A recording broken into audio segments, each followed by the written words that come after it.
The NDTV app. News that matters to you. NDTV proudly upholds its legacy of trust and credibility.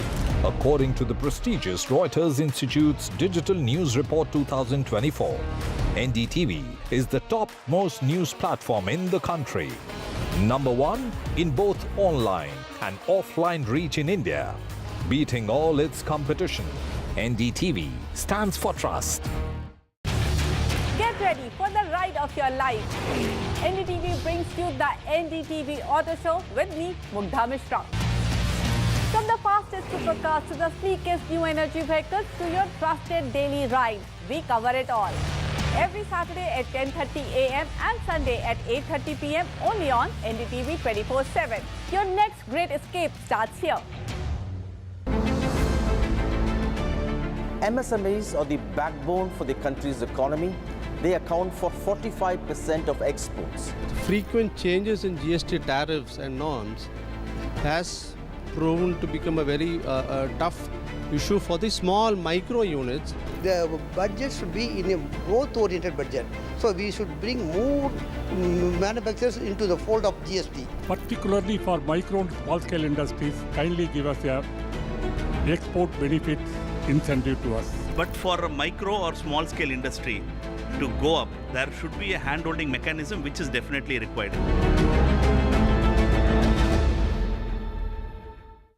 Stay informed and entertained with the new and updated NDTV News app. You can watch all our channels live, listen to podcasts,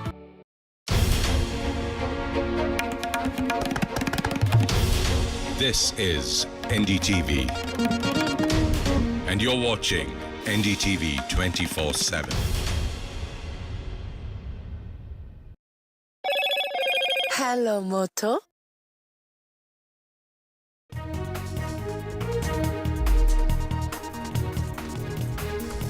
Hello and welcome. You're watching NDTV. I'm Gargi Rawat. Up ahead, we'll get you all the latest on the train derailment that has taken place in Uttar Pradesh as the number of dead has now risen to 2 passengers. Let's take a look at the headlines we're tracking right now. 2 passengers have died, over 20 were injured after several coaches of the Chandigarh-Dibrugarh express train derailed in UP's Gonda.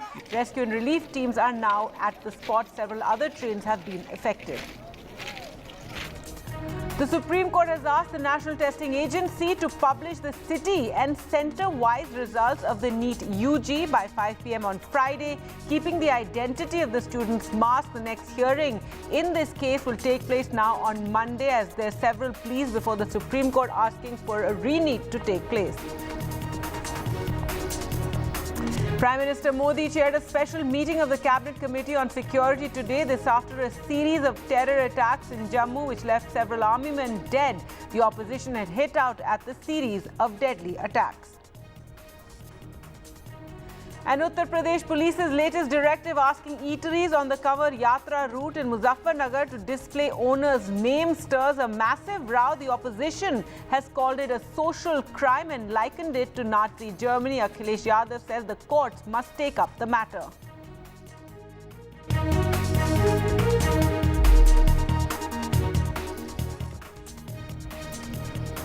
Our top story now, and 2 passengers have died, 20 are injured after several coaches of the Chandigarh-Dibrugarh express train derailed in Gonda and Uttar Pradesh.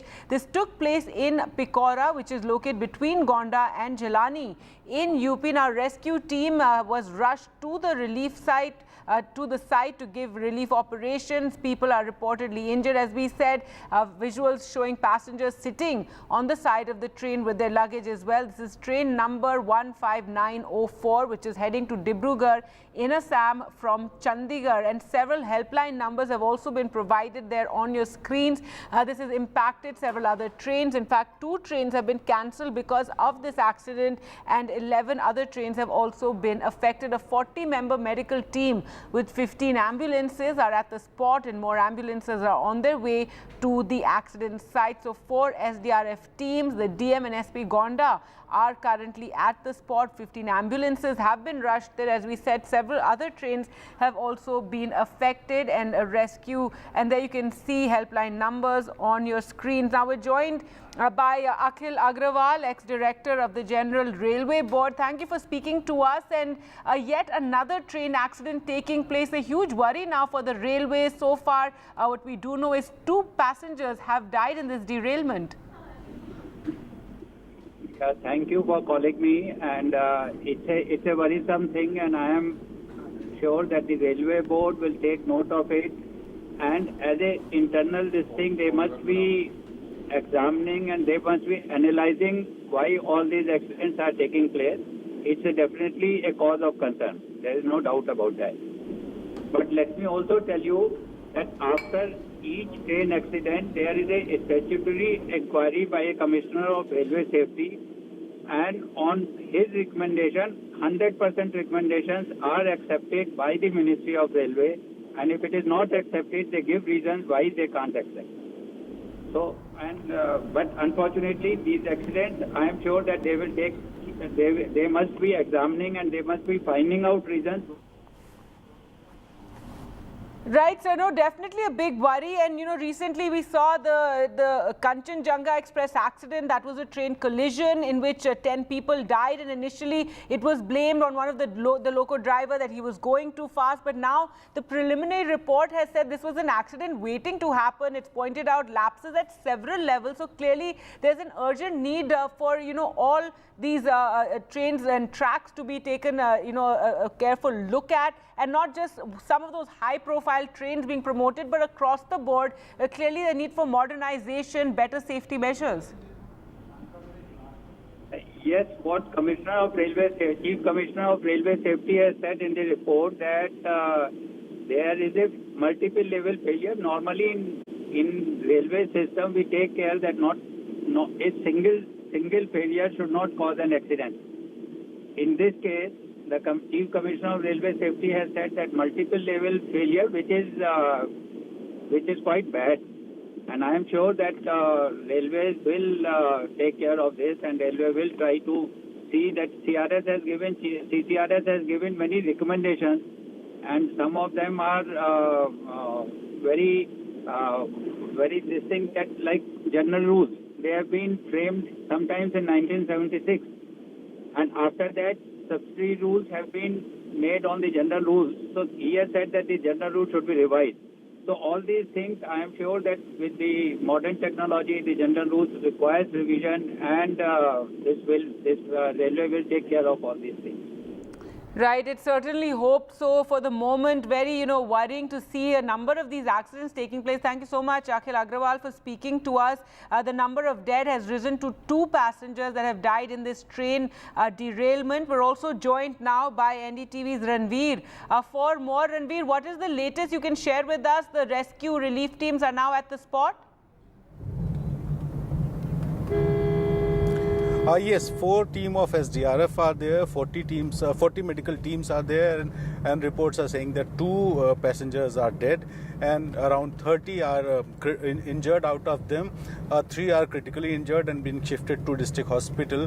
The total 30 injured, out of them around 23 are being shifted to Mankapur CSC, while rest of 4 injured passengers are shifted to Kazi Devar CSC. So total 30 passengers are injured in this train accident, and 3 are critical and they are in district hospital for better treatment.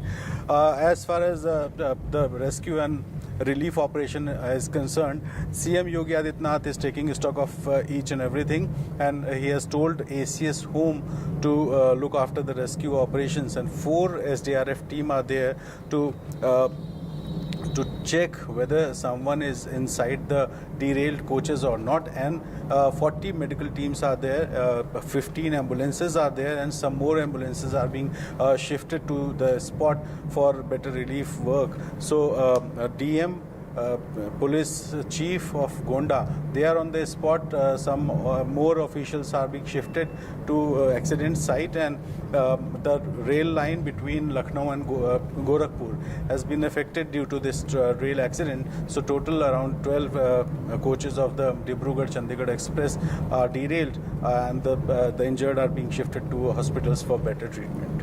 Right, so Ranveer, as you're telling us, the rescue teams, officials or people will have to go coach to coach. Given in all, 4 coaches are the ones that actually fell on their side, while, as you mentioned, several coaches have derailed. There are 4 that actually are lying on their side. We saw those visuals earlier. So the rescue team will have to go, inside the coach to check if anyone is still there. That's the major concern, because the passengers who were inside the train, they are the first who started the rescue work. They identified that if anyone is inside the coaches, they have helped them to get out of it, but still the administration want to recheck that if someone is inside the coach, they will be rescued from there and being shifted to a hospital. And Brajesh Pathak, the Deputy Chief Minister and Health Minister of UP, he is also taking stock of the preparedness.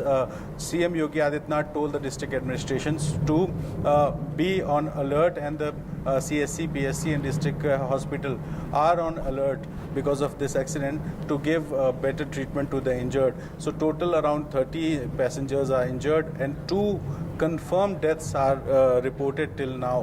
But some officials are saying that this death toll may reach up to 4, because 2 are critically injured and the chances of survival are very less. So relief team are there, SDRF is there, medical team is there, ambulances are there, and the priority is to rescue people from inside the coaches which are derailed.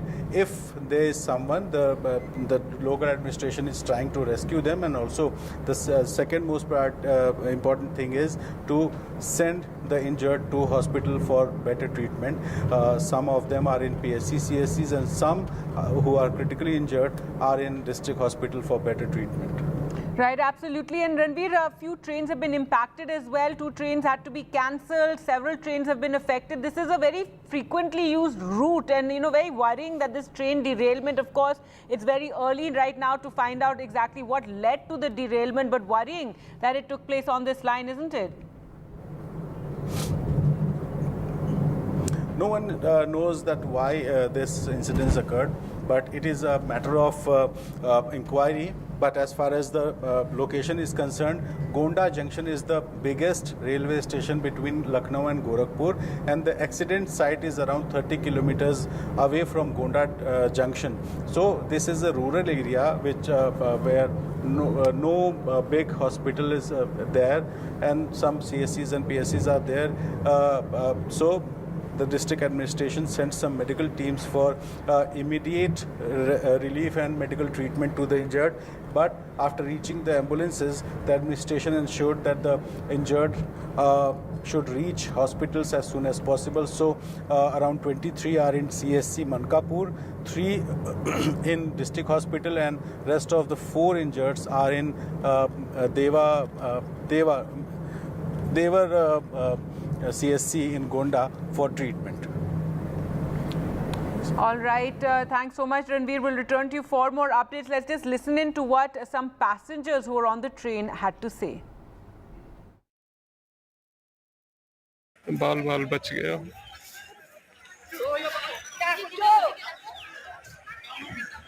एक train accident हो गया जिसमें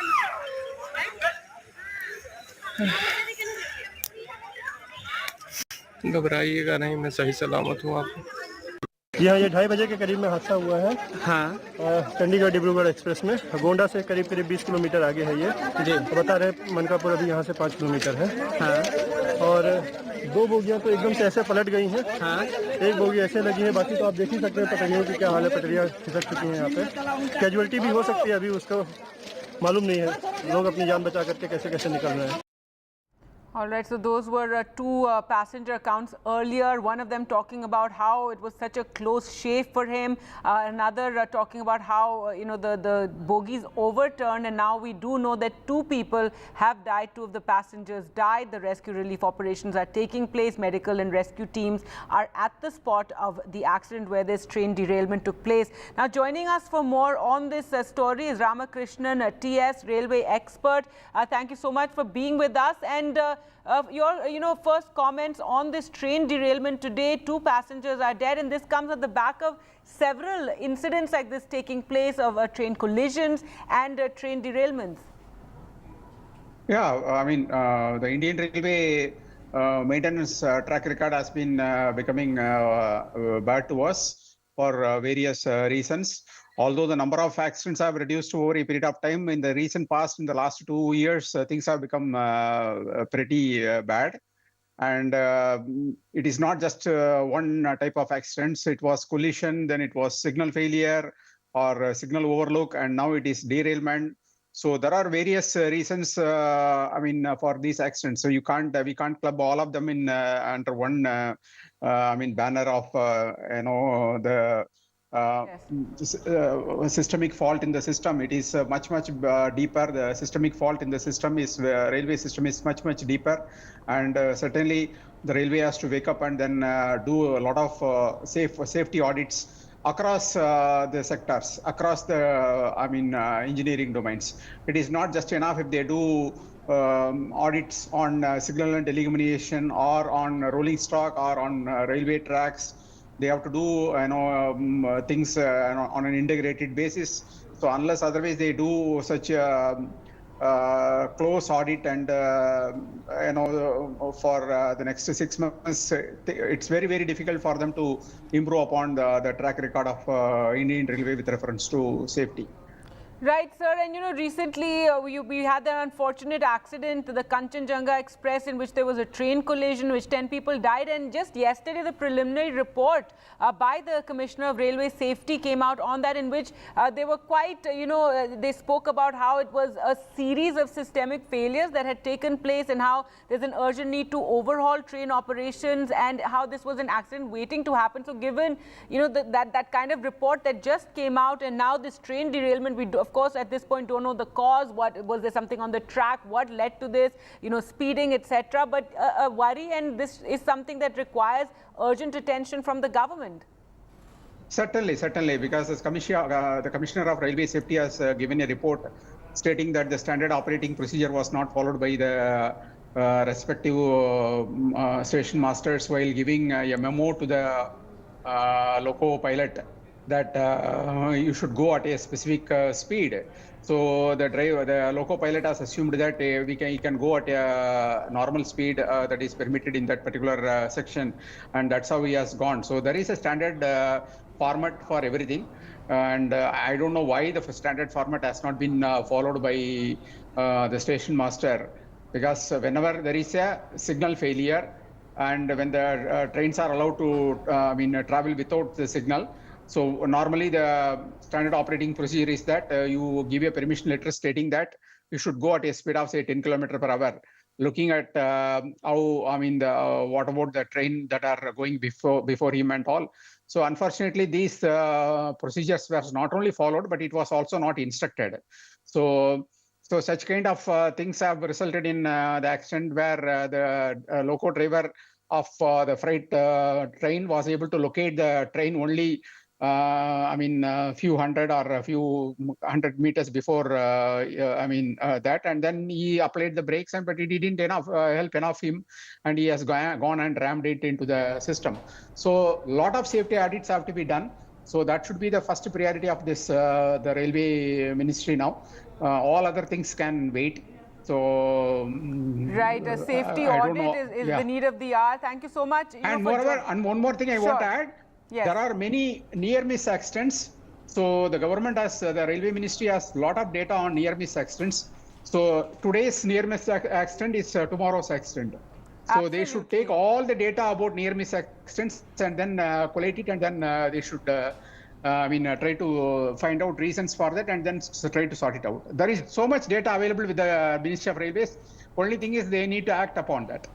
That's right. Thank you so much for joining us, Mr. Ramakrishnan. There, after this train derailment that has taken place in Gonda and Uttar Pradesh, in which two passengers have died, over 20 are injured, 2 are said to be in a critical condition. Rescue teams are at the spot helping with the relief operations, and priority is really to rush the injured passengers for treatment. Also, all the bogies are being checked, given that 5 bogies overturned, 4 of them AC bogies. This took place between Gonda and Jhilahi area. This was the Chandigarh-Dibrugarh express that derailed.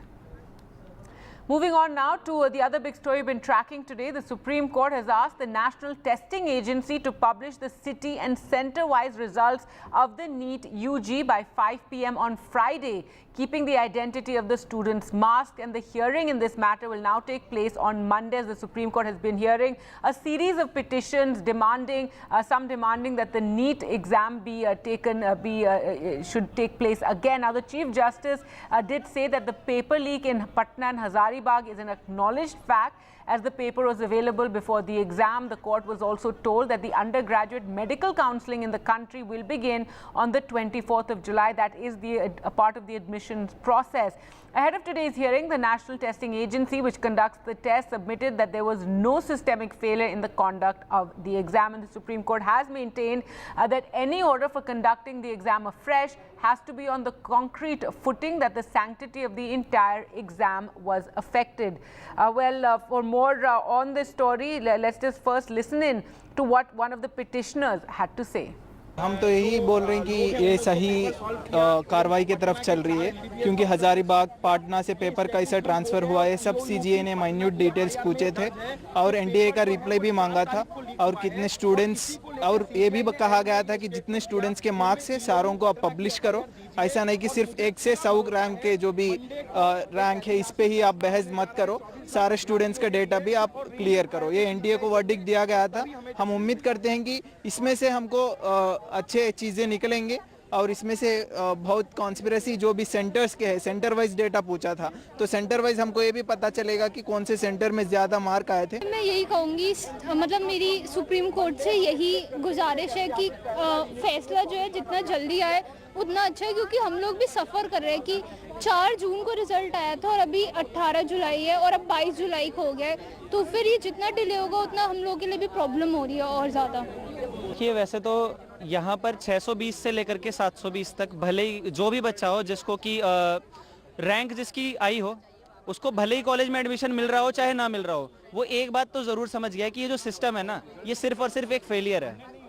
क्योंकि हमारा system इतना बढ़िया बन चुका है कि दिल्ली के airport और पटना बिहार के जो ब्रिज है और वहाँ से लेकर के नेशनल लेवल के जितने भी एग्जाम है सबके सब तो लीक हो जा रहे हैं। इतना बढ़िया सिस्टम है हमारा। अभी सिस्टम इतना बढ़िया क्यों है ना, इसका एक बड़ा गजब का जवाब मेरे को पता है।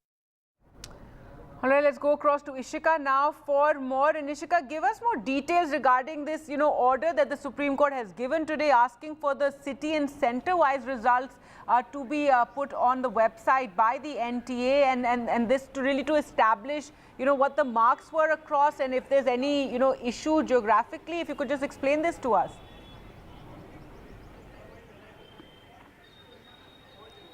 Well, yes, certainly, as you very rightly mentioned today in the very crucial hearing, Supreme Court now has directed the NTA to, in fact, to upload all the results, in fact, to upload the results center-wise on their website by Saturday, 12th noon. And while doing so, the identity of the student should be masked, is what the Supreme Court has said. And as you rightly mentioned, this will only help, in understanding as to where the irregularities happen, and that too on a minute level, that is on the center-wise level as to where, the irregularities happen. Because now the question is as to how, on what scale did this irregularity happen in the NEET UG examination. So for that, this is very necessary. Now, apart from this, the another very important direction that now has been issued by the top court to, is that they have asked for the case files from the Bihar Bihar Police and from the EOU wing of the Bihar Police when they were doing the investigation regarding the alleged paper leak in Bihar of the NEET UG examination. So that file has also been asked, and when the matter will be heard again on Monday, all of this, will be taken into consideration, because what now we are expecting is that on Monday it is a crucial order can come from the court over this entire issue. So certainly two very important directions have now been issued by the top court, but we also saw in fact that there were very important observation and very tough questions that were posed by the Chief Justice of India to the NTA. Number one, in fact, they question as to how the entire theory of what the NTA says is that in just 45 minutes the question paper was solved and distributed to the students. It seems to be too far-fetched. This is one of the very important observations that came from the Chief Justice of India. Now, the Chief Justice of India also in fact questioned the link between the Hazaribagh paper leak and the Patna paper leak. Not just that, there were very important observations that were made regarding, the allocations of centers also that was made by the Chief Justice of India today in, the hearing in the Supreme Court. Remember that this case is being heard by the Chief Justice of India. Now the next hearing will be on Monday, and we are expecting that after this entire discussion has happened and after looking into the case files also of the Bihar Police investigation into the matter, an order is likely to come from the court on Monday. So that certainly is going to be very, very crucial. Over to you. That's right, Ishika. And the court has said that only if there's, proof that the sanctity of the entire exam was affected, will they order a retest. And also a lot of the students, we've been speaking to a lot of them, waiting for that final order, because this case is also stretched out. As you said, the exam was in May, the results in June, and still there's no clarity on what happens next. So that is something, the students will be hoping that on Monday, one way or the other, that decision will be coming. What was also interesting is that the court was informed that the undergraduate medical counselling will begin on the 24th of July. So are we to understand that for the moment is going ahead?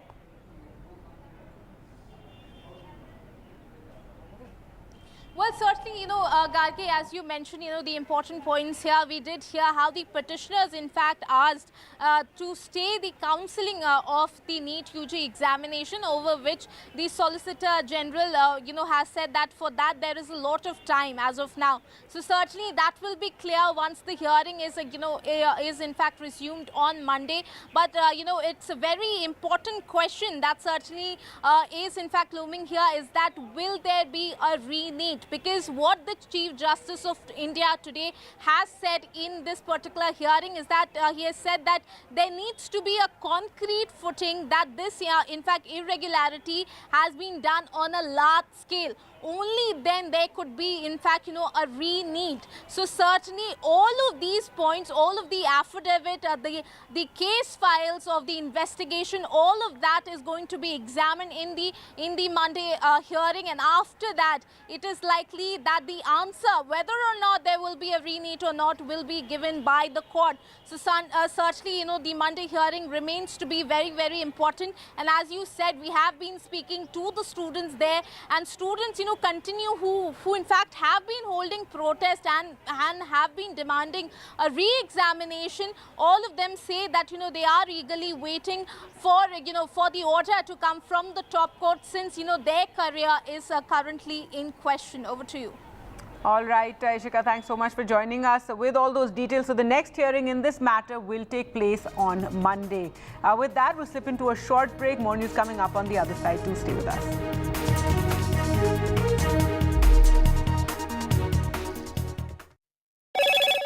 Hello, Moto. Motorola, India's best 5G smartphone brand.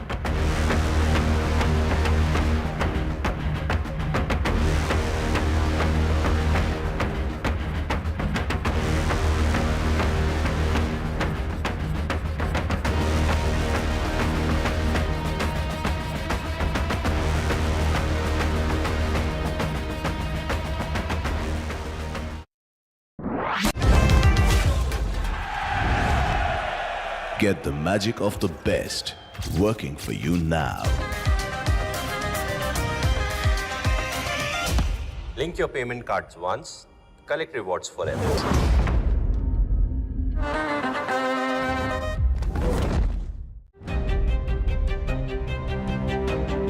Hello and welcome to India Sense, where I speak with global opinion makers. The United States has made a strategic decision over the last 20 years to move closer to India.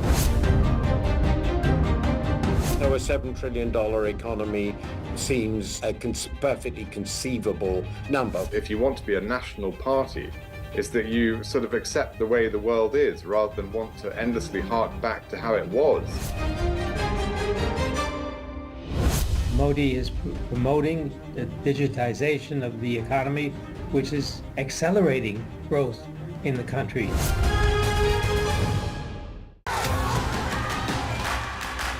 The biggest democratic exercise in the world.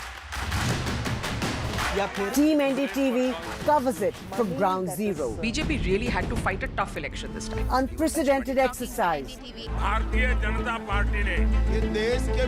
Unmatched coverage. There is no dispute. Janta ko decide karna hai. From polling to counting, NDTV brought you the most trustworthy news and updates.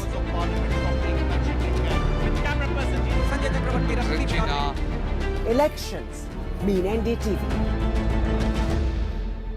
Stay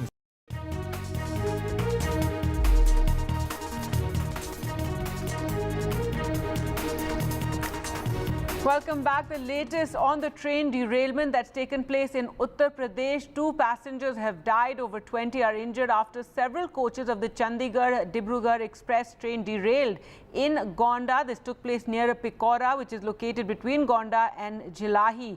Now rescue teams have been rushed to the spot. They have arrived there. In fact, we believe a 40-member medical team and 15 ambulances are at the spot, as are the local administration too is there at the spot to help with the rescue and relief operations. At least 5 bogies were fallen on their sides. The train, several bogies derailed, and 4 to 5 bogies had fallen on their side. So the rescue teams will be checking each of these bogies to see if any injured people remain inside those bogies. It's train number 15904, which is heading to Dibrugarh from Chandigarh. So Dibrugarh in Assam, the Assam Chief Minister also closely monitoring all these developments. As we said, a 40-member medical team with 15 ambulances is at the spot, and more are rushing there because of this accident. 2 trains have been cancelled. At least 11 other trains have been impacted because of the accident that has taken place. Let's just listen into what passengers who were on the train had to say. बाल बच गया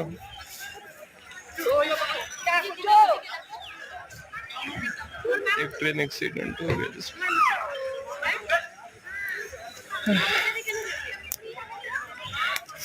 घबराइएगा नहीं, मैं सही सलामत हूँ। आप यहाँ ये 2:30 बजे के करीब में हादसा हुआ है। हाँ। चंडीगढ़ डिब्रूगढ़ एक्सप्रेस में गोंडा से करीब 20 किलोमीटर आगे है ये जी। तो बता रहे मनकापुर अभी यहाँ से 5 किलोमीटर है। हाँ। और 2 बोगियाँ तो एकदम से ऐसे पलट गई हैं। हाँ। 1 बोगी ऐसे लगी है, बाकी तो आप देख ही सकते हैं पटरियों की क्या हाल है। पटरियाँ खिसक चुकी हैं यहाँ पे। कैजुअलिटी भी हो सकती है, अभी उसको मालूम नहीं है लोग अपनी जान बचा करके कैसे कैसे निकल रहे हैं। All right, so those passenger testimonies coming earlier, one of them talking about how it was such a narrow escape, another also describing how the bogies fell on their sides. What we do know now is 2 people have died, 2 others are very grievously injured, and over 20 people in all have been injured in this train accident, and rescue teams are there assisting with the rescue work and of course ensuring treatment to all the passengers who are injured, rushing them to medical facilities. That's something that UP Chief Minister had ordered immediately. We saw that that notice being issued by his office. But Tanish now joins us on the phone line for more. And Tanish, what other details are available? At least 5 bogies there derailing and falling on their sides, and 40-member team is at the spot helping with the rescue and relief. Well, Gazi, the update we've got from the local administration is that all the people inside the train have been taken out by the SDRF team, and there is no one, no people are trapped inside right now. Around 10 to 12 coaches were derailed, out of which the local administration say that two had fallen on this side. Now the number of people who have unfortunately died is what you say. 2 people have died, and around 6 people currently are grievously injured. They have been taken to nearby CHCs, and a total of 20 people are injured, in which around 6 are seriously injured as of now. But yes, the rescue work is going on. 4 SDRF teams are on the spot. They were called from the nearby district. DM and SP of the Gonda are on the spot. As you mentioned, 15 ambulances were on spot. Now, the rest of the passengers are being sent off by buses to the nearest railway stations or to safe points. The rest of the passengers are now being sent by buses. Around 5 buses have already left, and more buses have been called in. So the rescue work is underway. The railway officials are also present on the site. And yes, the Chief Minister Yogi Adityanath himself has taken cognizance of the accident and has issued directives to the rescue teams. But yes, 2 people have been injured in this train derailment that happened near Gonda. Yes.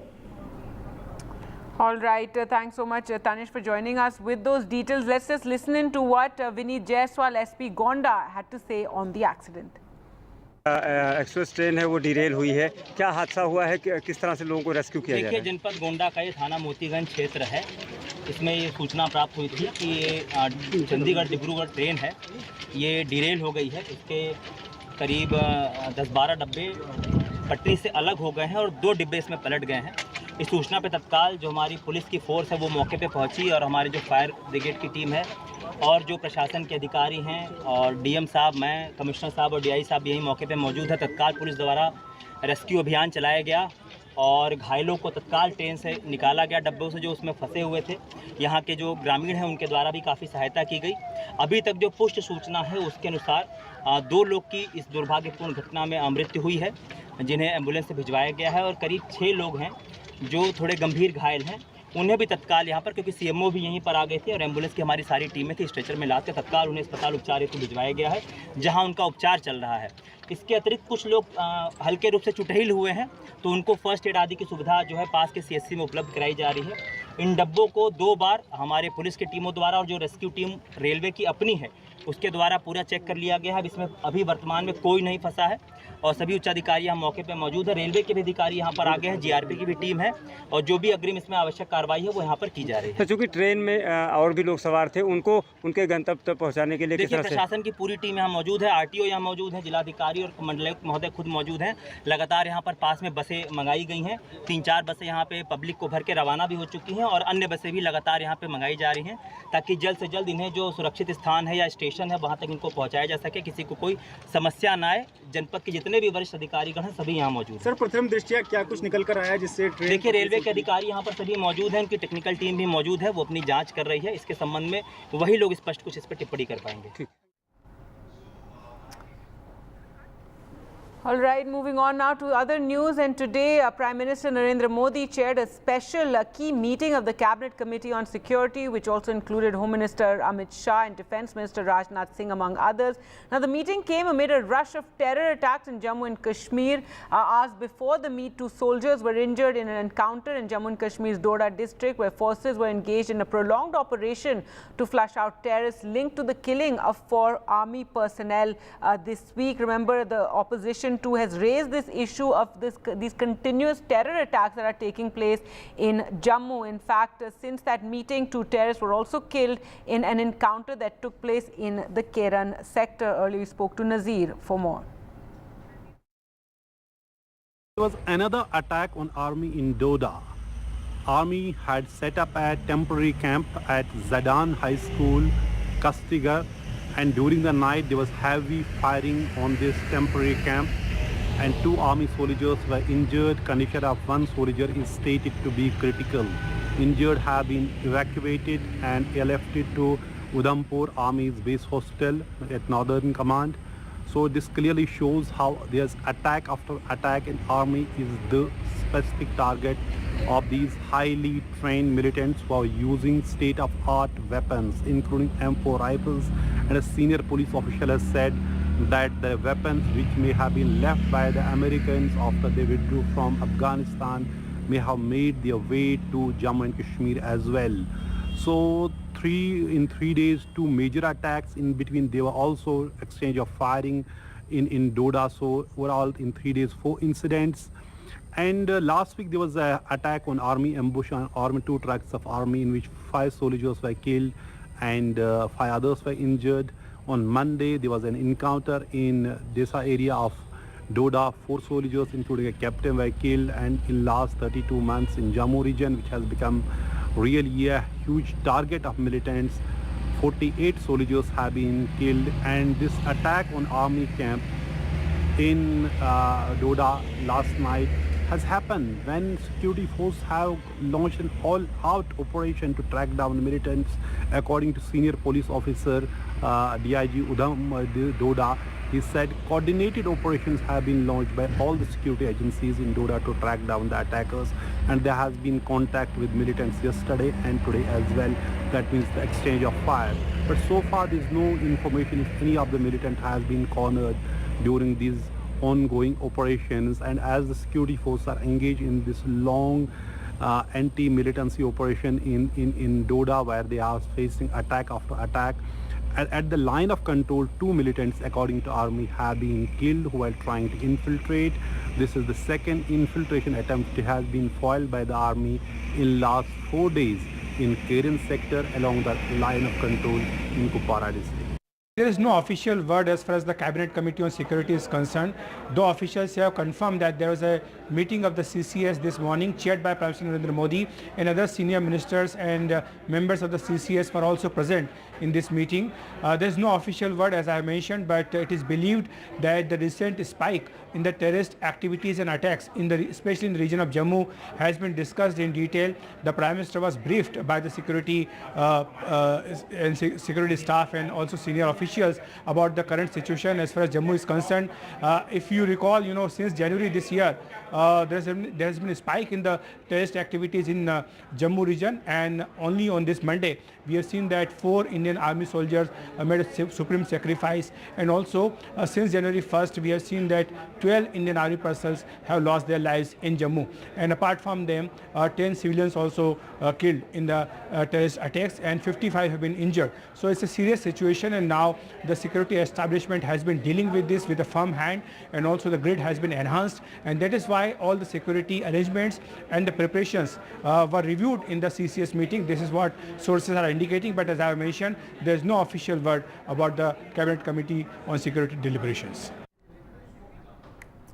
All right, in other news now from Karnataka, and the BJP staged a protest today against the Siddaramaiah government in Bengaluru. The opposition protested both inside and outside the assembly. This is during the Karnataka Chief Minister's speech. Remember, the BJP has been targeting the Congress government over the Muda and Valmiki scam, and so this protest was held to draw attention to this scam. Nehal joins us on the phone line for more. Nehal, what is the latest? What is happening now?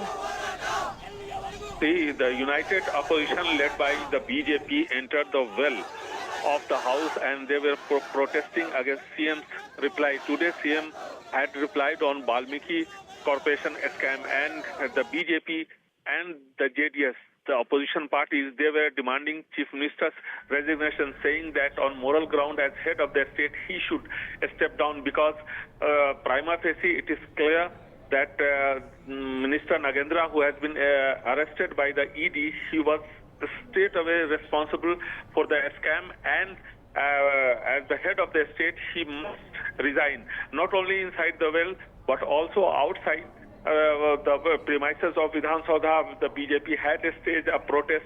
This is not the first day. Before also the protest was happening here, but now the Congress is on the back foot, and the Chief Minister has been saying that the ED as well as the state CID department both the agencies have been investigating it. So till the investigation report comes out, nobody can be blamed or can be held responsible. So Chief Minister, but the united opposition was not agreeing to what the Chief Minister has been saying all the time, and therefore the BJP and the JDS legislatures entered into the well and they started protesting. So the House was adjourned for some time, and it is expected that after 15 to 20 minutes the proceeding would resume. But the opposition party is adamant on its demand that the Chief Minister must resign on moral grounds. All right. Thanks so much, Nehal, for joining us with those details of the opposition really targeting the Chief Minister over the Valmiki and the Muda scam and demanding his resignation. Now, remember yesterday the big controversy out of Karnataka was the jobs quota bill that had been proposed, that had been passed by the Karnataka cabinet, but the government then put on hold that bill by the evening yesterday, which mandated reservation for locals in the private sector. This after a huge backlash from industry. The government will have a relook at the bill, it said, before it is tabled in assembly. This came within hours after the state cabinet had cleared the bill, which proposes appointment of Kannadigas to 50% of management positions and 70% of non-management positions in the private sector. The Karnataka state employment of local candidates in the industries, factories and other establishment bill was likely to have been tabled. However, it was finally put on hold, though the Chief Minister hailed the bill, calling his government pro-Kannada.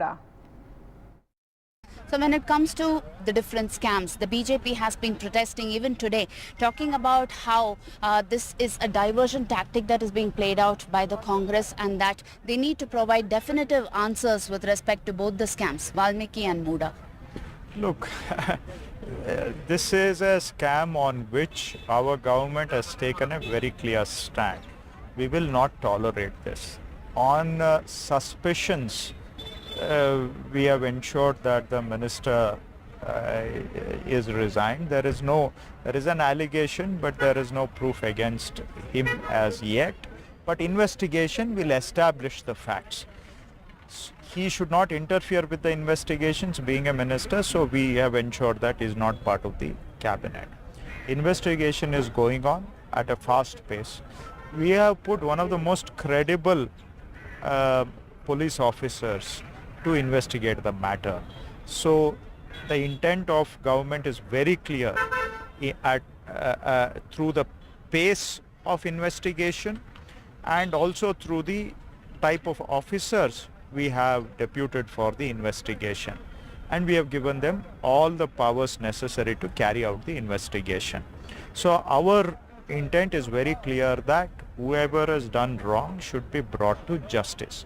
In this case, it's a shameful deed, whoever has done it, and it's wrong, it's reprehensible. So our stand is very clear, but now ED is trying to actually divert the whole issue, and they've entered Karnataka. We don't have any problem them investigating, but they are selectively leaking information to the media or probably sharing that information with BJP leaders on a very selective basis. And mere suspicions are being doled out as facts of investigation. With respect to the job quota bill that has been reversed, now they put a pause on this. How do you see this? It has clearly exposed the lapses on the government, how irresponsible the government is. How government has been irresponsible. It is completely exposed this government, how without any responsibility they brought into the cabinet, approved, again withdraw. It clearly exposed they have been not responsible. No right governance is happening in this government.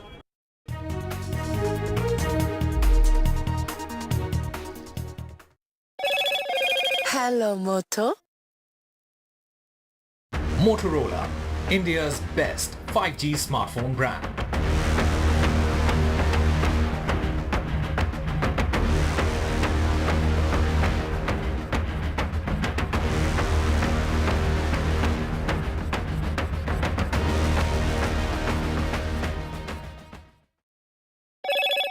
Hello, Moto.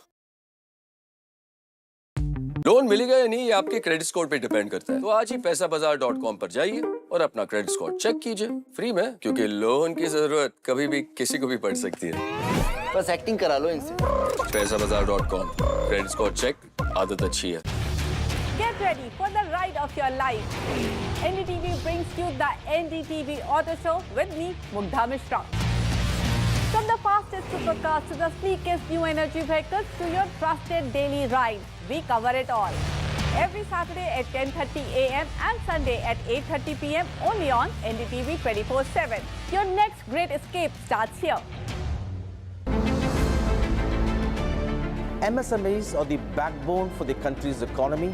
They account for 45% of exports. Frequent changes in GST tariffs and norms has proven to become a very tough issue for the small micro units. The budget should be in a growth-oriented budget. So we should bring more manufacturers into the fold of GST. Particularly for micro and small-scale industries, kindly give us a export benefit incentive to us. But for a micro or small-scale industry to go up, there should be a hand-holding mechanism which is definitely required.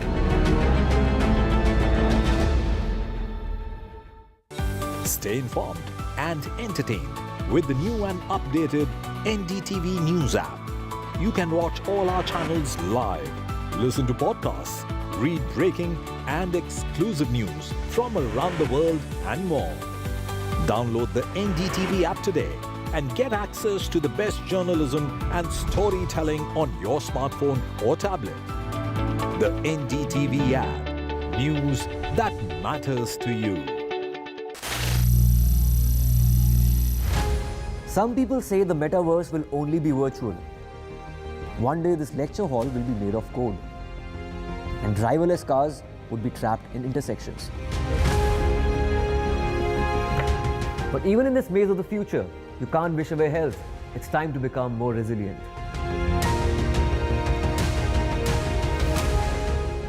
10 years of Banega Swasth India, we have grown and achieved so many milestones.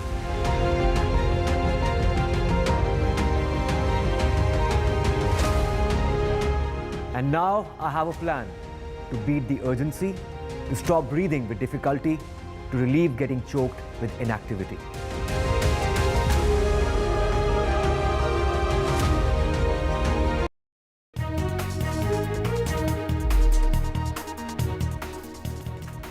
Welcome back. The UP Police's latest directive asking eateries on the Cover Yatra route in Muzaffarnagar to display their owners' names has stirred a row, with the opposition linking the move to apartheid in South Africa and policies in Hitler's Germany. Cover Yatra, the annual pilgrimage by Lord Shiva devotees, will begin on the 22nd of July. Now, the Muzaffarnagar police has mandated that all food joints along the route to display the owner's name prominently to avoid any confusion during the religious procession. And Samajwadi Party chief Akhilesh Yadav's post on social media that such orders are social crimes, and has even asked the courts to take up the matter suo moto. In fact, the police say this is to avoid any confusion, that in the past the Cover Yatras don't want to eat any items that are non-vegetarian or from places that provide non-veg items.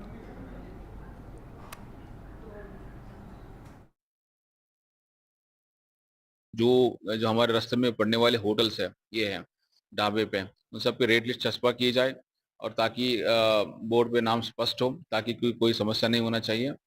And इसके अतिरिक्त जो कावड़ शिविर के संबंध में कावड़ शिविरों के साथ में मीटिंग की गई है, और जो बड़ा बड़ा डीजे लेके आते हैं उनसे साथ में मीटिंग की गई है, ताकि माहौल शांतिपूर्वक रहे। जो एडमिनिस्ट्रेशन ने ये एडवाइजरी जारी करी है, मुझे लगता है कि सही है। आप अपने आइडेंटिफिकेशन क्यों छुपाना? एक आस्था का बड़ा त्यौहार मनाने जा रहे हैं लोग, कांवड़िए पवित्र जल लेने जा रहे हैं, लेकिन इसमें अखिलेश यादव अपनी जो तुष्टीकरण की राजनीति का ट्विस्ट है वो लेके आ गए। In other news now, shooting champs trained in Chennai and now will be participating in the team in Paris for the Olympics. National and world champion in 10-meter air rifle shooting, Lanalivel Valarivan, in fact, trained there before she qualified for the Olympics. Here's a report by Sam Daniel.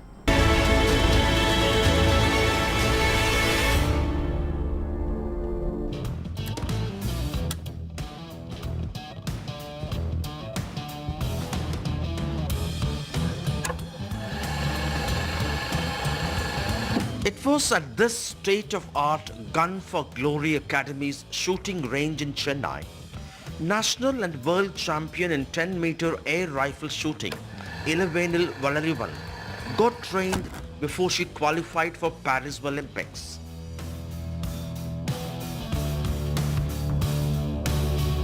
Founded by Olympic bronze medalist Gagan Narang, his mentoring and the crucial 360-degree support by the center catapulted her to the big league. The Gun for Glory Academy, shooters say, has emerged to be a one-stop solution as it takes care of aspirants completely, from weapons to consumables to fitness. A facility like this, with all the equipments, with all the support what they are offering, I think is a must for any athlete, because at the end of the day, everything comes down to the team what we are having, you know, a coach, a mind trainer, a psychologist, a physiotherapist, a fitness trainer, and you name it, everything is being provided by Gun for Glory. So I think an association like this is made for athletes who are aiming for the best. Ilavenil's coach Neha Chavan, who has been her mentor since day one of her shooting career, shares a guru-shishya bond with Ilavenil that transcends beyond shooting. She has been her guide in her parents' absence, be it wake her up at 4 in the morning and even picking her up and reaching the range by 5, a routine that two have followed for the past 9 years. Over the years, the Khelo India accredited Chennai Academy and its scholarship for exceptional shooting talent has emerged topper among their centers spread over Hyderabad, Pune and Jabalpur. It has a good infrastructure, whatever it is required. Then we have everything. We have a cafeteria downstairs. We have a swimming pool, as well as we have a gym. So everything is inside. A sports science facility, which is fantastic. We have good doctors. So everything is under one roof. Athletes come here at 8:39 in the morning and they leave this place 6 o'clock, 7 o'clock in the evening, finishing all their work. So we are more focused and dedicated towards the sport. In 2022, Dhanush had won a gold in Deaf Olympics, and this time the academy hopes at least 2 more would win Olympic medals. The center grooms many talents, all potential Olympians. One of them, Madineni Uma Mahesh, with national and international laurels. He aims at the 2028 Olympics. So my aim is for next Commonwealth Games in the 2026, but the main goal is for the 2028 LA Olympics to get a gold medal for India. I would say I am here today because of this academy itself, because of the facilities they provided and the coach and the support, not only like in the shooting sport, in the lives through the infrastructure, all the advanced technologies required. It's because of this academy is it possible for me today to be here. India is fielding a 21-member Indian shooting team that will compete at the Paris 2024 Olympics. This will be India's largest ever shooting contingent at the Olympics, eclipsing the 15 from Tokyo 2020. With India achieving quotas across all Olympic shooting disciplines for the first time, the hopes for extending their medal tally and making the Paris Olympics the most successful event in history will be sky high. As Ilavenil gears up for her big day in Olympics, these shooters and trainers in Chennai would be rooting for her. In Chennai with Suresh, Sam Daniel for NDTV.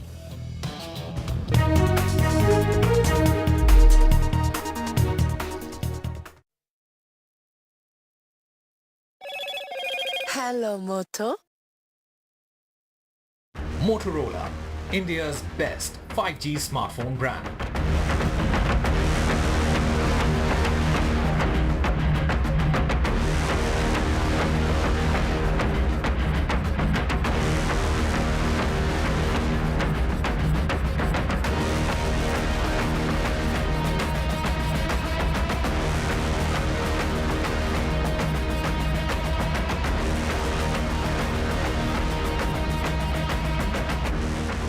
Loan मिलेगा या नहीं ये आपके credit score पर depend करता है। आज ही जाइए पैसाबाजार.com पर और अपना क्रेडिट स्कोर चेक कीजिए फ्री में, क्योंकि लोन की जरूरत किसी को भी कभी भी पड़ सकती है। चल एक्टिंग थोड़ा भेल बनो। ए आयो भाग पैसाबाजार.com। Hello and welcome to India Sense, where I speak with global opinion makers. The United States has made a strategic decision over the last 20 years to move closer to India. So a $7 trillion economy seems a perfectly conceivable number. If you want to be a national party, it's that you sort of accept the way the world is rather than want to endlessly hark back to how it was. Modi is promoting the digitization of the economy, which is accelerating growth in the country.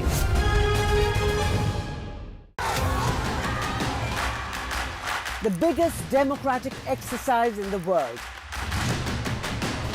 Team NDTV covers it from ground zero. BJP really had to fight a tough election this time. Unprecedented exercise.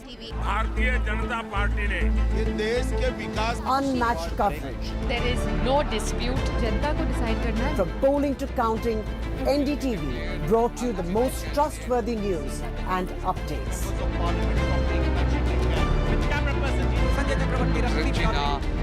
Elections mean NDTV. Stay informed and entertained with the new and updated NDTV News app. You can watch all our channels live, listen to podcasts, read breaking and exclusive news from around the world and more.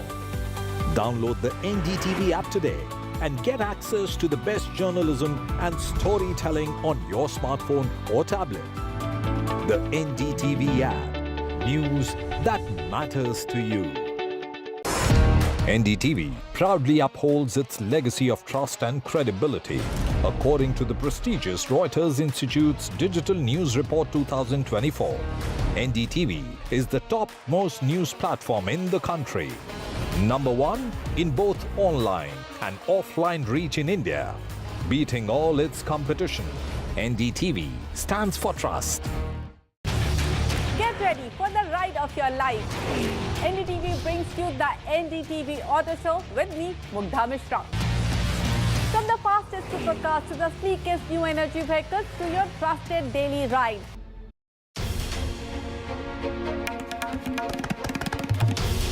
This is NDTV. And you're watching NDTV 24/7.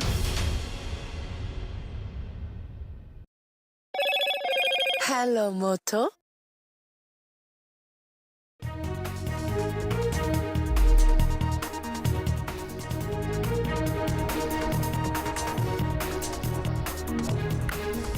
Two passengers dead, 23 others injured after several coaches of Chandigarh-Dibrugarh express train derailed at Uttar Pradesh's Gonda. Rescue operations on.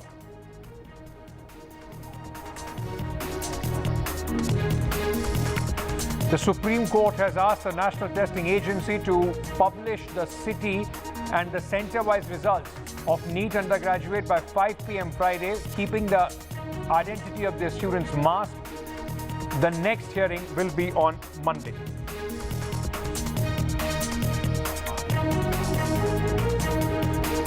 Prime Minister Narendra Modi has chaired a special meeting of the Cabinet Committee on Security. This after a series of terror attacks in Jammu, which has left several security personnel dead.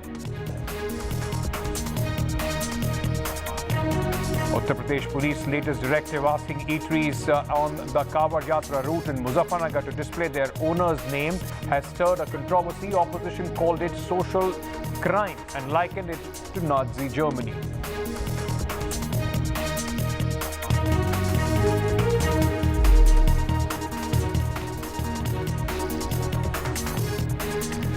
Ladies and gentlemen, 2 passengers have died and 20 others have injured after several coaches of the Chandigarh-Dibrugarh express train derailed in Uttar Pradesh's Gonda. The incident took place in Pikaura, which is located between Gonda and Jhilahi, in fact, station in Uttar Pradesh. What you are seeing on your screens at this moment are live visuals coming in from the spot of the accident. Initially, the report was of 4, in fact, bogies being derailed, but later it went up to about 10 to 12 bogies is what the Northeastern Railways, in fact, had said. They have also issued some helpline numbers. These are the visuals from the spot where the derailment took place. Remember, at this moment, I mean, the Indian Railways is facing serious questions over the safety issues. There was an accident on 17th of June as well, which left 10 people dead, and now this derailment resulting in the life or in the death of 2 people, and 23 others are said to be injured.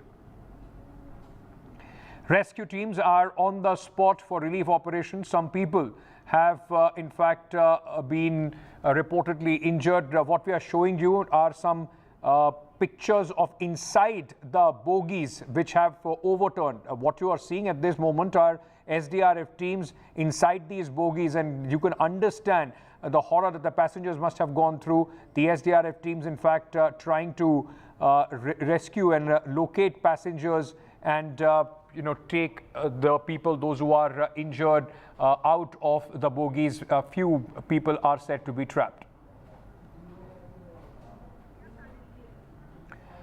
Let me go across at this moment to my colleague Tanish Punjabi, who is joining us at this moment. Tanish, what is the latest as far as this incident is concerned? It is far away from any big hospital in this area. Where are the injured being taken, and what is the latest? Well, Ankit, the injured are being taken to nearby CHCs. Around 26 injured have been taken to the nearby CHC. But as of now, the latest update is that all the people have been taken out from inside the train. So nobody is trapped inside the train as of now, as informed by the Gonda, by the SP of Gonda. So as you mentioned, around two people have died. 20 people, around 20 people have been injured, out of which 6 people have received serious injuries in this. Now, for rescue and relief operation, 2 SDRF team are on the spot, and 2 NDRF team have been called and 2 NDRF team have been called in. Talking about what other measures the government has taken, around more than 20 ambulances have been called, and now people are being sent off in buses to nearby railway stations, safe spots nearby. They are being sent off by buses. Around 5 to 6 buses have already left. Around 5 to 6 buses have already left. Of course, the helpline numbers have been issued, and the railway officials are on the spot. DM and SP of Gonda, all of them are on the spot, and of course more NDRF, more medical personnel are being called in. But as of now, the death toll is 2, and 6 people with serious injuries, and in a total of 20 people have been injured. And of course, Chief Minister Yogi Adityanath has directed the officials to for speedy rescue and relief operations. Yes. Is there also, Tanish, any worries as far as the injuries are concerned about the numbers going up? There have been some reports also suggesting that the fatalities could even go higher. Well, as of now, the latest figure, and around 10 to 15 minutes ago, the latest figures received by the government is that 2 people have died. So there are, of course, speculations that the number could rise. But what we know so far, the official number is 2. The number of people who have been injured is more than 20, out of which 6 people have been seriously injured. Yes. Right, so Tanish, stay on with me. In fact, this is the latest that we are getting in at this moment. 2 people have been confirmed dead, 23 others injured. And the people, those who were stranded as because of this train derailment, are now being taken by buses to some other places. These pictures also, ladies and gentlemen, tell you not only the problems that the passengers face, but the difficulties that the rescuers, the SDRF teams, in fact, go through to try and reach the people, those who are stuck as far as these bogies are concerned. Remember, this was 15904 Chandigarh-Dibrugarh Express, which was heading towards Dibrugarh, was coming from Chandigarh. Now, what we have also been told, a 40-member medical team with 15 ambulances have been sent. They are at the spot. More, in fact, are going in.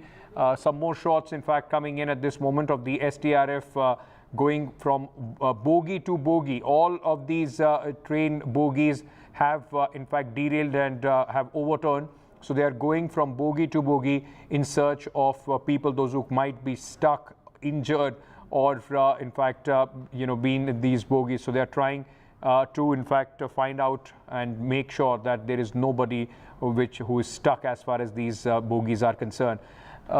Let's also, in fact, at this moment, play out some reactions which came in from the passengers who were traveling on this train. बाल बच गया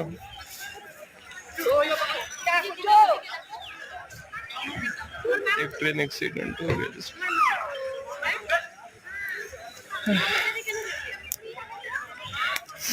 घबराइएगा नहीं, मैं सही सलामत हूँ। आप यहाँ ये 2:30 बजे के करीब में हादसा हुआ है।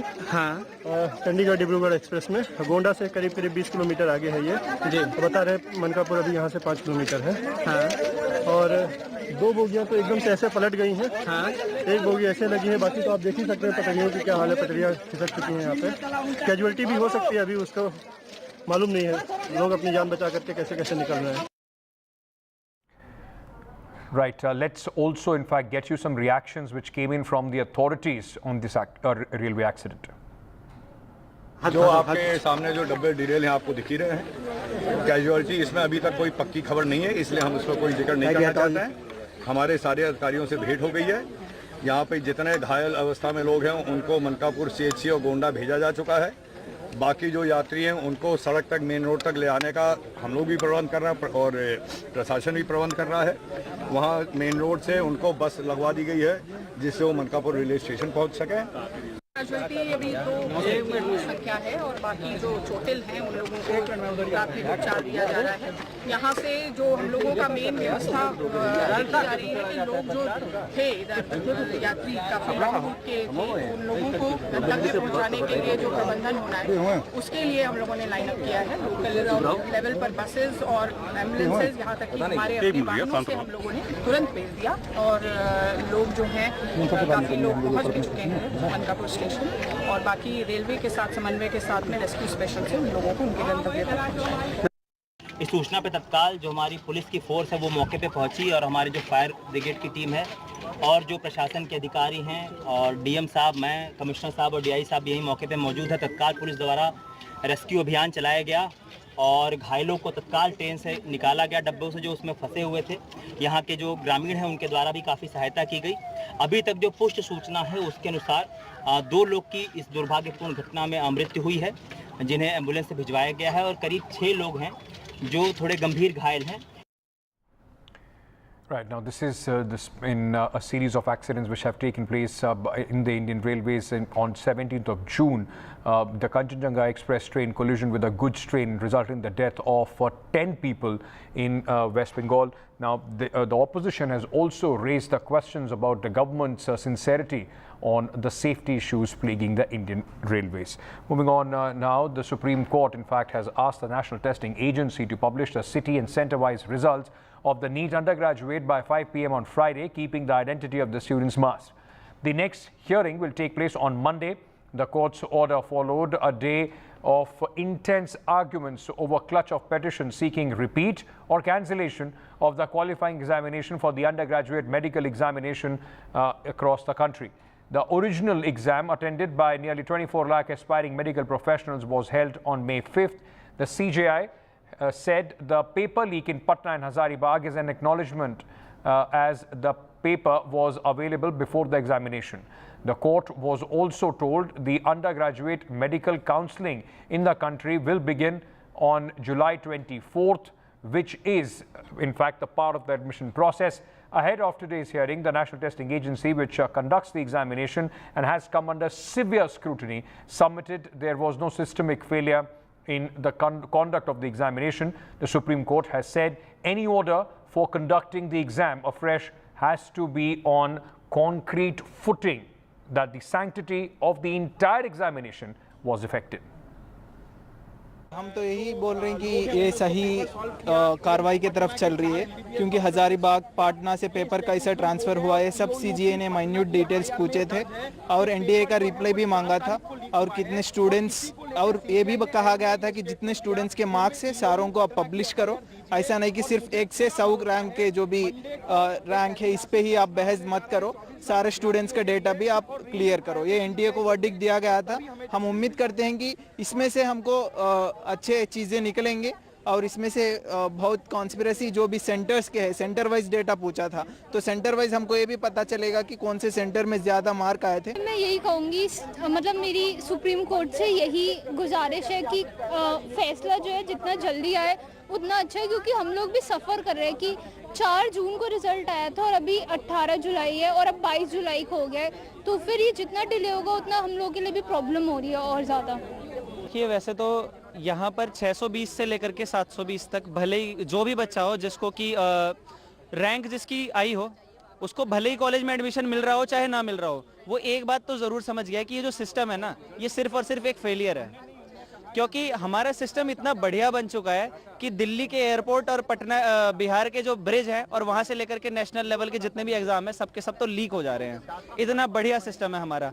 अभी सिस्टम इतना बढ़िया क्यों है ना, इसका एक बड़ा गजब का जवाब मेरे को पता है। As you very rightly mentioned, today in the very crucial hearing, Supreme Court now has directed the NTA to, in fact, to upload all the results. In fact, to upload the results center-wise on their website by Saturday 12th noon. And while doing so, the identity of the student should be masked, is what the Supreme Court has said. And as you rightly mentioned, this will only help, in understanding as to where the irregularities happen, and that too on a minute level, that is on the center-wise level as to where, the irregularities happen. Because now the question is as to how, on what scale did this irregularity happen in the NEET UG examination. So for that, this is very necessary. Now, apart from this, the another very important direction that now has been issued by the top court to, is that they have asked for the case files from the Bihar police and from the EOU wing of the Bihar police when they were doing the investigation regarding the alleged paper leak in Bihar of the NEET UG examination. So that file has also been asked, and when the matter will be heard again on Monday, all of this, will be taken into consideration, because what now we are expecting is that on Monday it is, a crucial order can come from the court over this entire issue. So certainly two very important directions have now been issued by the top court. But we also saw, in fact, that there were very important observation and very tough questions that were posed by the Chief Justice of India to the NTA. Number one, in fact, they question as to how the entire theory of what the NTA says is that in just 45 minutes the question paper was solved and distributed to the students. It seems to be too far-fetched. This is one of the very important observations that came from the Chief Justice of India. Now, the Chief Justice of India also, in fact, questioned the link between the Hazaribagh paper leak and the Patna paper leak. Slipping into a short break at this moment. News and updates on the other side. Stay tuned.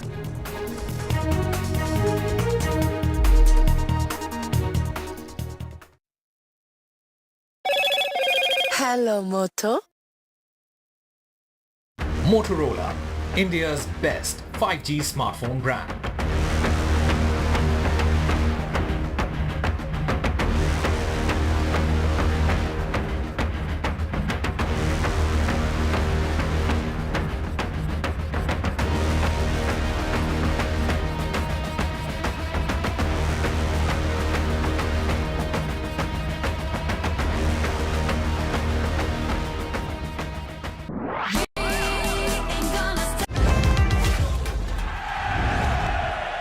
Get the magic of the best working for you now. Link your payment cards once, collect rewards forever.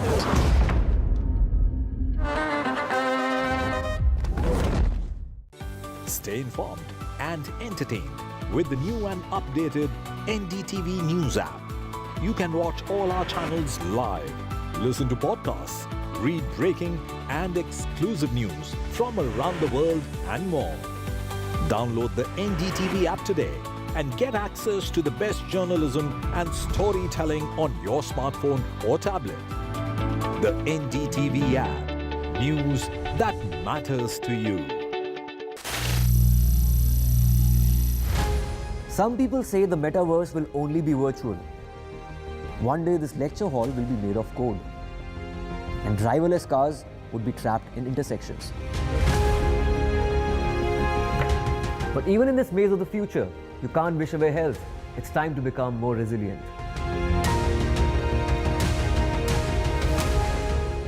"10 years of Banega Swasth India, we have grown and achieved so many milestones.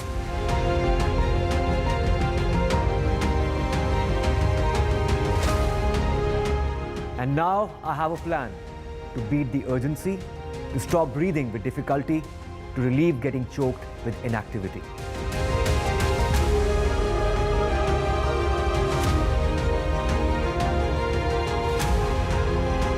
Energize our government, our environment, our society, and ourselves. Everyone, everywhere, every day.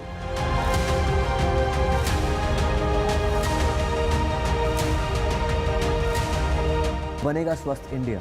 One world hygiene.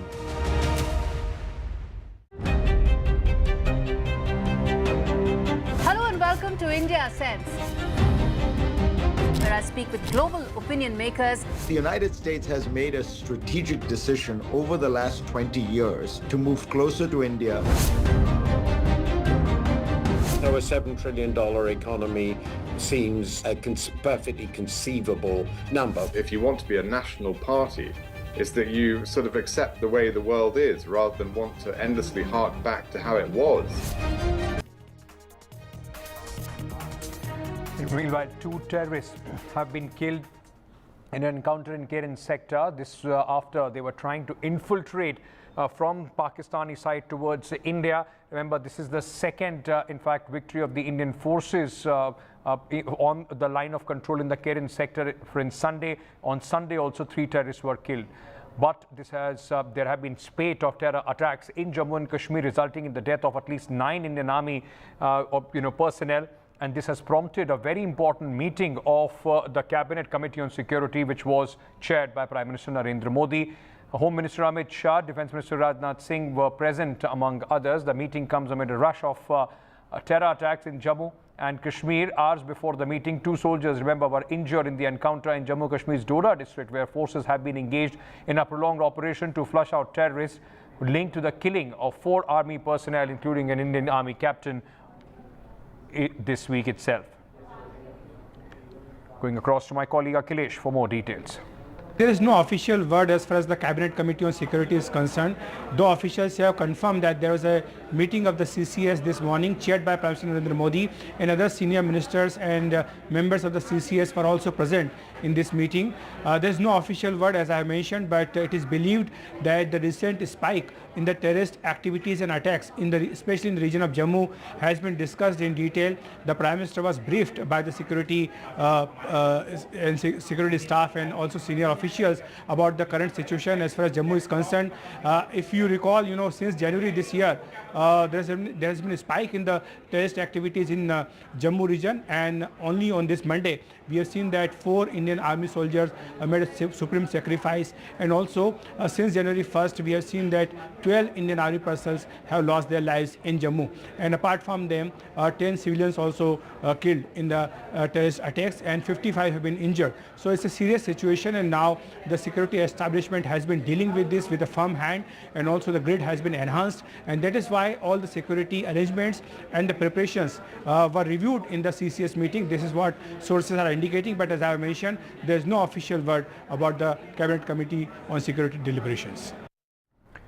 Meanwhile, in Uttar Pradesh, police in Muzaffarnagar, their latest directive asking eateries on the Kavar Yatra route in the district to display their owners' names has stirred a huge controversy.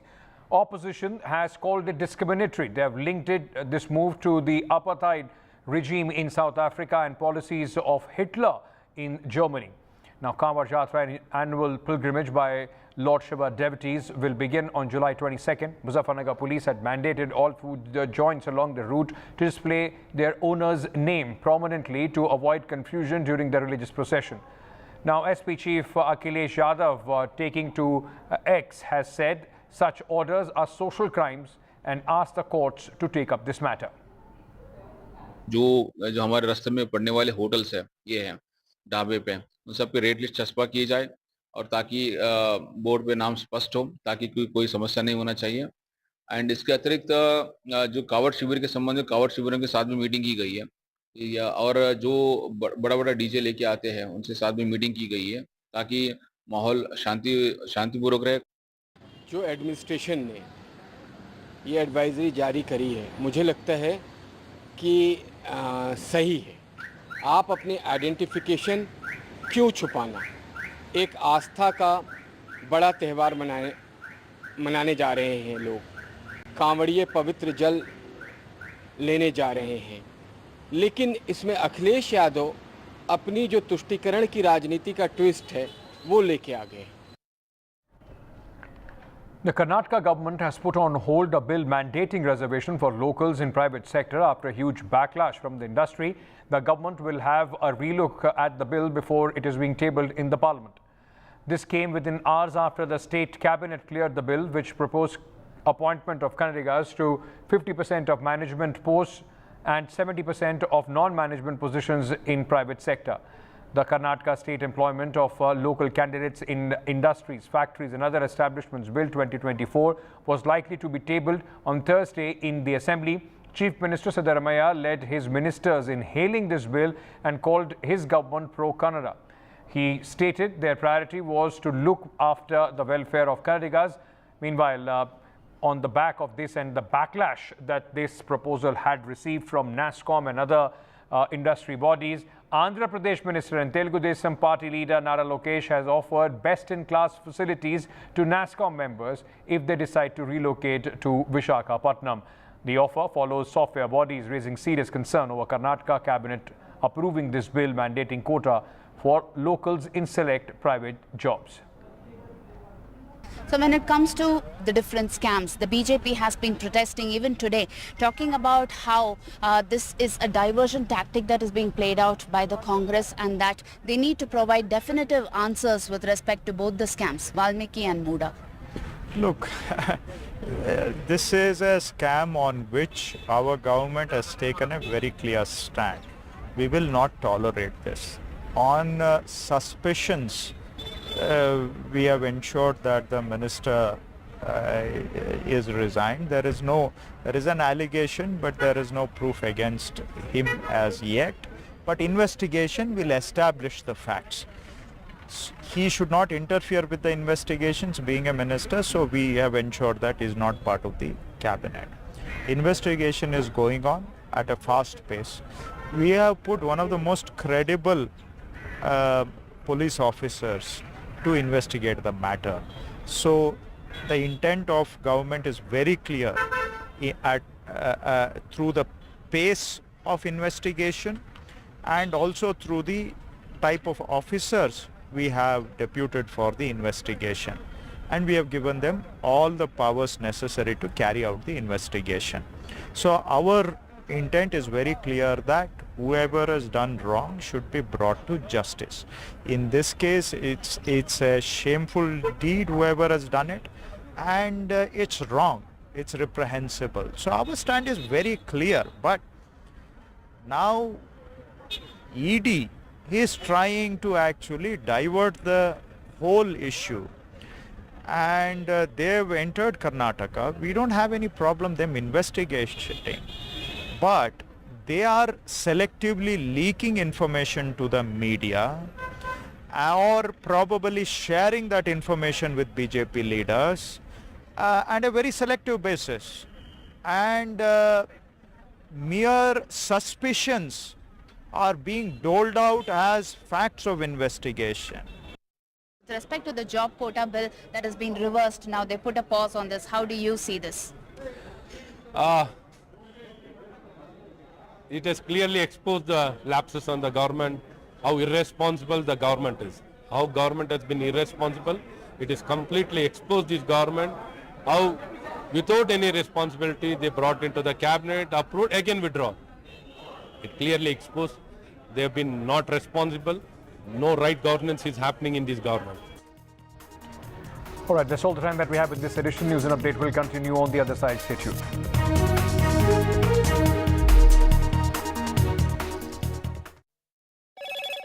Hello, Moto. Motorola, India's best 5G smartphone brand.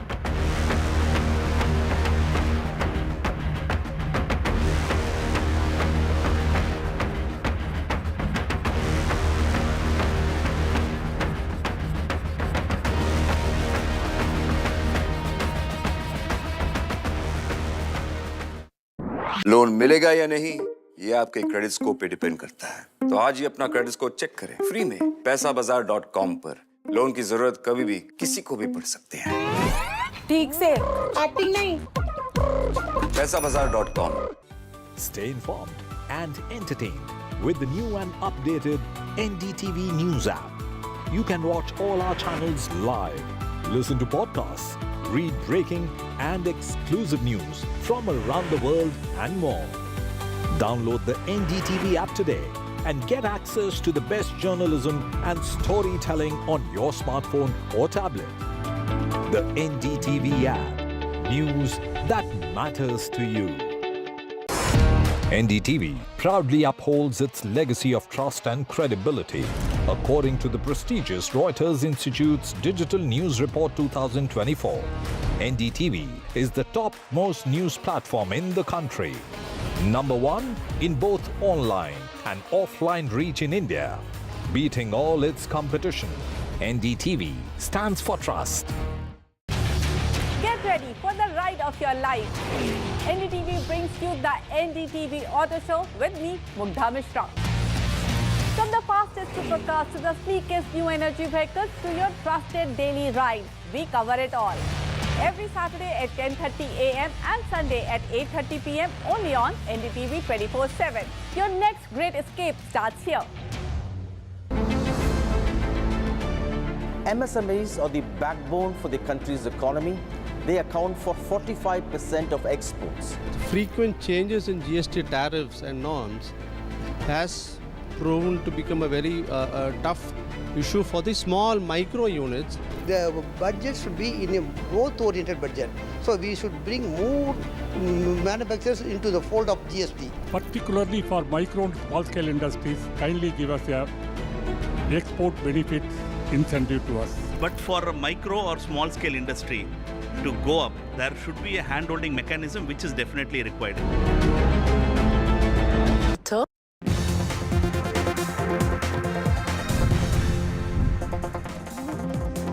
Welcome to NDTV's pre-budget show, Budget of Hope, where we delve into the expectations and aspirations of different sectors from the union budget.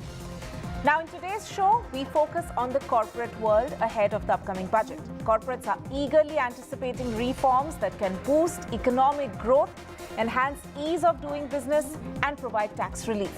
On the show today, we will specifically look at the Federation of Indian Chambers of Commerce and Industry's pre-budget memo to the Finance Minister. Let me introduce my guests first. I am joined by Naina Lal Kidwai, former president of FICCI, and Shubhrakant Panda, immediate former president of FICCI. Thank you both for joining the broadcast. And we'll begin by first looking at the top 10 recommendations which have come in from FICCI for the union budget this time around. So if I can have that graphics up on the screen, please, which talks about the top 10 recommendations. The first one, of course, is to simplify the tax regime. Then to address food inflation, strengthen agri-ecosystem, enable MSMEs to meet liquidity needs, boost exports, build on physical and digital infrastructure, promote sustainability, make electric vehicles affordable, and promote innovation and research, and also to accelerate tourism. So now that is from the memorandum which has been prepared by the FICCI. So let's get into the first question with our experts, and this is a question that I would like to address to both of you. Ms. Kidwai first, what is your key demand from the budget this time around from the Finance Minister, and do you see any hurdles to that demand now that there's a coalition compulsion on the Modi government? So I wouldn't call it a demand as much as we have achieved so much that it would be important to stay on course to ensure that both the fiscal discipline that has been announced, and the government sounds very committed to it, which is terrific in terms of not just hitting what they have committed to, but I think there's even an expectation that we might do better than that in terms of commitment. So staying on course for the fiscal budget, fiscal deficit would be an important aspect. Infrastructure investment, which this government has done very well and tends to upend it, as in, spend it earlier in the year rather than waiting and spacing it out to continue. I think one of the areas that at FICCI we have pointed out is the interim budget talked of a 16.9% increase in infrastructure spend at the 1 lakh crore number for this year. And we are hoping that we could see this at a 25% increase over the previous year, as against the 16.9 in the interim budget.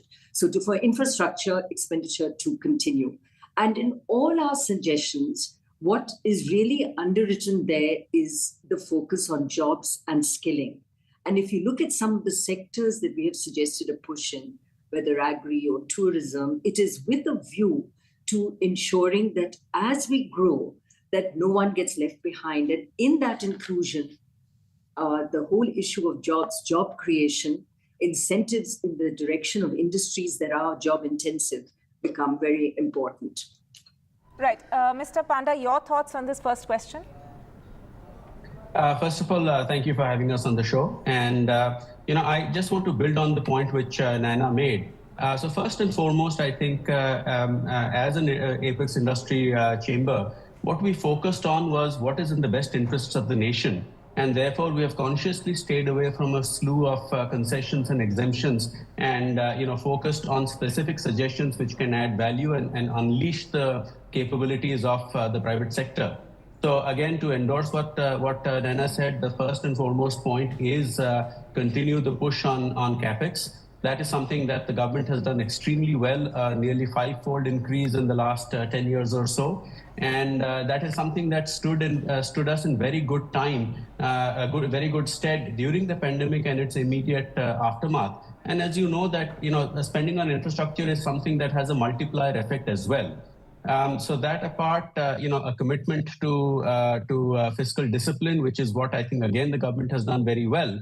And the third, I think, major focus was continue measures on, which will enhance ease of doing business. And from a tax perspective, which is what really comes into the purview of the budget, what we have looked at, what we have recommended is suggestions which will simplify the taxation structure, which will reduce classification disputes and therefore lead to less litigation, and also measures that if litigation is commenced, what's the best way out of that, so that industry goes on to doing what it does best, which is to contribute to nation building.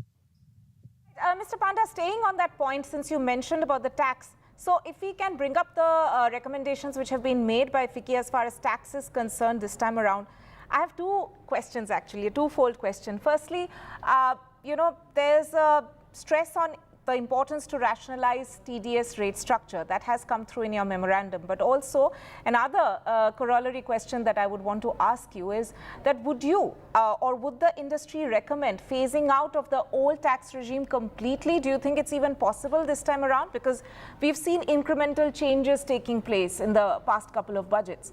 But as an industry body, would you think that it's better, if we are looking at simplifying the tax structure, it's better to just go with one regime, but to make it more attractive so that a larger number of people opt for it? And also about the TDS rate structure, how key is it to rationalize that, Mr. Panda? So first, to deal with the TDS point, at the moment there are multiple TDS rates, and that leads to a lot of classification disputes and therefore litigation. So as I said, our suggestions have focused on how can we simplify and reduce litigation. So in that regard, if I recall correctly, broadly what we have said is one set of TDS rates or salary, which is as per the income bracket that you're in, and then broadly bring it down to one or two more TDS rates. And this is not something which is going to detract from the government's revenues, which they collect through the advance through the TDS. So that is something as broadly to bring about greater simplification. Now, secondly, in as much as the other question you asked about, sorry, you need to remind me. Phasing out the old tax regime and to make the new tax regime more attractive. Sorry about that. So in as much as the tax regime is concerned, what is very clear is that the government has focused on sort of nudging people towards the new tax regime, and that is something that I would expect to see continue in this budget as well. But whether or not they will completely do away with the old tax regime, I can't really comment on that. But I think given that there are certain legacy issues or other things that people have claimed certain benefits, I don't know if that's what the path that they will go down. But certainly to continue that push towards the new tax regime, which in many ways I think makes life a lot simpler. I have experienced that from a corporate taxation point of view as well as individually, and I think it makes a lot of sense. Right. Ms. Kidwai, if I can also take a tax question to you. There's a growing demand to simplify capital gains tax, but from the market's point of view, it may be beneficial to not make any changes. Now, what are FICCI's recommendations keeping that catch-22 situation in mind?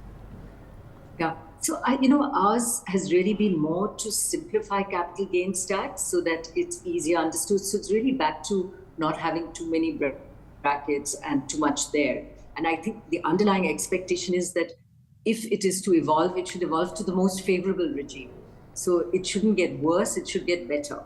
If real estate gets taxed as capital gains, if you've held it for 2 years and equity is 1 year, then you bring real estate to 1 year rather than take equity to 2 years, etc. If it is to tweak capital gains tax to make it worse, I would say it would be a disaster. We have, in my 40 years, not seen as attractive a capital market for IPOs as we are seeing now. And it is critical because for the first time, we are seeing a range of industries, small and big, being able to access the market successfully, that when the markets are accessed, those prices stay up, that retail investors can benefit from this participation. And there has to, of course, we ensure that there shouldn't be too much hubris around this, but in a disciplined way, and SEBI's got a very eagle eye out on this, as indeed is important, that we must continue to encourage this IPO market. Now, what we've done in the first phase, because we have created liquidity, and I raise this because capital gains tax is an important part of this liquidity. We've created liquidity where PE funds, promoters, whoever, are being able to exit readily. The exit enables them to invest in fresh investments. So you nurture one industry, you move out, you then nurture another. And this flexibility, this liquidity is important. On the other hand, maybe not enough is going into fresh capital expenditure. And in order to do that, we need to ensure that this liquidity stays in the market, because this first phase of really cashing in must lead to more capex and fundamental investment, which is also needed as we grow. And I think creating and ensuring an attractive equity regime, also an attractive debt regime. We did put a bit of a nail in the coffin with the capital gains tax treatment on debt in the last budget with the view to equalizing it with the bank FDs. That has not paid off. Banks are still really struggling to get their fixed deposits up. But if we could just bring back an attractive retail investment into debt as well, so that there's less dependency on banks, more issuance of bonds into the market, favorable tax treatment to equity and debt, I would say that that would be the right way to go. So I would favor not tweaking with what is not working, becoming more favorable in treatment of what isn't working, but certainly keeping an eye on how critical it is to ensure that we continue with what is working well for us and not taking a step backward there. Right. Touching upon the point on capex outlay, Mr. Panda, FICCI recommends that the capex outlay should be increased by 25% to 11.8 lakh crore. Now, would that be a challenge if we are to keep the fiscal deficit target unchanged? Well, what you have witnessed, especially over the last 2 or 3 years, is that the outlay for public infrastructure has consistently gone up and by leaps and bounds, and yet the government has been able to stay onto the fiscal glide path.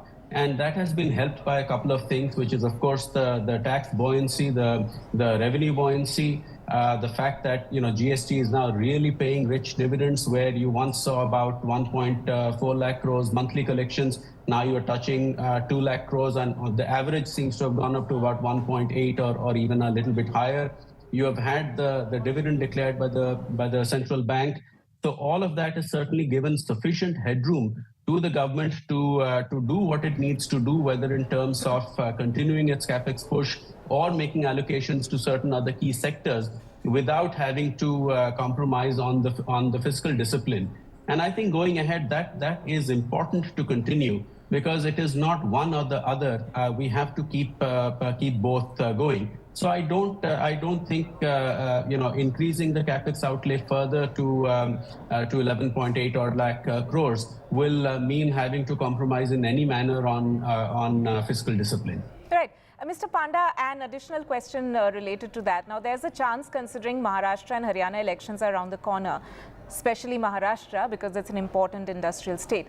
Now, that more infra projects may be marked for that state. So is there anything that you would want to say to the government if, anybody from there is watching the show, as to what is the message as far as the corporates or the industrial body is concerned, as far as infra projects and the share of all states to that?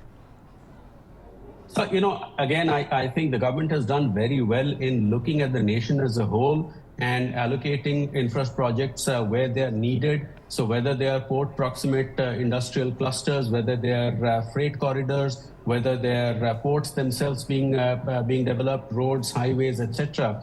I think they've done a good job in terms of allocating projects where they're needed the most. And as I mentioned, that infra projects have a knock-on effect on the entire industrial ecosystem. So I don't really think that I have anything to add as to what they should or shouldn't do. Okay. Ms. Kidwai, if we look at the manufacturing sector, what is the main ask from that sector to the government this time? I think the continuance and of encouragement to the MSMEs and SME sector remains a very big ask. These many industries within these sectors have suffered through the COVID years. Not all have come out of it with flying colors. And that support continuing is important. And many of the points pertain to what Subhakant has said, that if we can continue to focus on the ease of doing business, we can continue to focus, as I was saying, on the liquidity that comes through capital markets, liquidity through banks. All of this is in the direction of ensuring that these sectors have access to finance, and we are able to grow and produce goods that are competitive and at lower cost. And the lower cost comes for all industry from the benefit of logistics costs coming down. And we have heard commitments from our government to bring the logistics costs down from 16% to a much more global lookalike, an average of around 9%. That brings costs down. Access to finance and cheaper rates of finance brings costs down. And ease of doing business, proper infrastructure absolutely helps in terms of bringing costs down. So on one end, you provide all of this. I would just add that I am a big proponent, and FICCI has done a lot of push on this as well, of industry parks. If we can provide this plug-and-play infrastructure to our MSMEs, it helps them adhere to a lot of the regulatory asks, including the environmental requirements, provision of renewable energy, etc., and enables them to focus on manufacture and not have to worry as much about every aspect of setting up their business, which can be a deterrent. So the push on infrastructure should include not just what we've just discussed, but also the infrastructure of industrial parks, also digital infrastructure, and within this, therefore, whether it is water, sanitation, renewable energy, all of these inputs need encouragement in terms of private sector stepping in to help, but also for government to provide for the services as required.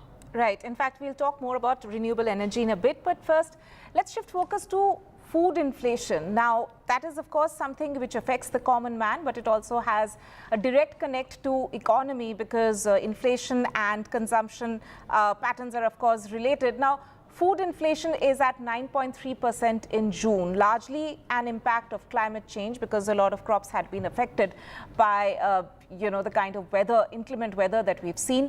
What are urgent steps that the government can take to mitigate that impact, Ms. Kidwai? Do you want me to comment? Yes. Yeah. Look, inflation is not a good thing because it impacts every private pocket. And what's unfortunate is we've seen food inflation go up, and we got signals of this from the Reserve Bank of India governor as well in terms of his conversation, and therefore no cuts in interest rate at this stage, because while inflation is down to very manageable levels, the trend right now in terms of this blip up is not good. I think a lot of it has to do with just the logistics of monsoons and just the timing of this. And I'm hoping that it is stuff that will settle. But it is something that needs very close watching. It hits every pocket, and we, in fact, need to see demand go up. We have seen across industries, rural demand is still not where it needs to be, although improving. And with demand going up, urban and rural, industry puts more money behind investment and we see growth. If the inflationary pocket eats into savings and investments, it will definitely impact demand. So I would hope that in the budget we give into our middle classes and certainly our low-income groups more money, bearing in mind that inflation is still not in check. And this could only come through some incentives, tax reductions, etc., which enable people to spend more so it can buoy the economy and push growth up. Right. In fact, for Mr. Panda, I would want to touch upon the sustainability factor and the recommendations which have been put forth by the FICCI in their memo. If we can put up that graphics where we talk about how suggestions related to a national taxonomy for green finance and to create pathways for green transition and to review priority sector lending framework. But what do you think, Mr. Panda, the government can do to ensure more private or encourage more private sector investment into green projects? So look, first and foremost, just to reiterate the obvious, that sustainability is a very key pillar that needs a lot of focused attention. And the government at the highest levels has made it clear that it's not just growth, but sustainable, inclusive, and resilient growth. So on the sustainability side, clearly, the national taxonomy that we talked about, broadening the priority lending framework to include electric vehicles, etc., ensuring that there is more, the ecosystem relating to charging and all of that for EVs, all of that is important. And of course, energy transition, and in that context, especially for MSMEs, because I think the larger companies, they're very clear what they need to do, and if they don't, they know who they need to talk to get these ideas. But in addition to other hand-holding that the government is doing for MSMEs, I think lending a helping hand for energy transition is important. Now, to come to your question about how to encourage private sector to invest more in sustainability projects, I think that is already happening because, as I mentioned, it's obvious that sustainability is a very, very important peg going ahead. And you are seeing major announcements by groups which are focused on the green economy, or conglomerates who are looking to put money into key sectors. So I think that is happening, and that is something that will obviously gather pace as time goes by. But in terms of ensuring that we have an enabling ecosystem with measures like proper green taxonomy, etc., I think that is what can be done to see that these projects are properly prioritized and move ahead. Right. I probably have time for only one more question, and I'll take that to Ms. Kidwai. Ms. Kidwai, there's, of course, recommendations related to innovation as well. Now, why is investing in innovation and research and development so critical, specifically keeping in mind probably the fact that India is also looking at becoming the strongest manufacturing hub and also an innovation hub in this part of the world, and keeping in mind our competition with China? How important is it for the government to actually pick up the pace as far as investing in innovation and R&D is concerned? This is a great question, and one which FICCI has been pushing for quite a while. And we have seen an announcement from the government, as you know, of the 1 lakh crore R&D fund. So it will be good to see how this is operationalized. So to answer what is a great question from you is, why is it important? India today spends less than 1% on R&D, 1% of GDP. The global average is 1.8, and that includes the good and the bad. And a country like the US is at 3.5% of GDP. So if we want to look more like a US, which is a hub of innovation and the capital that goes into that innovation, then we still have a ways to go. It's critical because the industries we have chosen to excel in require it. We are an IT hub, and there, without innovation, we would die. The pharmaceutical sector has been crying for a long time to get incentives to ensure that the R&D spend is encouraged within the sector. And we are a very big pharmaceutical hub, as you know. And now as we look at AI and the new age sectors, again, this would become key. China has clearly set out for itself a target of being an innovation hub. And that focus is clearly there in President Xi's speeches and the direction that China is going in. If we want to be the China +1, or indeed the alternate investment destination, I don't think we can ignore this. And the skilling that goes into it, the job focus, and the spend and incentives, which are not really there right now, the incentives that industry should get provided in order to do this becomes important. And the ecosystem should be one where industry, venture capital, the science hubs that government has, the ministries and their spends all come together in these specific areas. And by working together, we ensure that we can commercialize better what we are doing in terms of R&D. Right. I'm afraid we are completely out of time, but Naina Lal Kidwai, Subrakant Panda, thank you so much for joining us on NDTV for this pre-budget special, where we are focusing today, of course, on top industry voices and their ask from the Finance Minister. Thank you for watching, and news and updates will continue right here on NDTV.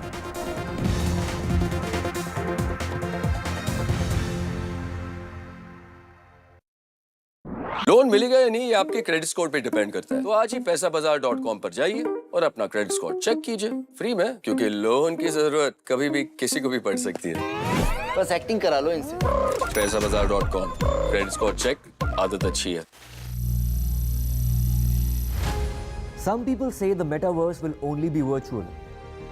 One day this lecture hall will be made of code, and driverless cars would be trapped in intersections. But even in this maze of the future, you can't wish away health. It's time to become more resilient.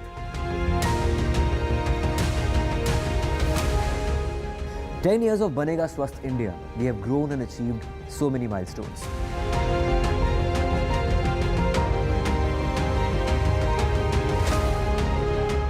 And now I have a plan to beat the urgency, to stop breathing with difficulty, to relieve getting choked with inactivity.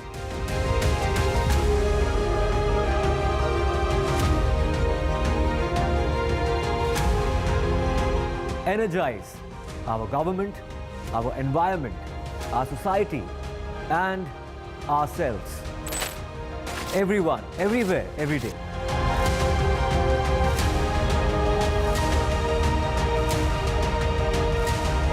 Banega Swasth India. One world hygiene.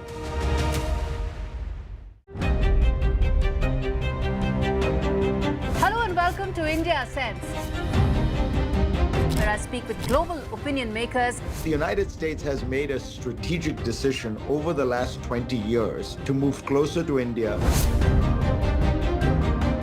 So a $7 trillion economy seems a perfectly conceivable number. If you want to be a national party, it's that you sort of accept the way the world is rather than want to endlessly hark back to how it was.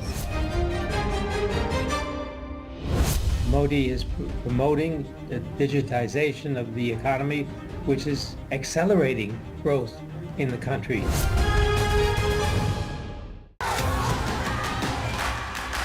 The biggest democratic exercise in the world. Team NDTV covers it from ground zero. BJP really had to fight a tough election this time. Unprecedented exercise. Unmatched coverage. There is no dispute. जनता को decide करना है. From polling to counting, NDTV brought you the most trustworthy news and updates.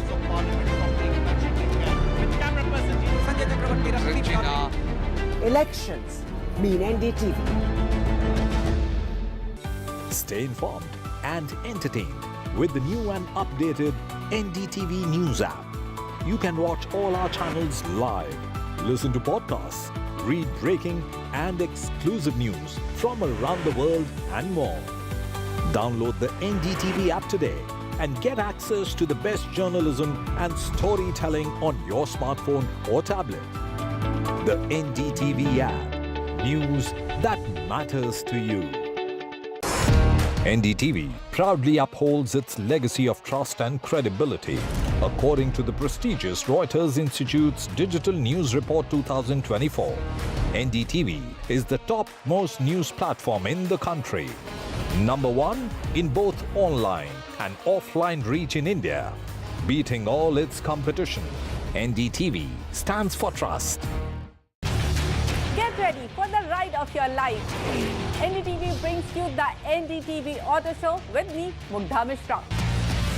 From the fastest supercars to the sleekest new energy vehicles to your trusted daily ride, we cover it all. Every Saturday at 10:30 a.m. and Sunday at 8:30 p.m. only on NDTV 24/7. Your next great escape starts here. MSMEs are the backbone for the country's economy. They account for 45% of exports.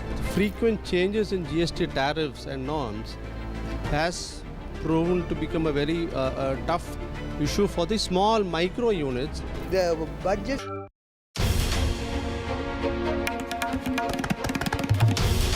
This is NDTV, and you're watching NDTV 24/7.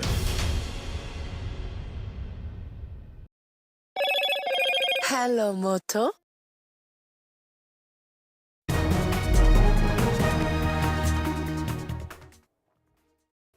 The controversial bill around the job quota in Karnataka created such a furor, and with such a backlash, the Karnataka government had to put or hit the pause button there. But there are deep-set concerns, and we need to get into the controversy, get into the depths of it. And to unravel this, I'm joined by top corporate honchos. Thank you so much for joining us. And let me actually introduce you to them. Starting with Mr. Arvind Sawant, founder and managing director from B&B Workplace. And then we have Mr. Jagannath Rao, founder and director, facility management, global network. And we have Jairam Govindaya, who needs no introduction, founder, corporates in real estate. And we are also joined by Mr. Manjunath Baswaraj, corporate real estate professional. Now, without further ado, we begin the show because we are talking about the bill. I'm Pratibha Raman. Let me introduce myself as well. And we begin the show today. My first question is, when you heard this news, what were your first thoughts? When you saw this controversial bill, did you think that this is a boon or a bane? When we heard this news yesterday, by heart I liked it, but by my mind, I am not in compliance with this bill. I tell you, Pratibha, Bangalore has around 2 million IT employees. When you pass a bill like this, you need to be extremely inclusive, and you need to consult people who are in charge of the IT and ITES industries. You know, Bangalore has the big bigs of IT and ITES. My smallest recommendation is that government can pass anything and everything, but they need to consult the industry hanchos, take the inclusivity. We have NASSCOM, who's the governing body for IT and ITES. Talk to people and then make sure that this is an inclusive bill. That's where I stop, but I can add a lot of things once I hear from in fact, talking about NASSCOM, please hold your thought together. Talking about NASSCOM, interestingly, they did mention that this would drive companies away. So my next question would be around what would really companies think of when they want to set up, say, Karnataka as their base or Bangalore as their base? The talent pool. I mean, that's most important thing. And I think if it is not diversified, if it is not coming from all over the world, I would say. Bangalore is actually, a brand which is globally known and known for the talent, and that has been there from like decades. And I think if we don't have this resource pool available, companies will actually start thinking whether they have to come to Karnataka or in Bangalore. But interestingly, one of the ministers who I was talking to did mention that what really makes companies come to Bengaluru, the biggest thing is human resource. And we are talking about enough talent here in Bangalore, so why not have Kannadigas the perfect opportunity there? See, I am from Bangalore, so I've been seeing this industry for a very long time. I think about 10 years back also we had the similar issue had come up, giving priority to the localites. The thing is there are several angles to it, and there are several issues to that, and we need to look at it. One is the employability. So now we have so many colleges, engineering colleges. There's a huge turnout of people, but as soon as they come, are they employable? Then there's a demand and supply gap. At what time people are available? When I have a project, when a company has a project, at that time are they available or not? These are the issues which needs to be looked at before getting into the issue of whether localites should be given priority or not. Look at the merits also, and also be genuine and see that promote the localites so that they are employable and they also get the equal opportunity to be in the industry. Before I actually get into the merit versus reservation, let me give you a statistic. In March 2023, the unemployment rate in the state was just 2.3%, while all India figures were 7.8%. So how do you address that employability gap here? If you look at Bangalore as an IT city, yes, our unemployment is very low because we have a high talent pool, because we have people coming from different parts of India. And if you look at companies like Wells Fargo, JPMC, TCS, Infosys, the big wigs, the Cognizant, when they recruit an employee, they map the skills. It doesn't happen just like that. And if they interview a couple of people for a higher position, it's very difficult for them to employ them. But if you look at all over India, the ratio, yes, all over India, you cannot find that kind of a talent pool. Why? You asked a question, why Bangalore is liked? Because we have tremendous talent pool in Bangalore, and that needs to be controlled. But if you look at Kannadigas as such, we are brainy guys. But what happens with most of us, if you look at most of the organizations, the young employee team is all Kannadigas. What happens with them is that they want to serve in the junior level, then the middle level. When it comes to senior management, they migrate to the different countries. That's the challenge we have with Bangalore. I think I just want to add to what Jay has mentioned here, that Bangalore is a destination for a lot of companies. One is not just because of the availability of talent pool, but also the maturity of the talent pool, right? So we have matured as a city, as a human resources over a period of time, not just because we're being just Kannadigas, right? So it's a combination of everybody who has come together to this city, and we have learned from each other. And I think it should continue to go that way. My next topic is about merit. Sorry, you want to add something to it? There are two things actually. See, one is the whole thing the IT industry operates is all customer centric. See, the customer wants something, can we deliver it? Do we have the people? So suddenly when a project comes and need about 100 people. So how do you think about all these things? So the HR plays an important role here. Their job is to get the people because they have a KRA to achieve, right? So that time, this also should be looked at in a policy-wise, HR, what kind of policy they have, how they look at the localites, and how they also give the equal opportunity to them. So that, based on their merit, they can be recruited. Everybody is talking about merit. So merit versus reservation. When you look at that, in fact, interestingly, most of the ministers did mention that we are only talking about Kannadigas with merit. We are not saying that, you can just randomly recruit any kind of a Kannadiga. We are talking about those with talent and has to be a Kannadiga. So when you have, the country, India, on the bright spot, the world is looking at us. Now, to fulfill that, the gap is widening in terms of resource pool, in terms of quality of resources. How will you fill that gap? I mean, only one state talent may not support that or help. You need to look into other states. You need to give, you need to collect them together. Bangalore, as I said, is like always overlooked by, the companies outside India. And that's the main reason. I mean, you need to give the opportunities to others as well. Competition, healthy competition is another very important point where for the customer and being customer centric, you have to have these healthy competition, and when you have open field to play, you give the opportunity to everyone to play, and then the quality of production is improved, innovation is improved. In fact, I was having a very interesting conversation with one of my gym mates who also happens to be a government official, and she was telling me that she wanted to be in a private sector, and when she joined the company, the boss who she was reporting to was only recruiting persons belonging to his or her community, and that left her baffled, and she is a Kannadiga, a proud one at that, and she was feeling extremely bad, and she was feeling extremely proud that this bill came about. So when there are sentiments like this doing the rounds in, say, from the gym to every road that you walk into, what are your thoughts on that? How do you address that then? See, it's also about the hiring manager. Okay, see, hiring manager gets about 50 people, and let's say he is from non-Karnataka, okay, he's not from Karnataka, and there are people who have been given to him candidates to choose, because he's the final authority to say that I want these people. So that bias also could play an important role here, because let's say I'm X, and I will only take about X people, okay. If I'm a localite, maybe I'll take only localites. So this bias has to be addressed in the industry. Maybe that is the feeling which Kannadigas are carrying. Okay. Now, how do you address that? What are your suggestions? So the bill is no solution to that then? See, if you look at companies of higher caliber, who has employee force of more than 30,000, 40,000, companies like Boeing, companies like TCS, these things will not happen there. Because I just heard what you said, your gym mate has said that it's a bias. It doesn't happen in all the organizations. Trust me, when they hire an HR manager, they hire with a lot of integrity and values, wherein he will not be biased. I have undergone a lot of interviews where HR manager has said very clearly, you can be coming on merit or reservation. We don't need you because you don't carry that kind of skill sets. How it can be addressed, I tell you, India has 30 plus states.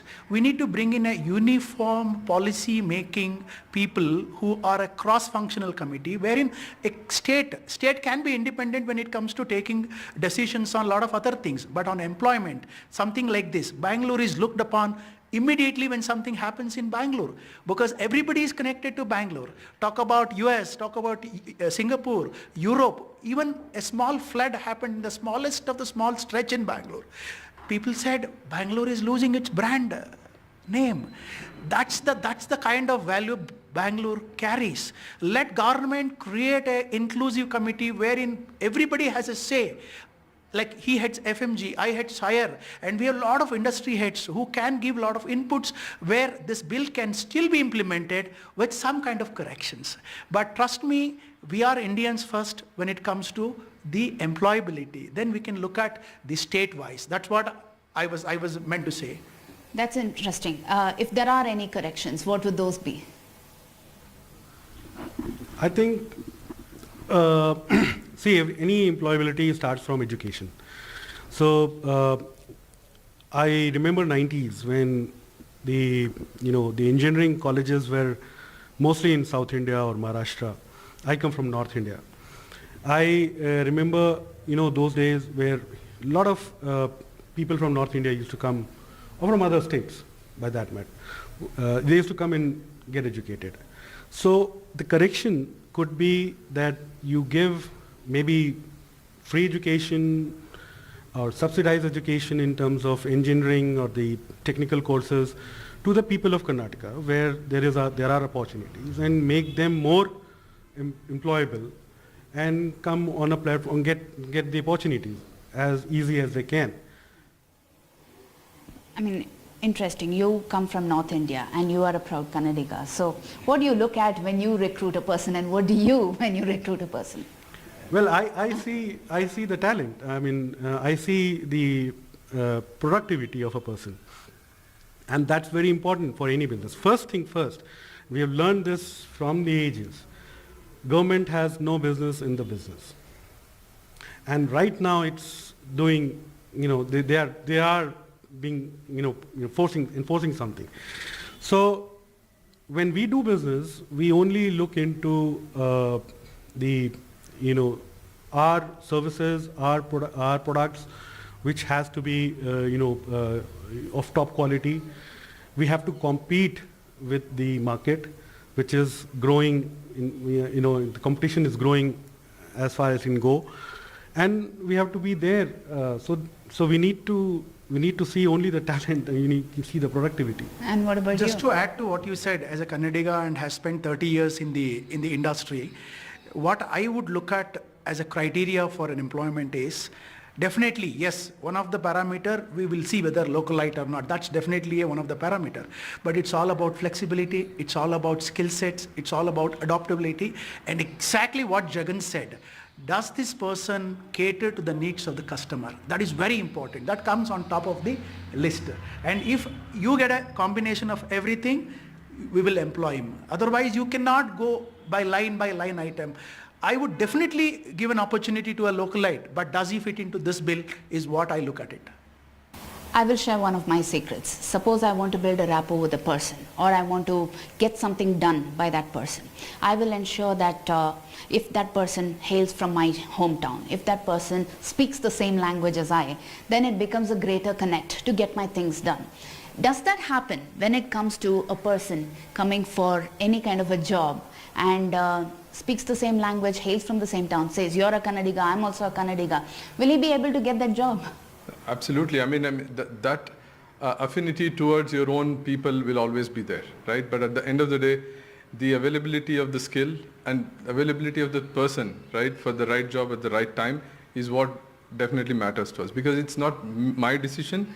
It is in the interest of the organization that we need to take this, right? So, and again, the government, I'm not sure what they're trying to achieve by doing this, reservation or whatever. Like you said, merit and reservation should not be in the same, in the sentence. Either it could be a merit or no reservation. What are your thoughts on that? Yeah, see, it is obvious as human beings it happens, but somewhere we need to look at it.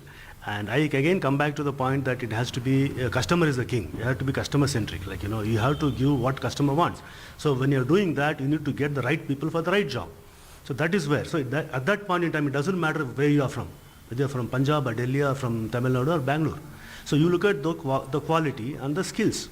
So at the same time, having said that, you have to promote localites, give them kind of a priority to them. Maybe we can give some training, something like that, or maybe you can promote the language Kannada in the offices where they can have some speaking kind of a thing, training and all. It can be given. Well, it's not like the bill did not have exemptions or provisions for you to look at other options if there is a dearth of local talent, with the caveat that you need to provide enough training for the locals here within a span of 3 years. So, I mean, is that not enough leeway that you can play around with? That's exactly I said. When you do something like this, which is a kind of a decision maker, you need to ensure that you do a deliberation with the stakeholders. I'll give you a live example. I was working with an automobile company, and yes, we were pushing, even our managing director said we should recruit Kannadigas. There is a certain department called painting divisions. When we went around all the ITIs and diplomas in Karnataka, we were not able to get the painters. We need to go to Maharashtra, or we need to go to Tamil Nadu to get the painters. So imagine we have this bill implemented. And how do you expect companies to work out from Karnataka? This becomes a very difficult proposition. And it has to be deliberated. People need to take cognizance of what they're doing it. Otherwise, as brand Bangalore, we would go much behind our progress. Does language ever become a barrier when it comes to recruitment? Not really. I don't think so. I think all the corporates follow the English as their language of communication across, right? So there is no reason for any of us to feel otherwise. Suppose there is a person who has studied in Kannada medium but has enough talent when it comes to coding and can actually get recruited, but would language or the fact that he cannot communicate in English, does that become a barrier then? I don't think so, as long as he can deliver. Among top cities with employable talent in the age of 18 to 21, Bengaluru stands second, which is 72.18%, and Karnataka commands highest availability of English talent in India. Then why is there an employability gap?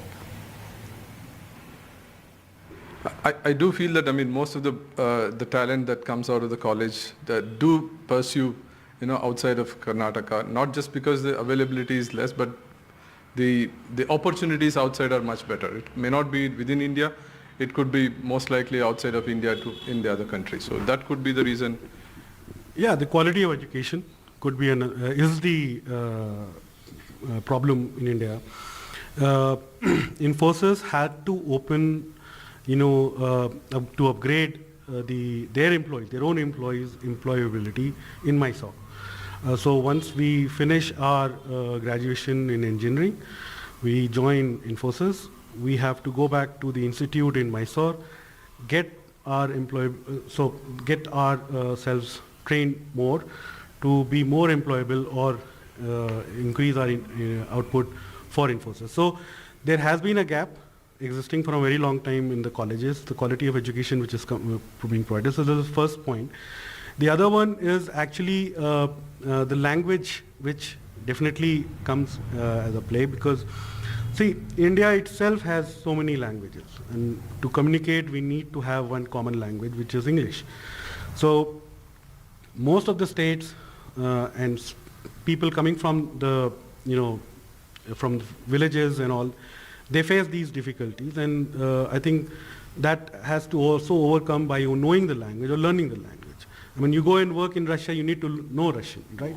So we need to be a Roman when you're in Rome. So that's the theory here.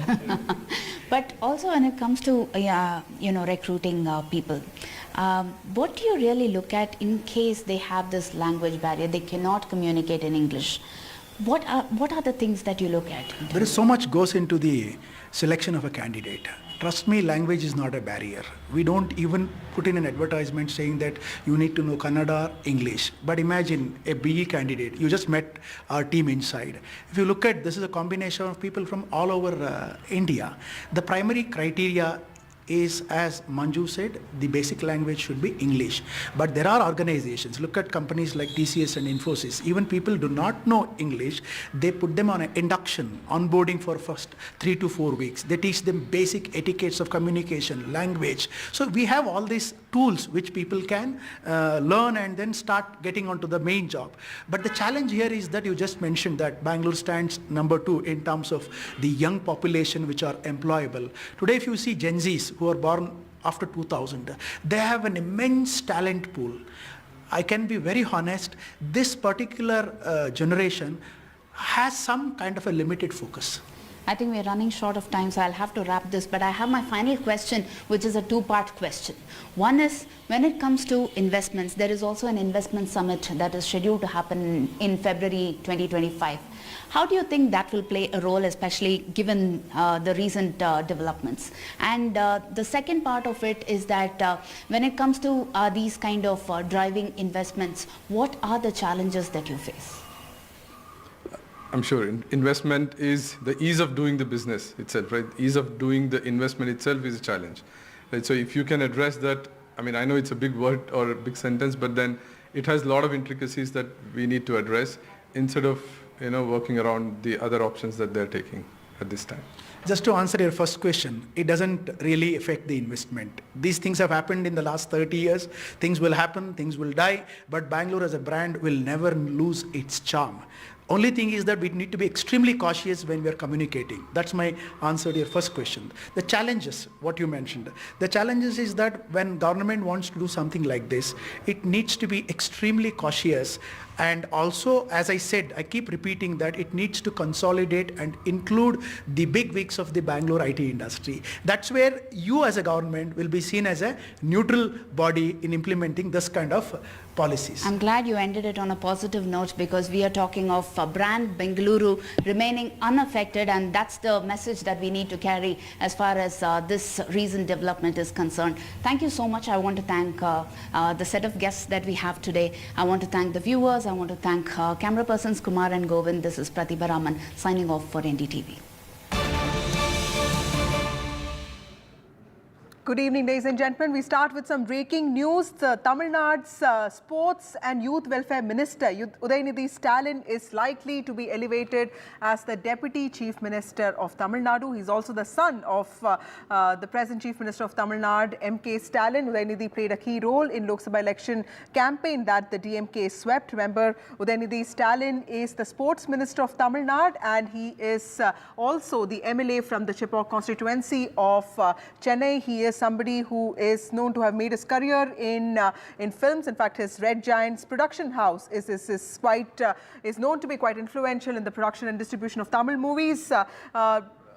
Joining me now is Sam Daniel, our reporter, our correspondent from Chennai. Sam, tell us, how is the DMK thinking of something like this? Is this in line with the DMK ensuring that it doesn't make the same mistake as it did with this delayed, coronation of Stalin, because he was always seen as a CM in waiting. In fact, he got a ministerial post only when he was, in his 50s. Udayanidhi is 46 years old. Is it also to counter the rise of someone like Vijay? Two things, Vasudha. One, to reward Udayanidhi Stalin's role in the clean sweep by the ruling DMK in the recent Lok Sabha elections. He campaigned extensively.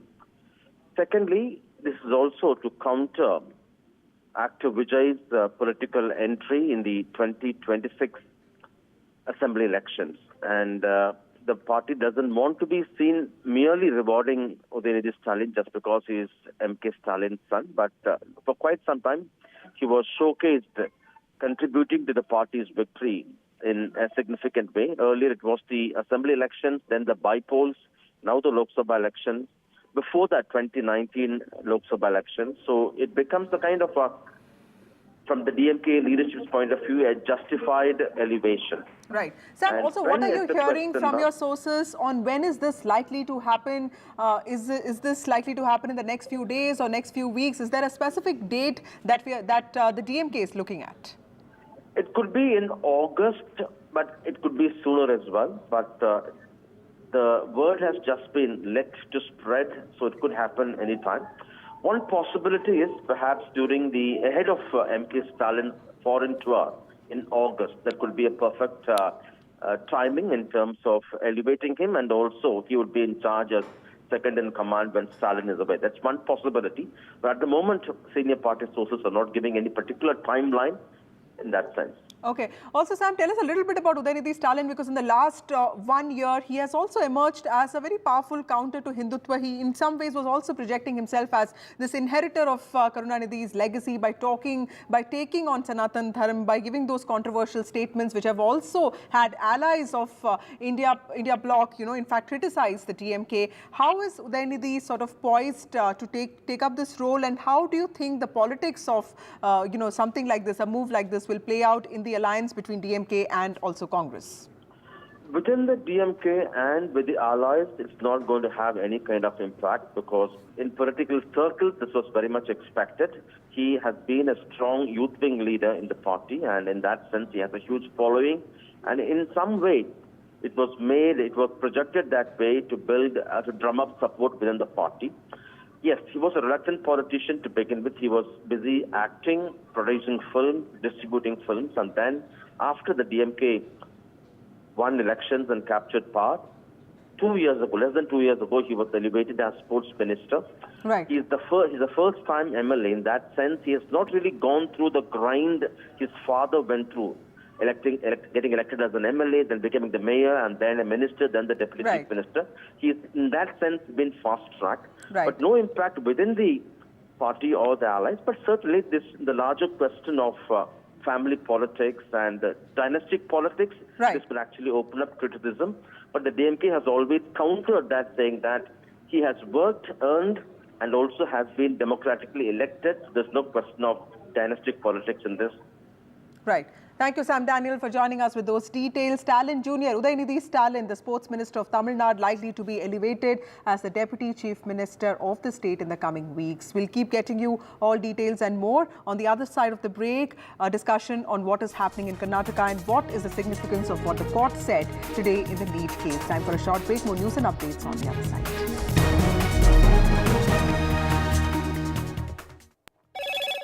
Hello, Moto. Motorola, India's best 5G smartphone brand.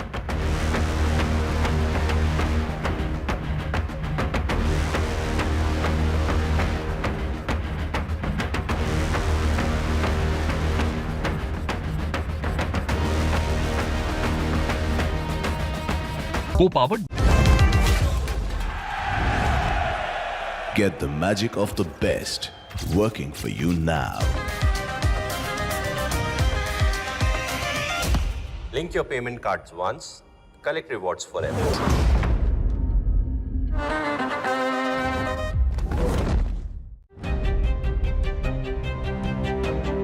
Hello and welcome to India Sense, where I speak with global opinion makers. The United States has made a strategic decision over the last 20 years to move closer to India. So a $7 trillion economy seems a perfectly conceivable number. If you want to be a national party, it's that you sort of accept the way the world is rather than want to endlessly hark back to how it was.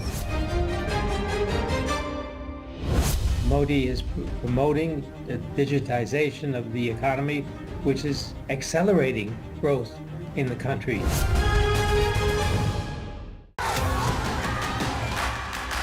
The biggest democratic exercise in the world.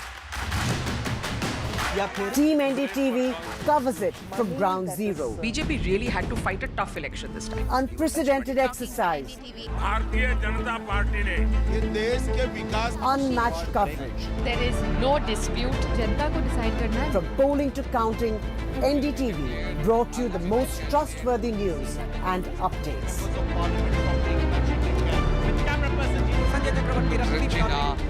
Elections mean NDTV.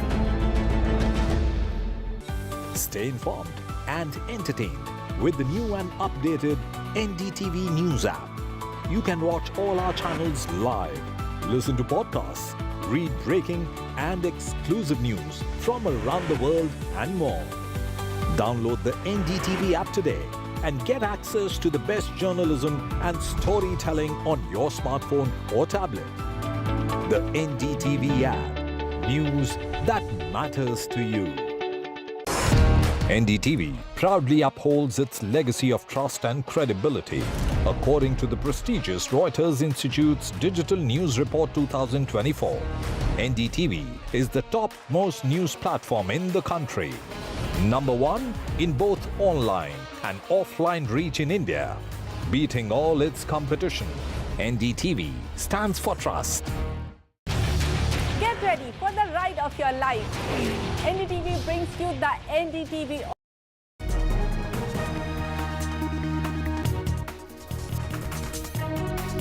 Supreme Court has asked the National Testing Agency to publish city and centre-wise results of the NEET UG examination by 5 p.m. on Friday, keeping the identity of the students masked. In fact, the next hearing will take place on Monday. 2 passengers have been killed, 23 injured after several coaches of the Chandigarh-Dibrugarh express train derailed in Uttar Pradesh, Gonda district today. In fact, the driver of the train claims he heard a loud explosion. A high-level inquiry has been ordered. Compensation announced. Possibility of a key reshuffle in Tamil Nadu government. DMK is mulling elevating Udayanidhi Stalin as deputy chief minister. Prime Minister Narendra Modi has chaired a special meeting of the Cabinet Committee on Security. This comes after a series of terror attacks in Jammu, which left several army men dead. In fact, the opposition has hit out at the series of deadly attacks. Uttar Pradesh Police's latest directive asking eateries on the Kavar Yatra route in Muzaffarnagar to display their owners' names has stirred a row. In fact, the opposition has called it a social crime, likened it to Nazi Germany.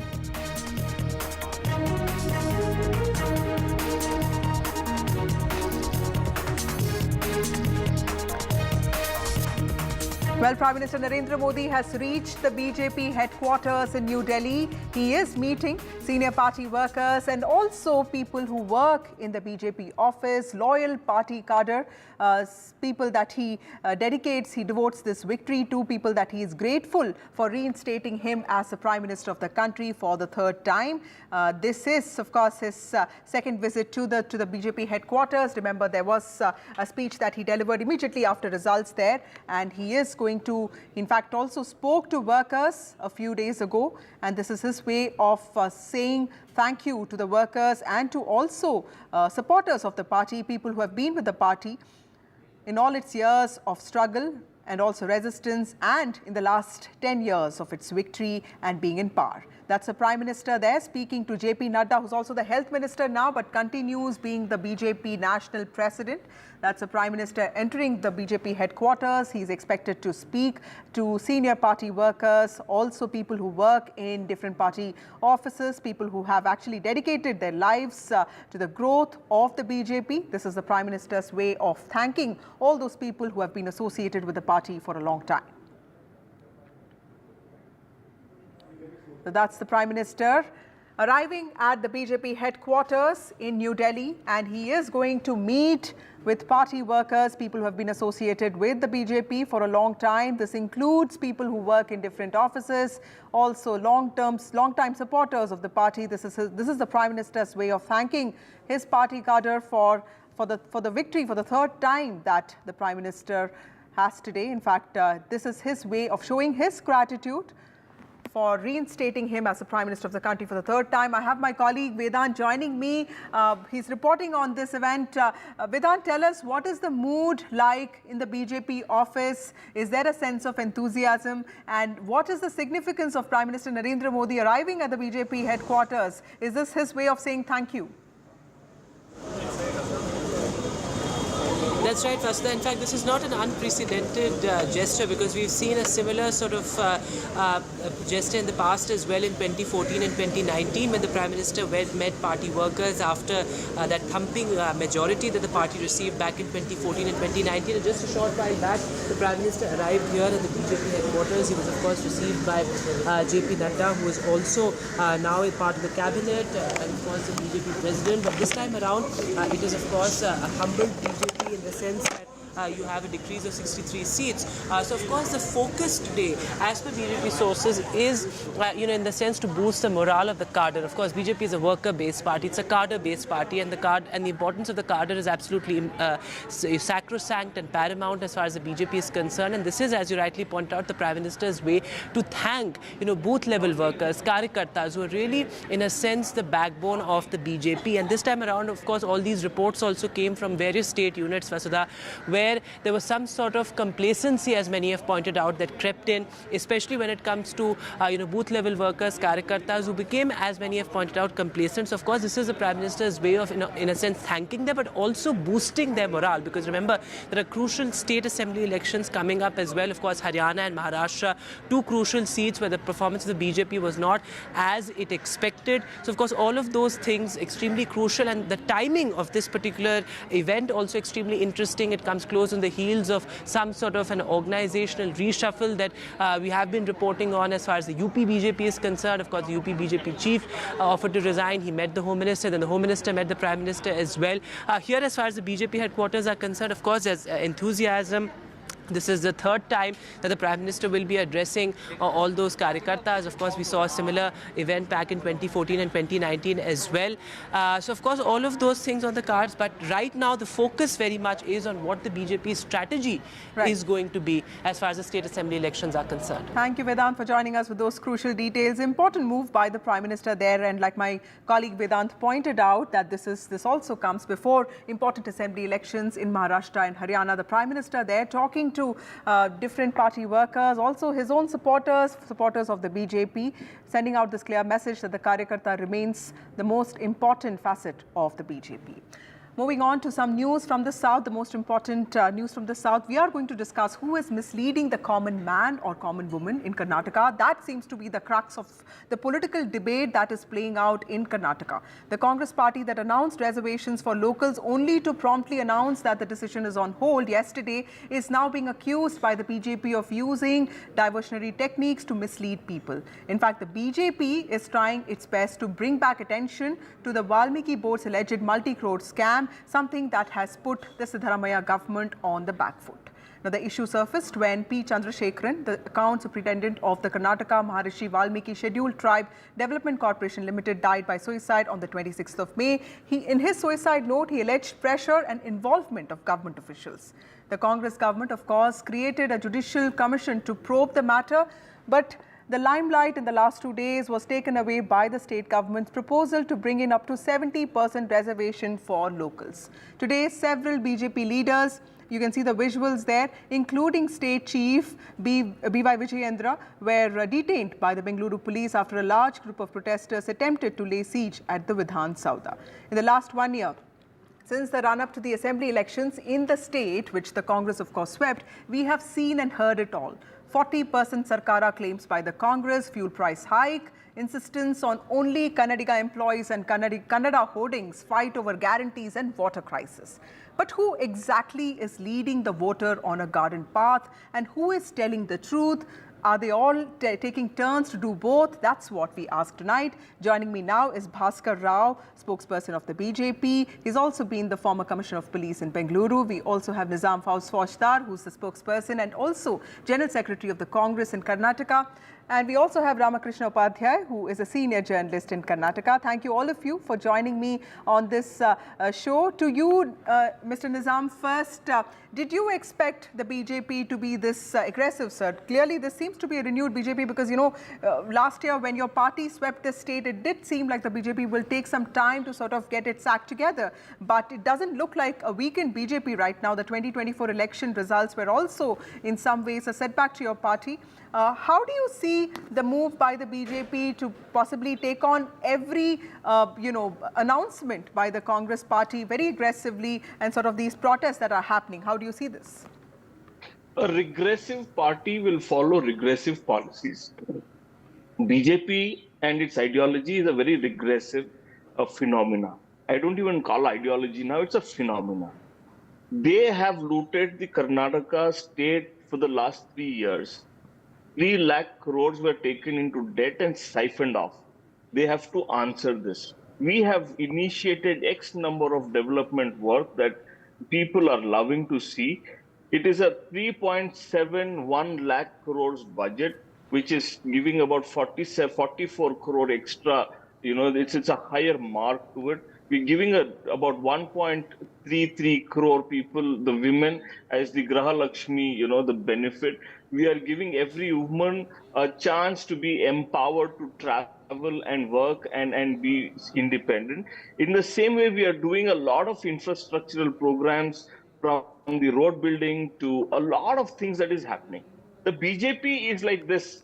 But Nizam, may I just ask you this one question? Mr. Nizam, some days ago you said that, Kannada hoardings are compulsory and there was this, little bit of violence that happened in Bengaluru. Of course, then you give time. Then, of course, there was this thing that IT employers need to display the names of the locals that they employ. That needs to be displayed very conspicuously is what your government said. That, your government also walked back on that announcement. Yesterday, we saw a lot of back and forth happening, and finally the state government has said that that it will take some time. So, at some level, it does feel like the Congress government wants to just keep testing waters, wants to just keep making these announcements without really putting in that kind of thought. Because if you look at the draft of, this jobs for locals, it seems like, maybe a school-going student has drafted it. So, do you think such an approach will be okay when it comes to policy statements? No, your conviction of asking the question itself is questionable now. Let me ask you, it's just like this. Who gave a hasty decision in this country? In the midnight in 2016, Notbandi kar diya. In about the GST, midnight hasty decision. You have spoiled the MSME. You have spoiled the financial structure of the country. And you are asking us that who is taking hasty decisions. We are saying it's simple. You don't ask the same question in UP, you don't ask the same question in Bihar, you don't ask the same question in Madhya Pradesh. Yes, we have a legacy of Kannada. The people who are working here, people who are doing business here, needs to display a name in Kannada. So what's wrong in that? Absolutely, there's nothing wrong in that. It's just that the government keeps going back on this, which is No, it's not going back and forth. We are simply standing by the Karnataka let me go to state. Mr. Rao. Yes, sir, I'll come back to you, Mr. Nizam. Yes, sir, I'll come back to you. Ever since this government has come, Okay, Mr. Bhaskar. Last year. Mr. Nizam, I'll come back to you. Let Mr. Bhaskar respond.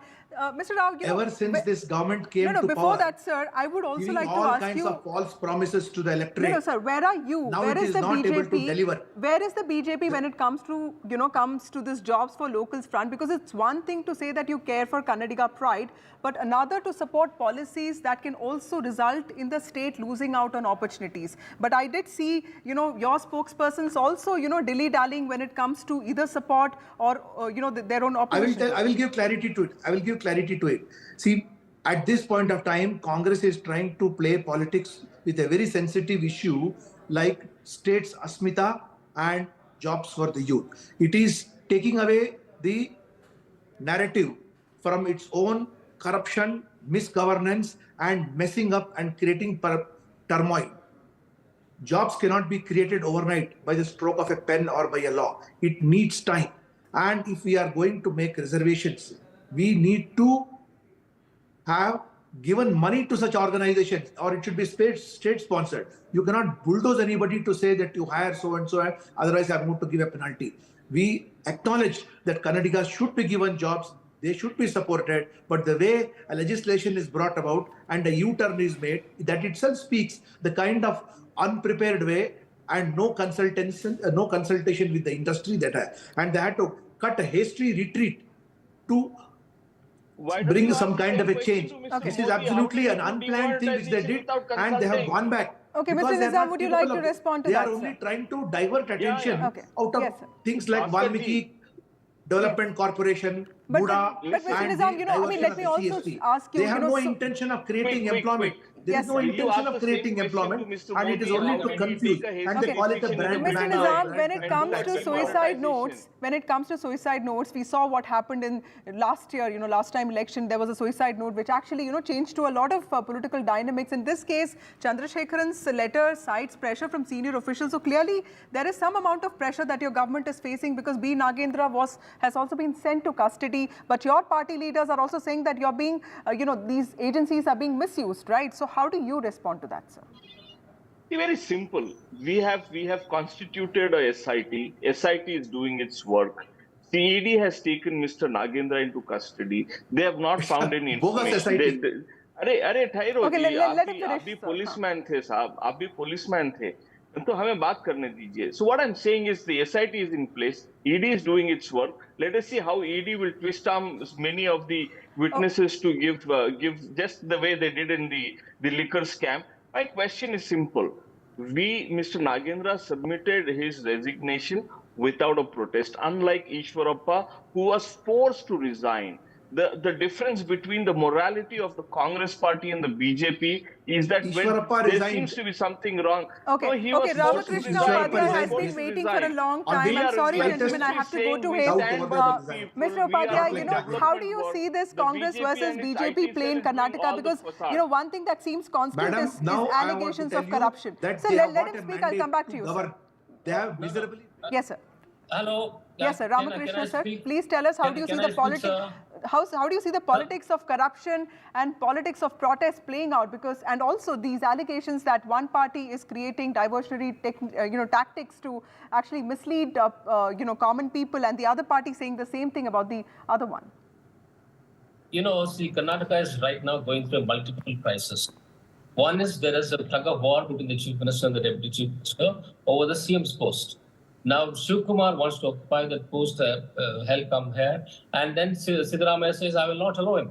So this is on one side. And then you have financial crisis facing the state because the 5 guarantees have sucked out all the money that was there in the treasury. Now, the government doesn't have any money for paying the government employees. So this is a situation as far as the financial position is concerned. And then you had drought. So, this government seems to have forgotten drought. See, they asked for 18,000 crores from the central government and got about only 5,000 crores, which is really unfair, I think. But where is the drought? Now there is a flood happening all over the state. So they have so many things on their plate, and they are bringing in issues that are irrelevant. And you talk about jobs for Kannadigas out of the blue. Can that be implemented just like that? And everybody knows that any state government which has tried this kind of a trick has failed. In Maharashtra, we've seen that they brought in this kind of legislation, which was struck down by the Supreme Court. So it cannot happen just like that. And especially for a state like Karnataka, which attracts so much of talent from across the country, and it is the IT capital, the Silicon Valley of India. How can you have jobs reserved for Kannadigas only? Kannadigas will have jobs. Mr. Rao, you also heard Mr. Upadhyay as a senior journalist. You also heard your opponent here. Today, Minister Krishna Baire Gowda, who's not seen as a very aggressive man, he's seen as a decent man. He is claiming that agencies like ED, CBI are being misused. Do you feel that this is something that will work against your party? Because clearly, while you've done well in Karnataka, the BJP overall has also reduced numbers. You take the issue in Karnataka. What Karnataka is going through is they are firefighting to manage a financial crisis which they have themselves created by giving false promises. Now, to divert attention from burning issues, they have got a lot of internal issues also, like who is going to be chief minister, how many deputy CMs are going to be there. They want to bring in a caste survey, and they want to create confusion. And to divert all these things, now they are talking about a Bangalore South district. Okay. And then about job reservations in the private sector. Last word from Mr. Nizam. Are you really, is the Congress party not focusing on governance and creating controversies one after the other, sir? I'm sorry, I'm running out of time, Mr. Nizam. Last diversionary tactics, that's all. No. The main issues are not being addressed. Yes, sir, please let me also tell you, our senior journalist was saying that we have sucked out all the money from the system for the guarantees. It's 3.7 lakh crores is the budget, and only 55,000 crores is for the guarantees. The rest of 3.2 lakh crores is for the development and various expenditures for the state. So please don't mislead the state by saying that guarantee is eating everything from the plate of the state. It's guarantees are also not being fulfilled. It is been fulfilled. I don't think so. You do a ground level study application. And see how many guarantees are fulfilled. Bhaskarji, if you are not getting the 2,000 rupees as Grahalakshmi, please send it. If you're not a tax-paying person, I will get it done for you. But the question is, the money is there in the state. It's a surplus employment. You wanted to say something, sir. You wanted to come in here. Please. Money is, we are only saying Madam, money is only being looted and plundered brazenly from the treasury. Okay, Mr. Upadhyay, let him speak, sir. Let him speak. Okay, he's a senior journalist, Mr. Upadhyay. Mr. Rao, Mr. Nizam, we heard you out. Let Mr. Upadhyay have the last word, please. Have you ever seen how corruption... Okay, Mr. Upadhyay, please. No, I think the Chief Minister has forgotten about administration, and he's have this multiple scams that come up in the way, like this 1 week is a ST corporation scandal, and then his own wife is involved in this Moda scandal. I mean, nobody expected the Siddaramaiah to be, getting into this kind of a scandal. And where you give up a land which is not worth nothing, and then you take 17 sites, for that in a prime locality. So this is not done, and I think he's trying to divert attention from that, and he has appointed some IAS officers to look into it. I think if he means, business, he should ask a sitting High Court judge to look into it and give a report in 2 months. And he has said he will do that and wait for it for 6 months. Why wait for 6 months? ask him to get it quickly. And then my suggestion is he should cancel all the illegal sites, including those given to his wife. That is the only way, he can, restore some normalcy in this thing, and then people will get he will get the credibility back. So point taken, that's an important himself point. Thank you so much, all of you, for joining me. I'm sorry, I'm running out of time. So the BJP and the Congress party in Karnataka are blaming each other for distracting the common man's attention from real issues. Congress party, of course, has said that it will speak to industry leaders and other stakeholders on the issue of jobs, a proposal that has been criticized by the industry. But the BJP has said that the Congress party is only distracting voters, distracting people from real issues. Moving on to the other important story from the south of India today, Tamil Nadu Sports and Youth Welfare Minister Udayanidhi Stalin, also the son of the present Chief Minister of Tamil Nadu, M.K. Stalin, could be elevated, could be elevated as the Deputy Chief Minister of Tamil Nadu in the next few weeks, is what NDTV has learned from its sources. Udayanidhi Stalin is an MLA from Chepauk. He is the sports minister. He's also the son of M.K. Stalin. This is an important move by a party that is often criticized for only promoting dynastic interest. My colleague Sam Daniel, who has been tracking this story, who has the scoop for us, joins us with more details. Sam, tell us, why do you think the DMK is thinking about this? Because when Stalin, became a minister, he was in his 50s. He was seen as a CM in waiting for a long time. Do you think this is one way to not let that mistake happen again? And also, is this one way of exerting family control on the party? That's very true, Vasudha. And this time, they've been building a narrative of promoting Udayanidhi Stalin, campaigning for the 2019 Lok Sabha elections and then the 2021 Assembly elections, the by-polls later, and then the most recent Lok Sabha elections, which the DMK swept. And in a sense, this has drummed up support within the party, particularly among the youth in the DMK, of a fitting elevation, as they call it, to Udayanidhi regarding his work in terms of leading the party to a huge victory recently.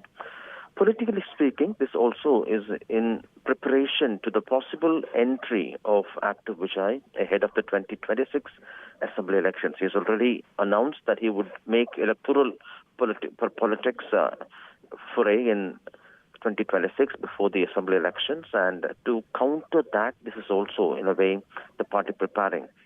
Secondly, this is another way of the party preparing a second rung of leadership. Of course, this will lead to criticism that the DMK is nurturing family politics, dynastic politics, and setting the ground ready for the mantle to be passed on later from M.K. Stalin to Udayanidhi Stalin. But the DMK argues that, well, it's not that way. He has fought elections, won elections, he has been accepted by people, and he has been, whenever the elevation happens, would be democratically done within the party and then at the government level. That's what the DMK argues. But the timing at the moment, it's not sure. Some suggest it could be in August when M.K. Stalin is scheduled to fly overseas on official work, and that could be one possibility. Otherwise, it could be any time now, taking advantage of the positive mood in the party following the recent clean sweep in the Lok Sabha elections.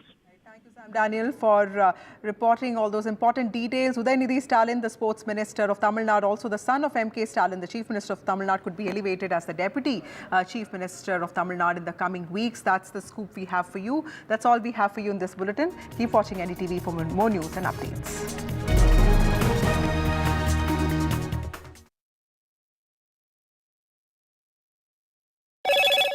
Hello, Moto. Motorola, India's best 5G smartphone brand.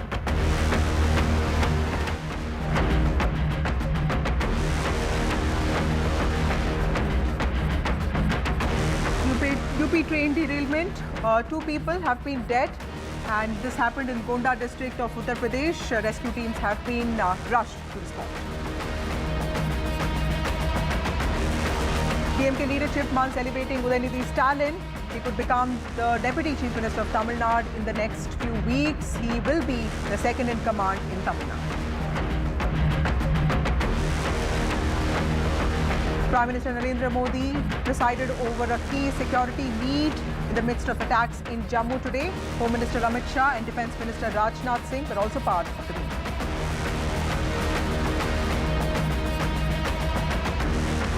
UP Police's diktat sparks row. In fact, all shops on the Kawad Yatra route in Muzaffarnagar have been asked to display their owners' names. Akhilesh Yadav of Samajwadi Party has said that this is a social crime.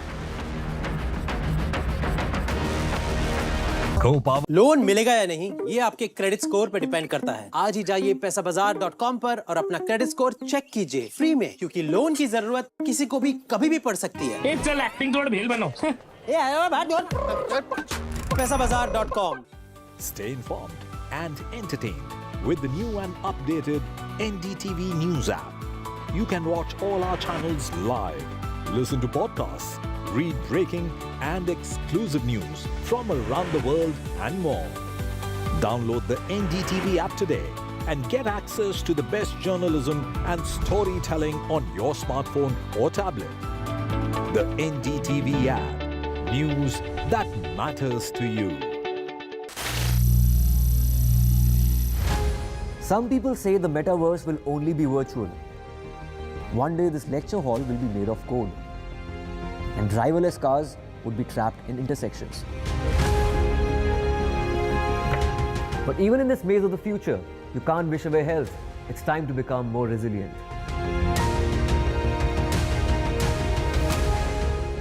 10 years of Banega Swasth India, we have grown and achieved so many milestones.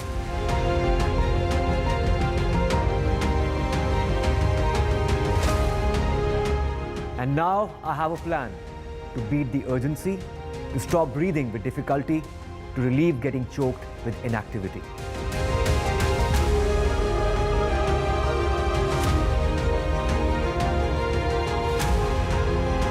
Energize our government, our environment, our society, and ourselves. Everyone, everywhere, every day.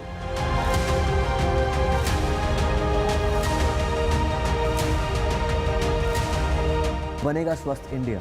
One world hygiene.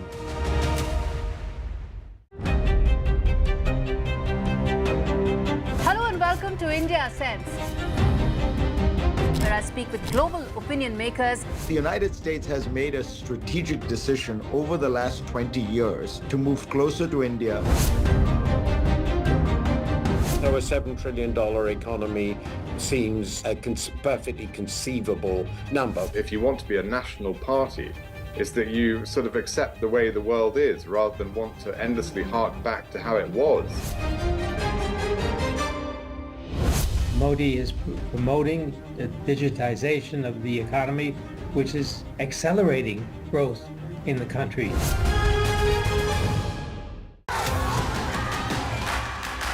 The biggest democratic exercise in the world. Team NDTV covers it from ground zero. BJP really had to fight a tough election this time. Unprecedented exercise. Unmatched coverage. There is no dispute. जनता को decide करना है. From polling to counting, NDTV brought you the most trustworthy news and updates.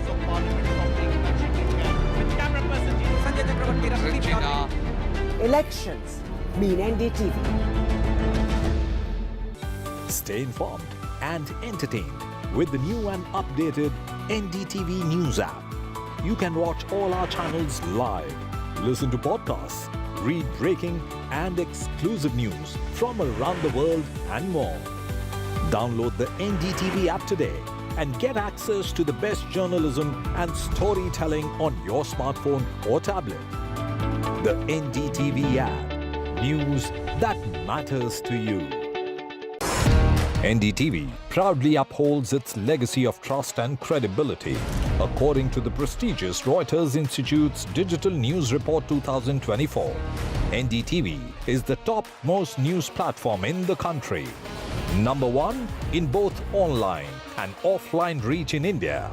Beating all its competition, NDTV stands for trust.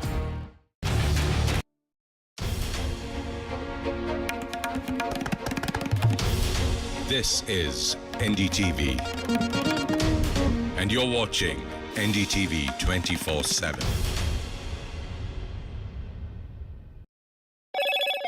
Hello, Moto.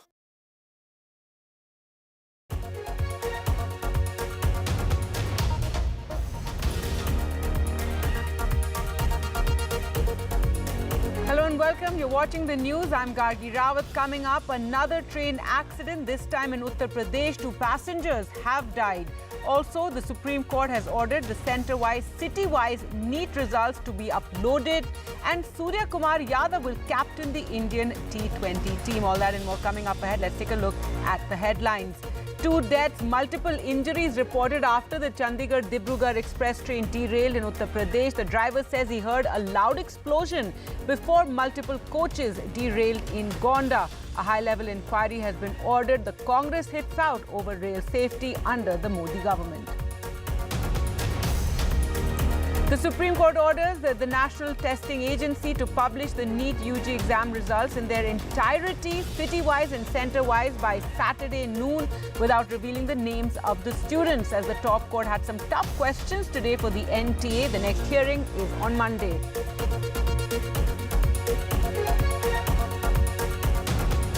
The Prime Minister is meeting BJP workers and partymen at the headquarters in Delhi. BJP President JP Nadda is also at the meeting. He will thank workers for their efforts in the Lok Sabha election victory. 2 soldiers were injured in Doda today after terrorists attacked a temporary army camp. A massive cordon and search operation in the area. 2 terrorists killed in the Keran sector. The Prime Minister chaired a top-level security meeting on the spurt of attacks. Troubles mount for US President Joe Biden's re-election bid as he tests positive for COVID for a 3rd time. The US President hints he may drop out of the race amid pressure from top Democrats to step down. And big hitting batter Surya Kumar Yadav is named captain of the Indian T20 team for the 3-match series against Sri Lanka, while ODI skipper Rohit Sharma and Virat Kohli were included for the 50-over series against the same team next month.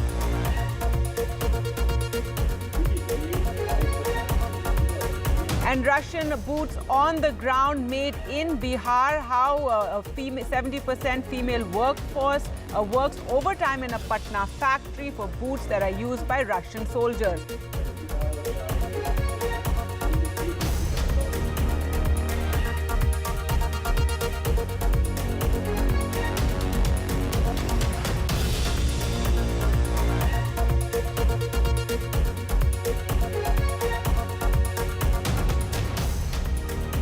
Our top story now, at least 2 passengers have died and several are injured after several coaches of the Chandigarh-Dibrugarh express train derailed in Uttar Pradesh's Gonda today. Rescue teams and local officials were rushed to the site of the accident, which took place at around 2:30 in the afternoon. The driver of the express claims that he heard a loud explosion before the multiple coaches derailed.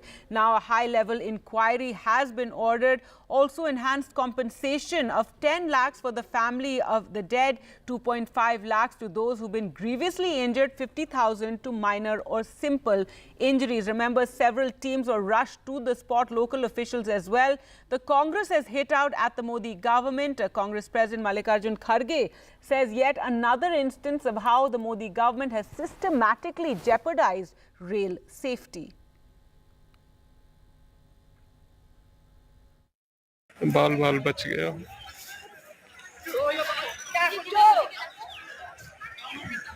एक train accident हो गया जिसमें।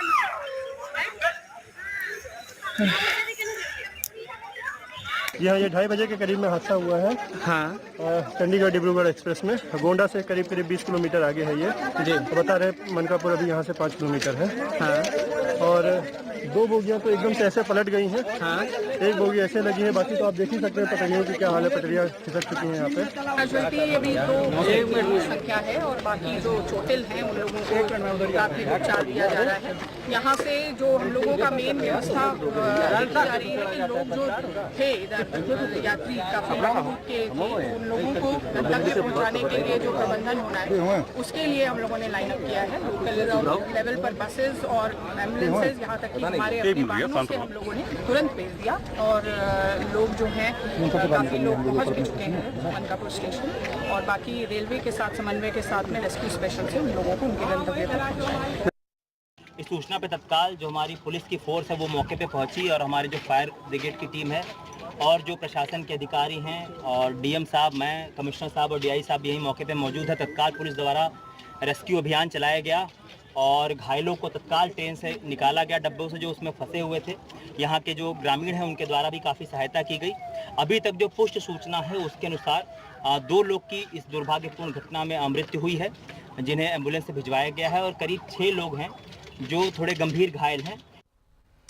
All right, so those officials who rushed to the spot, they're speaking to the media. As we said, 2 passengers died, several dozens are said to be injured. What is curious is how the driver of the train, the loco driver, has apparently said that he heard a loud noise just before the derailment took place, and several bogies, as you can see there, some even lying on their side. 4 AC coaches also derailed and were seen lying on their side. There was a worry that there may be more injured there, but the teams who rushed to the spot quickly checked all the carriages and all the passengers had been brought out. Those who were injured were quickly rushed to medical facilities. Also, a medical van was sent to the area. All through the day, several trains had to be cancelled or rerouted as well. Let's go across now to Ranveer, who joins us from the site of the accident. Ranveer, what is the latest you can share with us? Also, the driver of the train says he heard a loud sound and explosion just before the derailment.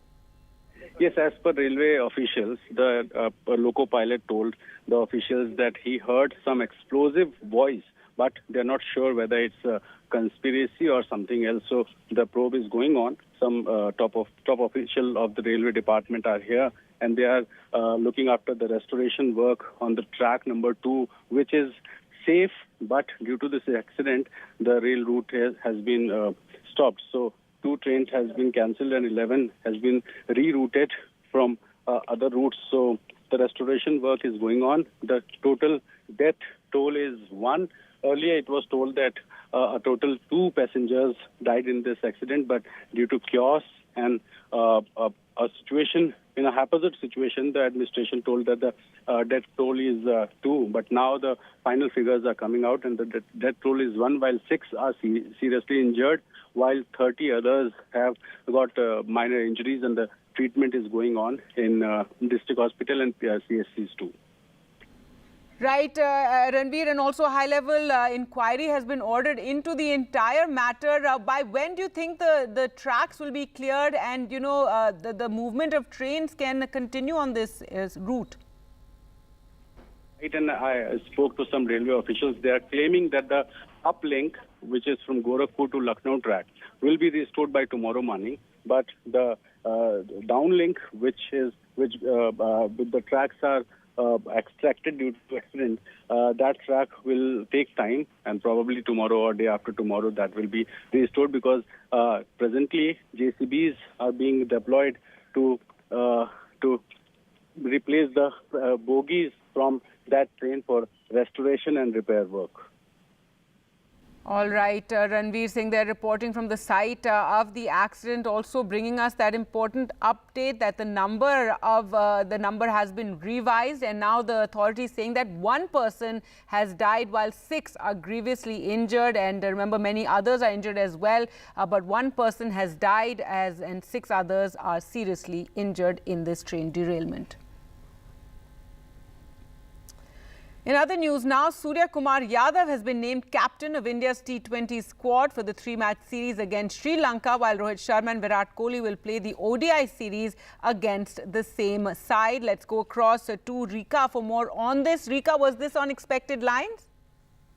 Well, it wasn't. Gargi and Hardik Pandya will be massively disappointed, given that he had ambitions to become the India captain. But now selectors, it seems, they're looking at a long-term plan for India, and hence they have decided to give the reins of captaincy to Surya Kumar Yadav for the 3 T20I series against Sri Lanka that commences on 27th of this month. There will be 3 T20 matches played by the Indian cricket team against the Sri Lankan cricket team. Significantly, Hardik Pandya has also been removed from the leadership group, which means that Shubman Gill has been brought in as the vice captain of the team, and that is pretty big news, Gargi, given that Hardik Pandya played a significant role in India's World Cup victory, that he has now been removed. What I'm hearing from the selectors is that there are concerns over his form and fitness. He wasn't fit during the ODI World Cup for a very long time.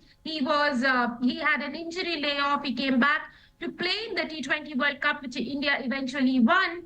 But apparently Hardik Pandya has not done enough to warrant that leadership position in the team. Thereby, Surya Kumar Yadav and Shubman Gill, who was lately seen captaining India, has been brought into the leadership positions. Now, this isn't going to be the first assignment for Surya Kumar, because last year he had led Team India to a series win against Australia in the T20 format when India won 4-1. He has captained India before, but it seems that this time it will be more of a long-term experiment that the selectors and new coach Gautam Gambhir is prepared to do with Team India. Though Surya Kumar will not be seen playing the ODIs, and as you rightly mentioned, Virat Kohli and Gautam Gambhir will make a comeback.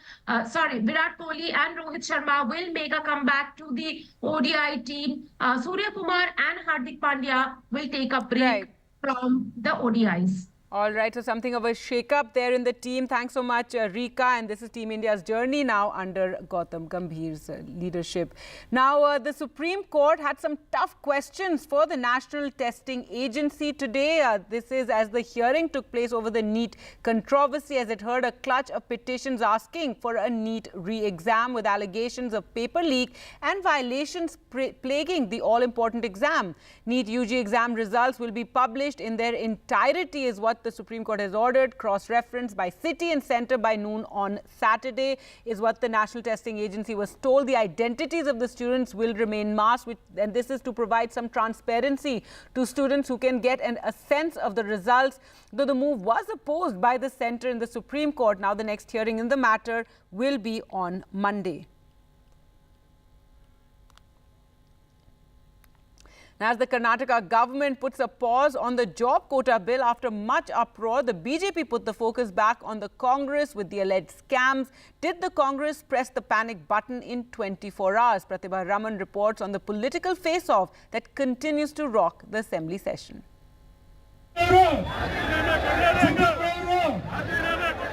BJP's mega protest at Bengaluru's Freedom Park this morning against the state government's alleged mismanagement, hours after Karnataka CM Siddaramaiah decided to roll back the cabinet-approved job quota for locals.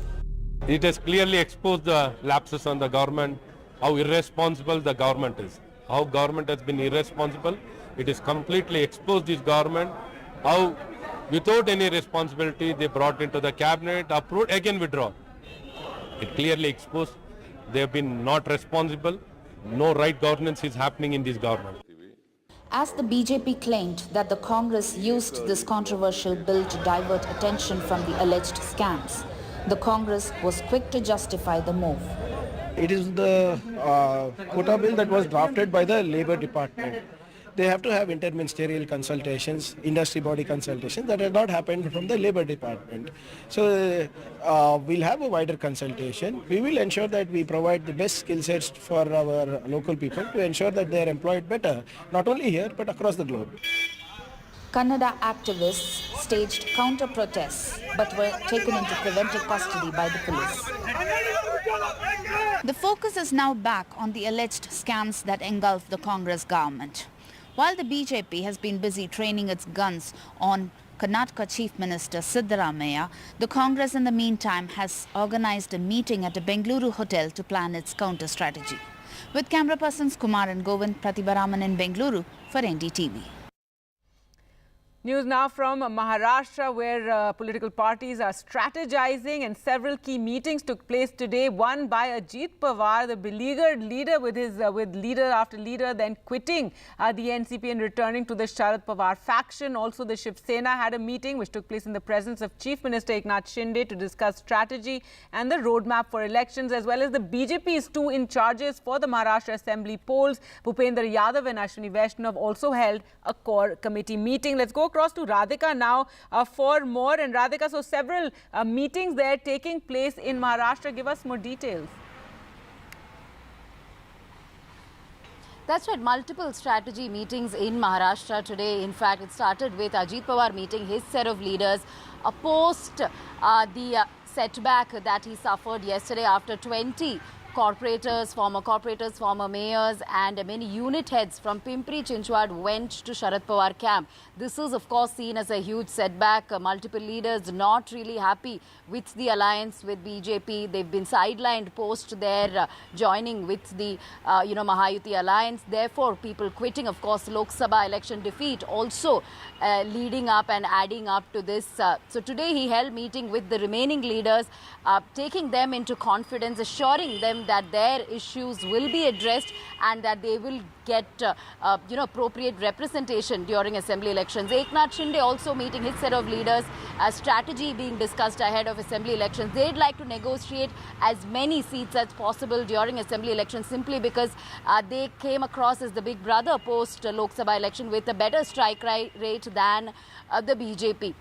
BJP also holding its set of meetings with BJP in charge Ashwini Vaishnav and Bhupendra Yadav, along with top Maharashtra leaders including Devendra Fadnavis. This is BJP core committee meeting. Again, blueprint for Maharashtra Assembly being discussed, strategy being discussed, plans to sort of have outreach programs, as far as wooing the voters are concerned, that also being discussed. Also trying to ensure that Lok Sabha election defeat is not repeated. So hence looking at problem areas as far as BJP is concerned, where their strong points, where their weak points are, addressing issues as far as certain constituencies are concerned. So all of this being discussed. So all parties in a huddle at this point, even within the opposition, Sharad Pawar holding meeting, Sanjay Raut of UBT Sena also holding meetings. So several such meetings will take place in the days to come. Of course, Mahayuti looking to not repeat the Lok Sabha defeat as far as assembly is concerned, and MVA wanting to keep its momentum alive. That's right. Thanks so much, Radhika. So all parties, they're gearing up for the assembly elections.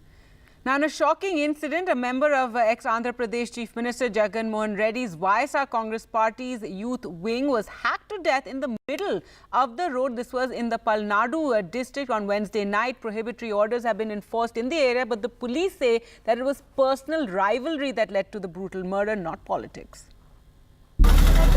Shocking visuals caught on camera. A young man attacked by another repeatedly with a machete, his hand severed, before a fatal blow on the neck and head killed him in the middle of moving traffic on a busy road at Vinukunda in Andhra Pradesh Nadu district on Wednesday evening around 8:30 p.m. The victim of the brutal attack was identified as Sheikh Rashid, a member of the YSR Congress Party's youth wing, and the assaulter was Sheikh Jilani, who was said to be a supporter of the Telugu Desam. District Police Chief Kanchi Srinivas Rao said interpersonal rivalry and not political differences had led to the murder. ఈరోజు 8:30 సమయంలో వినుకొండ టౌన్లో జిలాని అనే వ్యక్తి తనకి రషీద్ అనే వ్యక్తికి ఉన్నటువంటి వ్యక్తిగత కక్షల వల్ల రషీద్ అనే వ్యక్తిని నరికి చంపడం జరిగింది. ఇటువంటి చర్యలు ఏమైనా కూడా ఎక్కడైనా ఏదైనా రిపీట్ అయితే చట్టపరంగా చాలా కఠినమైనటువంటి చర్యలు తీసుకోవడం జరుగుతుంది. Prohibitory orders have been enforced in the area as it is known to be politically hypersensitive. With inputs from Venu and Lakshman in Palnadu, Uma Sudhir, NDTV. News now from Jammu and Kashmir, and more terror attacks today in Jammu. 2 soldiers were injured after terrorists attacked a temporary army camp set up inside a school in Doda. This amid a massive cordon and search operation by security forces in the mountains in the area. Prime Minister also chaired a top-level security meeting today in Delhi, where the series of attacks in Jammu were discussed. On the heels of one terror attack in Jammu's Doda, another one today, where 2 soldiers were killed. This amid a massive cordon and search operation by security forces in the mountains in the area. Terrorists attacked a temporary camp set up by the army inside a school at Chandigarh in Doda. The injured troops have been evacuated and airlifted to the Army's command hospital in Udhampur. Coordinated operations have been launched by all the security agencies in Doda to track down the attackers, and there has been contact with militants yesterday and today as well. इस general area में search operation हमारा चल रहा था. सारे security forces जितनी भी हैं यहाँ पे डोडा में, तो सभी सिक्योरिटी फोर्सेस का मिला के एक कोऑर्डिनेशन के साथ ऑपरेशन यहाँ पे चल रहा है. आप सब लोगों ने देखा होगा, कल भी जो हाइडिंग टेररिस्ट है उनके साथ हमारा कांटेक्ट हुआ था और आज भी उनके साथ हमारा कांटेक्ट हुआ है. सर्च ऑपरेशन प्रोग्रेस में होने की वजह से अभी मैं आपके साथ सारी डिटेल शेयर नहीं कर सकता हूं. This is the third attack on the army in less than 10 days in the Jammu region. On Monday, 4 soldiers, including a captain, were killed during an encounter in Doda. Earlier, 5 soldiers were killed and 5 injured in an ambush by terrorists in Kathua. With an upswing in terror in the past few weeks, the Prime Minister chaired a cabinet committee on security meeting today, which was attended by Home Minister Amit Shah. The army has killed 2 terrorists after they foiled an infiltration attempt along the line of control in Keran sector of Kupwara district. This is the second infiltration bid that has been foiled in the last 4 days. With Nazir Masoodi in Srinagar, NDTV Bureau Report. Home Minister Amit Shah today chaired the 7th Apex meeting, a level meeting of the NCORD, and launched the National Narcotics Helpline Manas in Delhi. Addressing the gathering, he said we're resolved to realize Prime Minister Modi's vision of a drug-free Bharat. नशा मुक्त भारत का प्रधानमंत्री जी का संकल्प ये बहुत बड़ा संकल्प है, चैलेंज भी है और लक्ष्य भी है, मगर साथ में सबसे बड़ा मौका भी है. और मौका क्या है? मौका ये है, एक ऐसे जंचर पर हम जागरूक हुए हैं, अगर डट कर लड़े, मिलकर लड़े और संकल्प के साथ लड़े तो ये लड़ाई हम जीत भी सकते हैं. विगत 5 सालों में हमने 3 पिलर्स पर ये लड़ाई को बिल्डअप करने का प्रयास किया था. स्ट्रक्चरल रिफॉर्म किए थे, इंस्टीट्यूशनल रिफॉर्म किए थे और इंफॉर्मेशनल रिफॉर्म भी किए थे. जागरूकता के लिए भी बहुत काम किया था और होल ऑफ गवर्नमेंट अप्रोच के साथ हम आगे बढ़े थे. News now from the US, and troubles mount for President Joe Biden's re-election bid as he tested positive for COVID for a 3rd time, bringing his campaigning to a halt. The US president has hinted, however, that he might drop out of the race to the White House if doctors advise, this amid pressure from top Democrats to step down. Is there anything that you would look to, you personally, not anybody else, not other pundits, not even perhaps family members, that you would look to say, if I see that, I will reevaluate? If there had some medical condition that emerged, if the doctors came to me and said, you got this problem, that problem. The first instance of US President Joe Biden hinting he might drop out of the race to the White House amid increasing pressure from top Democrats to step aside. Top Democrats and fundraisers have been lining up to coerce Biden into stepping away. From Hollywood actor and top fundraiser George Clooney to top Democrat leader Adam Schiff, 81-year-old is feeling the heat from all corners. More than 20 Democrat lawmakers have publicly expressed their desire for Biden to abandon his re-election bid. According to a new APNOC poll, nearly 2/3 of Democrats say President Biden should withdraw from the presidential race and let his party nominate a different candidate. The pressure suddenly started to mount on Biden after his dismal performance in the debate with Republican presidential candidate Donald Trump last month. Trouble seems to be only piling up as Biden tested positive for COVID-19 on Wednesday. This will keep him away from the public eye and cancel events during crucial campaigning days. Meanwhile, Trump ramps up support at the Republican National Convention this week in the wake of the assassination attempt on his life. As some push Biden to quit the race, others are looking to hold a virtual vote to make him their party's nominee in the first week of August, according to Associated Press report. Rebuffing the calls to quit, Biden has said he has plenty of time to energize voters. On the other hand, 3 new major national polls have showed Joe Biden is still in a close race with Donald Trump. But how will he offset growing calls from within his own party to quit? The question remains. Vishal Vivek for NDTV. And finally, here's a report on a shoe factory in Bihar that's producing all-weather, non-skid fur-lined boots that keep Russian soldiers warm even in minus 40 degrees Celsius in their war with Ukraine. Mera juta hai Bihari. That may not have been the tune to which the Russian soldiers marched as they went to war with Ukraine. But for the last 2 years, it is this shoe factory near faraway Patna that has supplied them with boots. Army और safety में army में ज़्यादा use होता है. This unit at Hajipur industrial area has been working overtime to meet the soaring demand. These are all-weather, non-skid, fur-lined boots that keep the Russian soldiers warm even in minus 40 degrees Celsius. ये जूता हम लोग रसिया में supply करते हैं. इसमें जो फर है वो बर्फीली एरिया के लिए आता है जो पैर को हॉट करे. To ensure quality is not compromised, experts from Russia have been posted at the manufacturing facility. पूरे क्वालिटी पे उनका नजर रहता है. कैसा जूता बन रहा है, क्या प्रॉब्लम है, नहीं है, उसको वो लोग देखते हैं.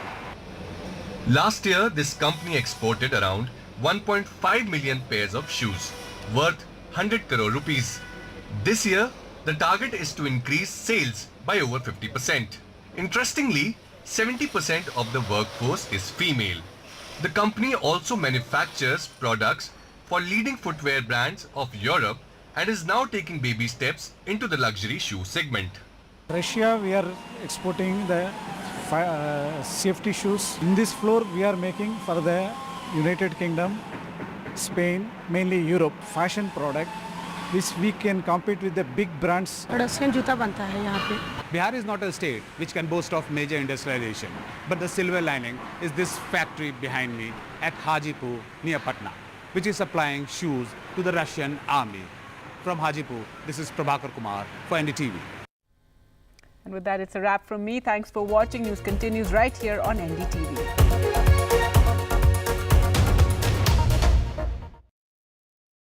लोन मिलेगा या नहीं ये आपके क्रेडिट स्कोर पे डिपेंड करता है. तो आज ही अपना क्रेडिट स्कोर चेक करें फ्री में पैसाबाजार.com पर. लोन की जरूरत कभी भी किसी को भी पड़ सकती है. ठीक से एक्टिंग नहीं.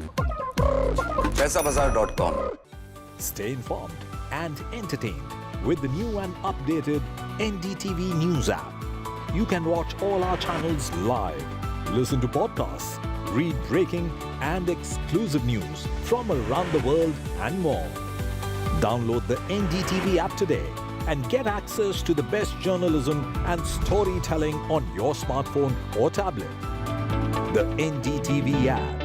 News that matters to you. Some people say the metaverse will only be virtual. One day this lecture hall will be made of code. And driverless cars would be trapped in intersections. But even in this maze of the future, you can't wish away health. It's time to become more resilient.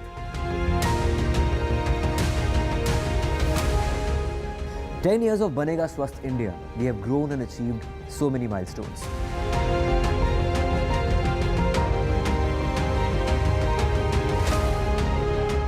And now I have a plan to beat the urgency, to stop breathing with difficulty, to relieve getting choked with inactivity.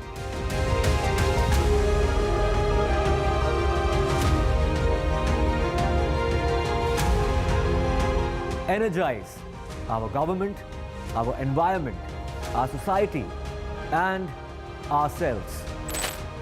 Everyone, everywhere, every day.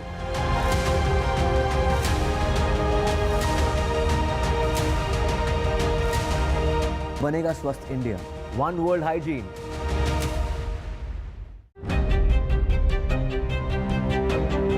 Hello and welcome to India Sense, where I speak with global opinion makers.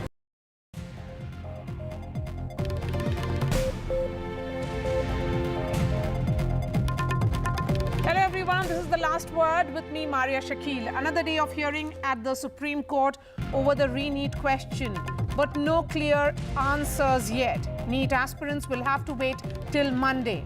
After some tough questions, the Apex Court directed NTA, that is the National Testing Agency, to publish the results on its website by Saturday noon, with a rider that identity of students has to be masked on the website.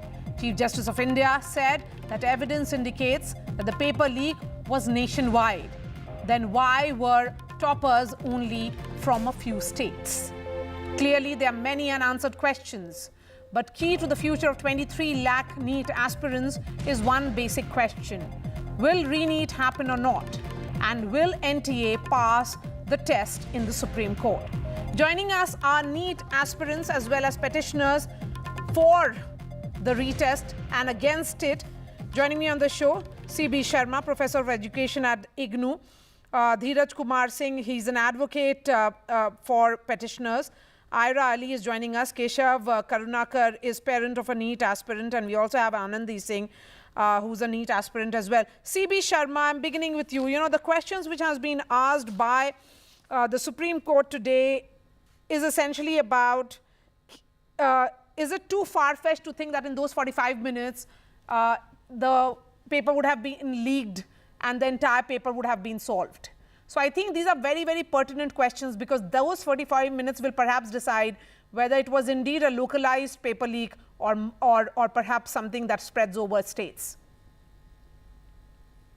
Maria, I'm happy, and I really admire the observation of the Honorable Supreme Court. It has really hit the bullseye. The irregularity is not mass scale and it is not nationwide. It is confined to a few places and to a few people. I have been holding the position right from the beginning that, look, there is a criminal conspiracy between those who held the question papers in the bank or wherever and the principal of the school.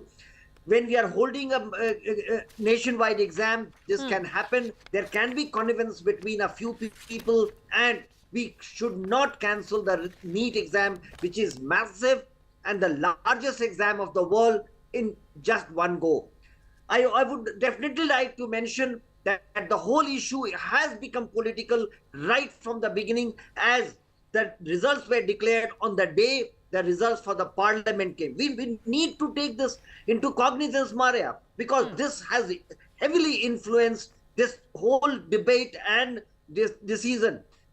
And look at the demonstrations. The student wing of a political party has been spearheading this, and the coaching centers have been doing this. The government cannot and should not buckle to the pressure like this. I have mentioned again and again, 23 lakh plus students have appeared, and only about 1,20,000 will get admission. Every time you have a re-NEET, you will fail 22 lakh students. You get that voter list or voters capacity when you say that you have a re-NEET, because all those 22 lakh people would become your supporters. Okay. But I believe that every place where you find this has happened. No, I agree with you, because the question is also that and in all, let me end by saying, there are 1,08,000 medical seats, with 56,000 in government colleges and 52,000 in private institutions. So to believe that all 23 lakh students will be impacted isn't correct. It will be about these 1,08,000 students will get admission. The total 23 lakh plus who have appeared, 1,23,000 in government, private colleges will get admission. Okay, so the larger question is essentially about this hypothesis which the CGI talked about, that the entire paper was solved in 45 minutes and given to students is too far-fetched. This is what is being highlighted by the Supreme Court in the observations today. But Dheeraj, look, the urgency with which the students would want the decision to be taken hasn't really happened. Now it is about another date, which is Monday, and the counselling begins on 24th. Maria, you will appreciate that today's entire day was spent by the Honorable Supreme Court has given the entire day. All the matters prior to the NEET matter has been adjourned by the Honorable Supreme Court, and hearing has taken place from morning till lunch and after lunch till 4 p.m. And the Supreme Court, since certain documents are required to decide the matter further, the court has passed certain directions. First, to release the entire result on the website. So the NTA has sought some time. Initially, court has ordered to declare the result by tomorrow, but NTA has sought some time and they will release by Saturday evening. And then the status report, because what was the government is changing the stand day by day. Okay. So that's why, to prove, because today there was a specific question from the Solicitor General whether when the paper was leaked happened. So Solicitor General has straight away refused, and they say the paper there was no paper leak at all, and they have given a new word. The breach was taken place and not and as per the statement of the Solicitor General, the breach take place somewhere between on the day of examination between 8. So what exactly is a breach? 9:20. Here are reports which suggest that the question papers were being transported in e-rickshaw to a school in Hazaribagh. Yes. Submitted to the principal. The principal has been arrested. What more is required in getting details on a paper leak? There are arrests that are being made all across India now. That is the irony. Maria. On one hand, the Union of India and NTA is straight away denying that there was no leak was happened. On the other hand, the report of the CBI, there was two reports, status report filed by the CBI in Honorable Supreme Court, and the report was very specific. And when the Honorable Court has pointed out a particular para of that report, only then the Honorable Solicitor General has admitted, and then he has stated that Let me bring in Ira and Anandi, the two students, before I bring in Keshav, the parent here who has been following the story very closely. Anandi and Ira, lot of uncertainty at which the students like you are staring at. Even as the entire mark sheet and details will emerge and will be put up on the website by Saturday noon. Counselling going to begin on 24th, but still there is no clarity whether there will be re-NEET or not. Are you in favor of complete retest, or are you of the opinion that the counselling should begin and the entire issue should be put to rest once and for all? Ira first. I was told on this very platform last week by Anandi itself that I should settle for whichever government college I am receiving. And I do not deserve, even if I'm not getting my dream college, it is okay. I think you will back me up on the fact that a lot of blood, sweat and tears and sleepless nights and countless sacrifices are put towards this exam, which falls on the first Sunday of May. And you are telling me to settle for something which I clearly don't deserve. Okay. This is saying... Go ahead. Ira, we can hear you. Go ahead. So that's what I was told by Anandi. Now, my point is that our freedom fighters did not fight for this. If we are submitting to the wrong and if we are surrendering to the wrong, the people who are wronging us will get the impression that they can just wrong us year after year and we will sit in silence and this will continue for the ages to come. आप ये बोल रहे हैं कि चलो ठीक है इस बार पेपर लीक नहीं हुआ, but then you cannot guarantee the fact that next year this will not happen again. Somewhere you have to take a stand. This is not just about this year, it's about the entire medical fraternity. Okay, Anandi? Ira, I would not like to turn this into a one-on-one debate. So yeah, you're right. Of course, I get it. Even I'm not getting my dream college. But as of now, on the topic, I would like to say that, ma'am, I think Supreme Court should get and give their verdict as soon as possible, because justice delayed is also justice denied. And they should start counseling as soon as possible. And I think 80 students were selected from Hazaribagh and Patna. It were proven that they had cheated. So I think either they should be barred or re-NEET should be taken for those students. Just like I said in the last interview, I would say it again. The students who are found that they have cheated or malpracticed, the re-NEET should be conducted for those students. Okay. So it should not be pan-India, but just specific, parts from where the reports are coming in. Keshav, look at the point that has been observed by the Chief Justice of India, that the toppers were distributed across 12 states and 1 union territory. And this is, of course, what NTA had said, that, in terms of those 100 rankers, they come from various states, Gujarat, Bihar, Andhra Pradesh, Maharashtra, Kerala, Karnataka, so many of them. Yeah, so Maria, thanks for having me. And just to give you summary, when I met last time on your channel, I told that there is no mass leakage. At least as of today, whatever has happened in the court, it proves that there is no mass leakage. Just to correct that, why NTA has been telling that there is no paper leak and there is a breach, just technically I'm telling you, if I print 100 papers, 1 paper is lost, there is a 1 leak. What NTA is saying that physically no paper is taken. Somebody has taken picture and done the printout. That is what they're technically using, breach and leak. And day one they are standing on the ground that there is no physical paper taken. That in itself means, if the content of a paper is leaked, it's a leak. What does it, taking away the paper will be seen as a leakage. That's a really confused alibi which is being sought by the NTA here. Exactly. So, but point is that if physically paper is leaked, then you don't know how many places has been printed. Physically paper is leaked. And that is where they are host leaked. But that's fine. 2 things that I want to bring it, or a couple of things that I want to bring it. First thing is that on the Godhra, the Supreme Court today didn't ask that how this guy got center allocated. The matter was asked that, okay, this guy is not getting selected. That is not the point. How did they get this center? Because center is supposed to be done by the computer. And those 14 people getting center, particularly in Gedra, where there's 2 centers are there. This has to be investigated. I am against re-NEET from day one. I have been telling this, rank inflation is truth. Now, my understanding, my reading of data, I told you the first time also, is that 3x to 4x is rank inflation at every marks. The factor that NTA has told that there is a syllabus reduction, 25% what they are saying, which is not correct. It is 15% because there are syllabus added.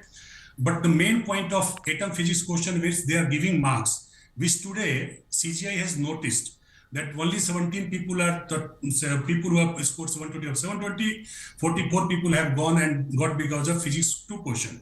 And this is precisely my case number 21, which was not taken. If CGI looks into that, I believe that rank inflation will reduce for the meritorious system. But the question then is, has the sanctity of the entire exam been lost on a large scale? This is the question which has been asked. Then, has it been lost? Your answer will be what? No. At large scale, no. Sanity is lost because there's a paper leak that has happened. Somebody has solved it. Somebody got the paper. There's a sanity loss that is there. But large scale, no. From day one, I'm telling you, and this is what Tushar Mehta today also told, that if the business model is to get 30 lakhs, 40 lakh rupees for a paper leak, who will go and put in social media? This itself I told in the last show when Mr. Alak Pandey was there. This whole business model doesn't work out. But my point is that if somebody is taken 5 lakhs, 10 lakhs to fill the OMR, or somebody is taken 5 lakhs to give the grace marks, that is not taken, right? Those investigations are not taken. But large scale paper leak, okay, so what does this releasing of marks and all the details and the answers, the results should be published. What does it mean for the students? So the good thing that will happen, like we'll be able to find it out which center, how many people have qualified, right? If all India it is less than 1% people are qualifying, and some center you are finding it, lot of people are qualifying, that opens up a can of worms, right? That thought process will open. Why at this level, right? Ideally, every center should have less than 1% people qualifying it. But if this is the case, then it will open up. Second thing, what NDA did that time is that they gave marks with 718, 719 was not possible. Now it will open up Pandora box of what are the marks that is given, right? Is there a GATE marks only 50, 63 or more than that people? Okay. That is not answered yet. Okay, right? Dheeraj, you wanted to come in. Go ahead. Myra, on day one, because on the question of whether the paper was mass leak or it is a localized leak, what the Union of India is saying that the leak was happened on the same day, on the examination day. To prove contrary, we are relying upon the FIR and the investigation taken by the Bihar Economic Offences Wing, wherein it was clearly mentioned that all the beneficiaries were taken to a play school a day before the examination.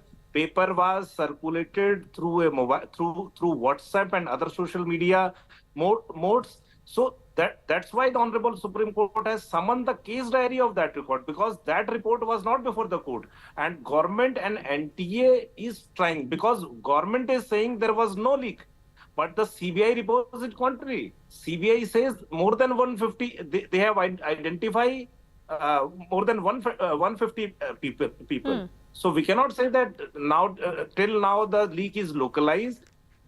The leak started in Hazaribagh. Then there was how from Hazaribagh to it was sent through mobile or social media to the Patna, and thereafter many other places. Okay. So for this purpose only, the Honorable Court has sought the original first FIR and the status report from the Bihar Police. Okay.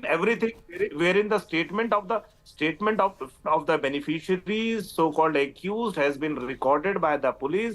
So there is another important question that was asked by the Honorable Court, which said, C.B. Sharma, that there are 571 cities where exams were held, but the toppers are evenly spread, is what the argument is. But the data they gave is only of 17 students. Why are they shying away? If they have run it for top 100, they should give for all top 100, not just 17. Why is that happening? Maria, a couple of things. One is, what is a leak? Leak means every Harry, Tom or Dick has the question paper, and anybody or everybody who wants to have it. Leak doesn't mean that everybody should have it. I'm not, no. No, wait a minute. Let me explain, Maria. Yes. So, when it is available on the net, like the UGC net exam, the black net detected that there is something circulating which is, even if the level playing field is disturbed, because some students have it, some students do not have it. There is a solver gang which is solving it in 45 minutes. Then it is a leak. There is a breach of sanctity. But to a few people, and when you are yourself declaring, and NCA is declaring that this exam was held in 571 cities and across 5,000 centers. Imagine that more than 25,000 people are involved. 20 people can be black cats, they can be corrupt people, and they are there. Now, this is a criminal conspiracy. You cannot call it a general leak. Now, so every time this can criminal conspiracy, Professor Sharma, here, then that's a subject of investigation. Yeah, what exactly. Is clear and that is what the sanctity of these exams have been impacted. The level playing field has been impacted. So the question is that can it be dismissed as a local leak? No, it cannot be said that it is general and everybody has got into it and everybody has subverted the system is not true. What I would like to definitely mention and highlight is that you need to look at NTA and its functioning. That has erred. That goes without saying, and you need to review that. Okay. But with you don't want to call that and you want to cancel the NEET. That's not correct. That's not correct. Let him finish his point. Let me finish. You can have a re-NEET for the first 2 lakh students who are from the top scale, and you can have a re-NEET for them. But I definitely say that do not have a re-NEET altogether. I'm not worried about it. It is said that the cost of NEET is about 400 crores. I'm not worried about that. I'm all for it when it comes to actually selecting the best students. But let's not forget that all those 1,565 students who were given the option of coming and appearing for the test again, which was compulsory for them, not everybody appeared. In fact, just less than 50% did. So there are a lot of questions. Less than 50%, that's what I'm saying. Yes. When you say to these students that first 2 lakhs will have to reappear, and depending upon their new grade, they will be adjusted in the main merit list, then you will know the result. Besides that, we always declare when we announce an exam that if at any point of time it is detected that you have indulged into corrupt means, your exam, your result can be cancelled. That rests with the government. So what I would say is, it is not a common leak. The advocates, the coaching centers, and the political parties will definitely look at the agitations that the students wing of certain political parties are spearheading the agitation. That clearly goes on to say that it has become political. So you are saying that it's politicized. Let me bring in Anandi and Ira now. Ira, coming to you, Saturday 12 noon is when the results will be put on the website. What will you be looking out for yourself? I think we have indeed come a long way from a tryst with destiny to tryst with paper leaks, and the sanctity of almost every government exam being compromised. Even the UPSC is rotten. But I think I have faith that the Supreme Court will provide relief to all the students, and it will be in the favor of the students who clearly deserve what they have worked hard. It will be in the favor of students, whether it's re-NEET completely or not. You're not really anticipating. I have faith in whatever the Supreme Court decides. That's really a positive note to end this show on. Anandi, a quick 30 seconds to you. Ma'am, exactly what Ira said. All right. So thank you so much for joining us, CB Sharma, Dheeraj, Ira, Keshav and Anandi. We are shifting our focus now to the BJP headquarters, where Prime Minister Narendra Modi is about to leave. He had a meeting with the party workers at the BJP headquarters, which included the support staff at the headquarters, and you can see the meeting was about all of them interacting with the Prime Minister. BJP President JP Nadda welcomed him. He also interacted with the spokespersons of the party. Let me go straight to Vedant, who's joining us from the BJP headquarters. Vedant, what happened in those 1.5 hours that the Prime Minister was? That's right, Maharaj. It was about 7:30 when the Prime Minister arrived here at the BJP headquarters. He's about to leave in just a short while from now. And as you rightly pointed out, it's not an unprecedented gesture by the Prime Minister. We've seen a similar sort of gesture by the Prime Minister back in 2014 and 2019 as well, just a way for him to thank all these, central party office workers, including the support staff here, for working tirelessly as far as, general elections were concerned, and to also boost their morale, because remember, we are also going into another hectic election year with crucial state assembly elections, including Haryana and Maharashtra, which of course 2 states extremely crucial for the BJP. And as you'd know, Mara, more than anyone else, that the BJP is a cadre-based party. It's a worker-driven party, and the Karyakarta and the workers of the party are sacrosanct, which is why this gesture by the Prime Minister to thank them. Of course, there were all these reports of some sort of complacency also setting in as far as the booth workers are concerned, the Karyakartas are concerned. So here the Prime Minister also sending out that message that it's for the 3rd time that you have a strong NDA government at the centre, and that message was important to be sent out as far as the party workers are concerned. Of course, JP Nadda was present here to receive the Prime Minister when he arrived here. And as the BJP chief, is of course also part of the cabinet this time. But yes, as a message of strength and solidarity being sent out by the Prime Minister that it's for the 3rd time that you have a strong government at the centre. And of course, we are going into the crucial state assembly elections, so the party cadre has to be united, and of course, the central party office workers play a crucial role as far as that is concerned. Maria. Vedant, really appreciate your time. Thank you so much. So, Prime Minister Modi, they're interacting with the party workers at the BJP headquarters. That's all from me. All the debates on NDTV.com. Thanks so much for watching.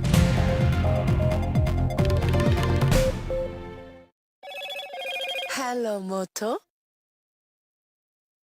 Motorola, India's best 5G smartphone brand.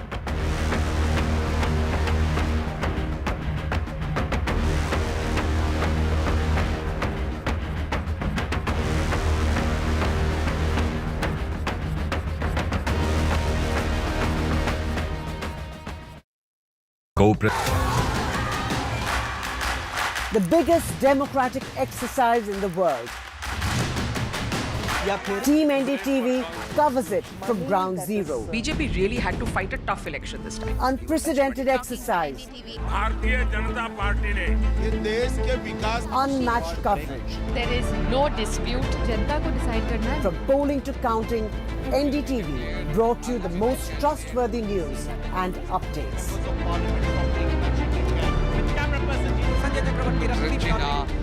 Elections mean NDTV. Stay informed and entertained with the new and updated NDTV News app. You can watch all our channels live, listen to podcasts, read breaking and exclusive news from around the world and more. Download the NDTV app today and get access to the best journalism and storytelling on your smartphone or tablet.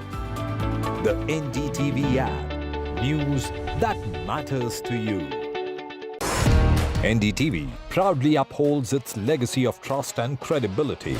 According to the prestigious Reuters Institute's Digital News Report 2024, NDTV is the top-most news platform in the country.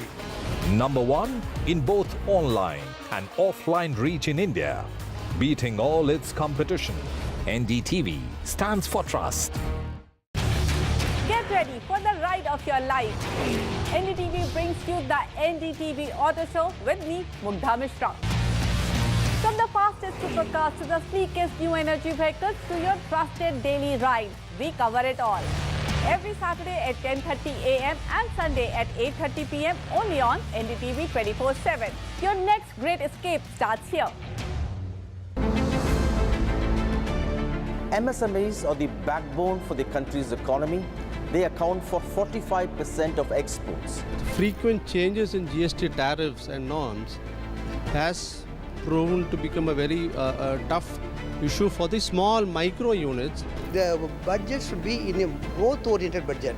So we should bring more manufacturers into the fold of GST. Particularly for micro and small-scale industries, kindly give us a export benefit incentive to us. But for a micro or small-scale industry to go up, there should be a hand-holding mechanism which is definitely required.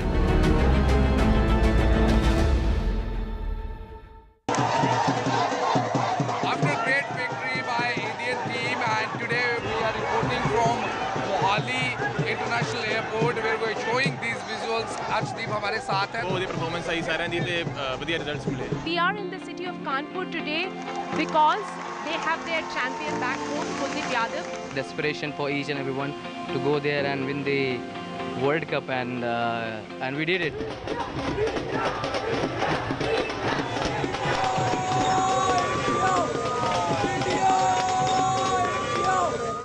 Stay informed and entertained with the new and updated NDTV News app. You can watch all our channels live, listen to podcasts, read breaking and exclusive news from around the world and more. Download the NDTV app today and get access to the best journalism and storytelling on your smartphone or tablet. The NDTV app. News that matters to you. Some people say the metaverse will only be virtual. One day this lecture hall will be made of code, and driverless cars would be trapped in intersections. But even in this maze of the future, you can't wish away health. It's time to become more resilient.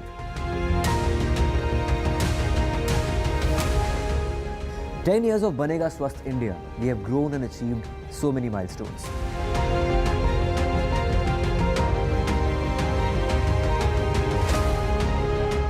And now I have a plan to beat the urgency, to stop breathing with difficulty, to relieve getting choked with inactivity.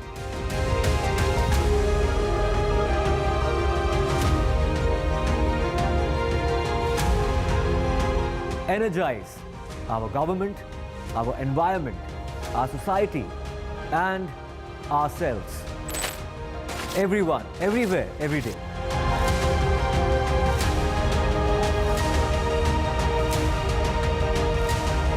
Banega Swasth India. One world hygiene.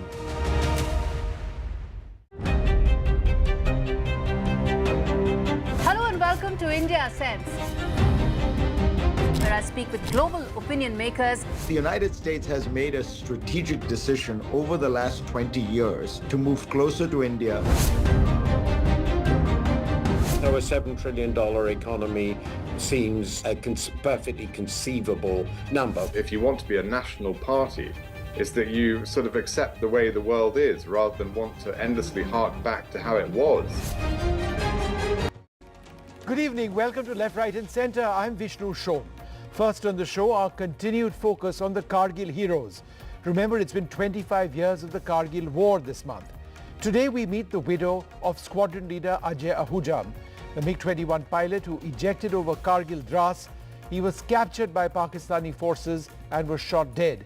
His widow Alka Ahuja tells us about how flying fighter jets was always his first love.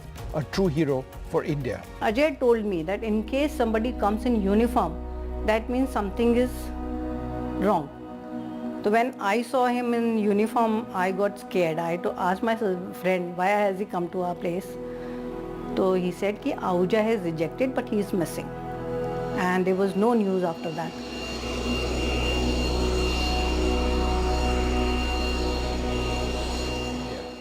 Next on the program, an exclusive interview with the Tibetan Prime Minister in exile, Sekyong Penpa Sering.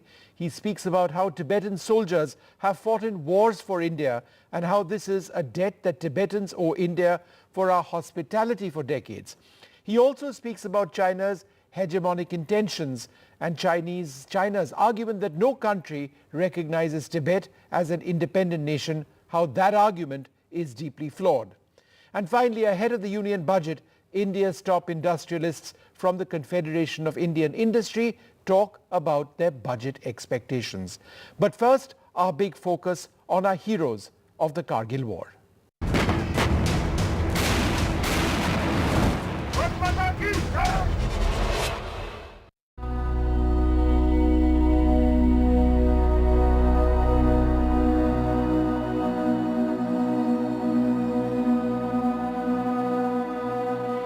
When we got married, he told me, you are my second wife. And I was shocked. What is he saying? Then he said, Air Force is my first wife and you are my second wife. And he always did that.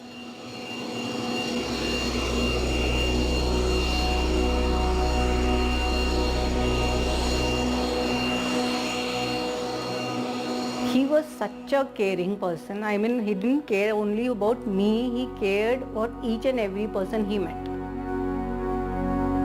Even in each and every party also, you will find him laughing only, smiling only, no tension, nothing, always ready to help. 18th May, I got a call from the squadron that get his bags ready, we are going to Srinagar. I said, what is that? All of a sudden, he didn't tell me that we are going to Srinagar. We were told to pack up the bags.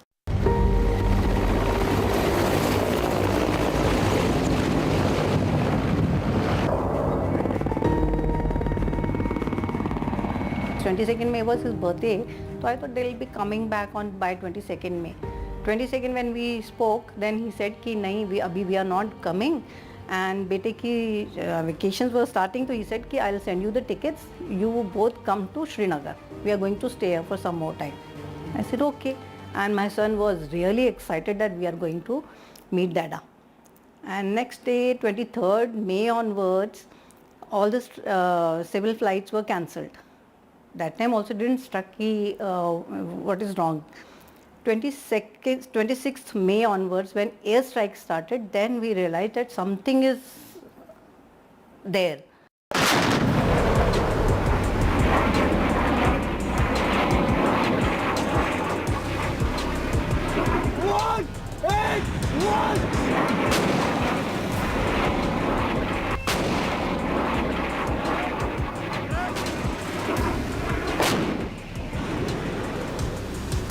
4 o'clock on 27th May, the station commander was in uniform and he came to my place with my friend, and Ajay told me that in case somebody comes in uniform, that means something is wrong. So when I saw him in uniform, I got scared. I had to ask my friend, why has he come to our place? So he said that Ahuja has rejected, but he is missing. And there was no news after that. And I was just praying to God that I should get some good news about him. But it was 4, 4:30, 5 o'clock, 6 o'clock, and it was getting dark. So I was worried. And we were just waiting. By 8:30, they said that one Nachiketa had rejected. So they said that one has survived and one is no more. Now who is no more was a question. And by 8:30, they said that Ahuja is no more.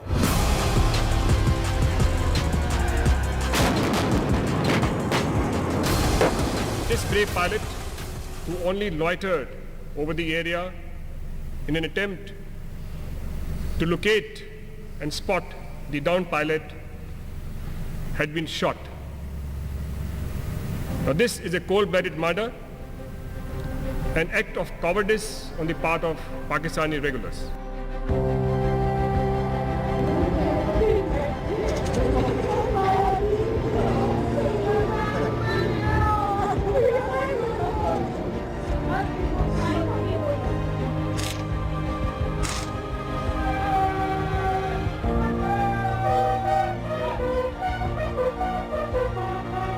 They both were in fact friends rather than son and father.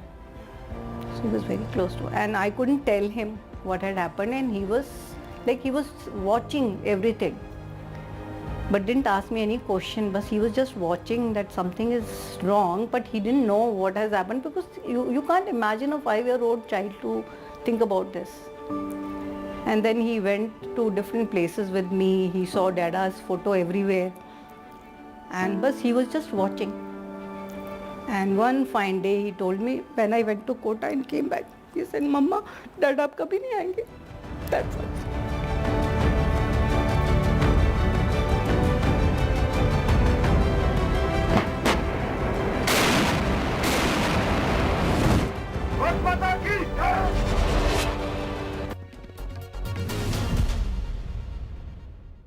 The large Tibetan community in India, such an important part not just of our shared identity and our shared culture, is a movement which actually brings together people across the world. At one level, it is grounded in the beliefs of the Dalai Lama.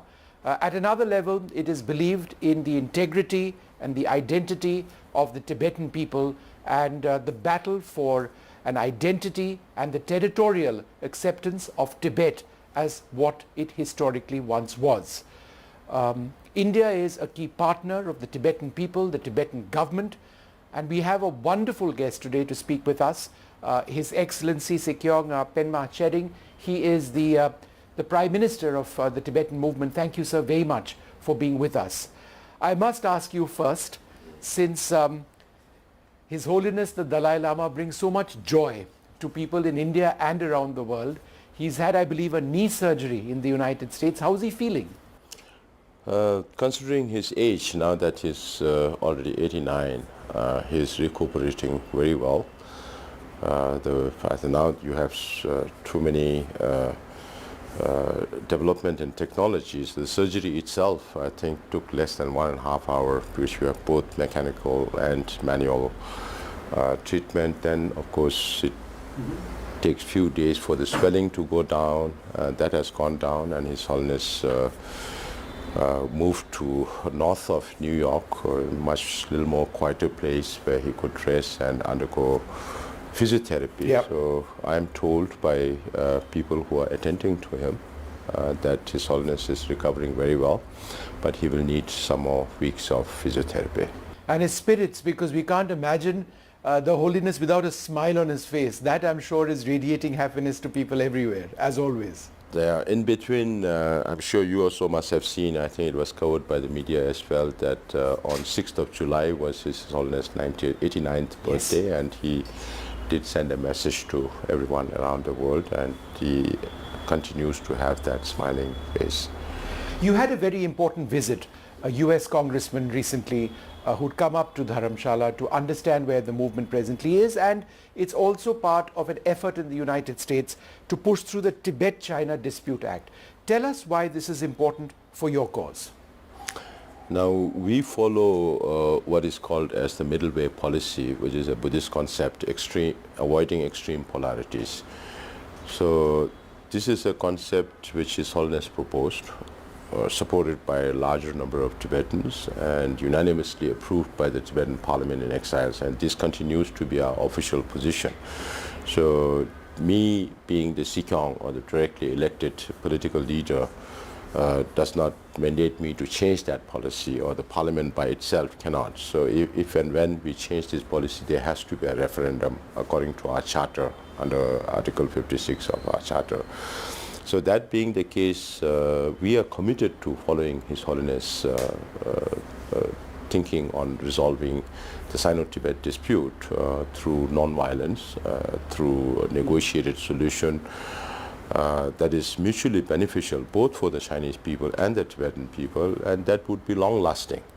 So that is the policy we continue to follow, but we decided to change our strategy a little bit since I came into this position. When we say middle way, then you talk about extremes or polarities. And if there is no recognition for polarities, then there is no value for middle way. Yeah. So one polarity is the situation of occupied Tibet under the repressive communist government, which we keep talking about to the governments and public and representatives. But the other polarity, which is the historical status of Tibet as an independent state, was not pushed to the limit that we would have want. So there are 4 reasons why we went for this. One is to send a clear message to the Chinese government that they cannot change history, because history is in the past. Yeah.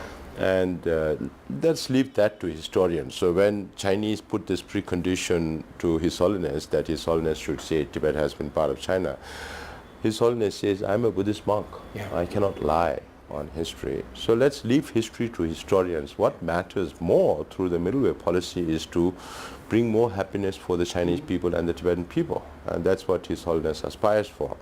So if there is no recognition for the polarities or the extremes, then there is no value for middle way. That's why we decided to reach out to United States as a government to see what we can do about this, and we strategized on this since April 2022. So it has already been 2 years and 3 months till we got this signed by President Biden. So there are a lot of people involved in this, the congressmen and women, staffers, whole lot of people within the Tibetan community. Also, we have our Office of Tibet there, representatives in the International Campaign for Tibet, who has been there for a very long time, since '87, and they have the institutional memory.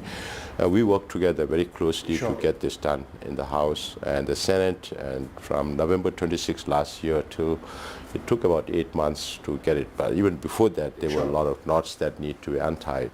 But let me ask you this, since one of the biggest concerns or problems with regard to China is the identity of the Dalai Lama himself, and what they keep saying is that he's not purely a religious person, that he has a political avatar, and they dispute his role, and they say that essentially he's a politician, when in fact he's a lot more than that.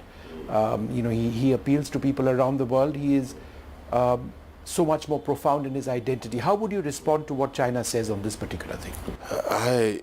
Sometimes I fail to understand why China fears a simple monk like His Holiness the Dalai Lama. They are the second largest economy in the world. They have all the influence. They have managed to convince or ask every country to say Tibet is part of PRC over the years, and they have always tried to defame His Holiness by calling him a monk in wolf's clothing and all kind of things. But everybody knows. Sometimes I ask this question as to who really wants Tibet to be separated from China. Yeah.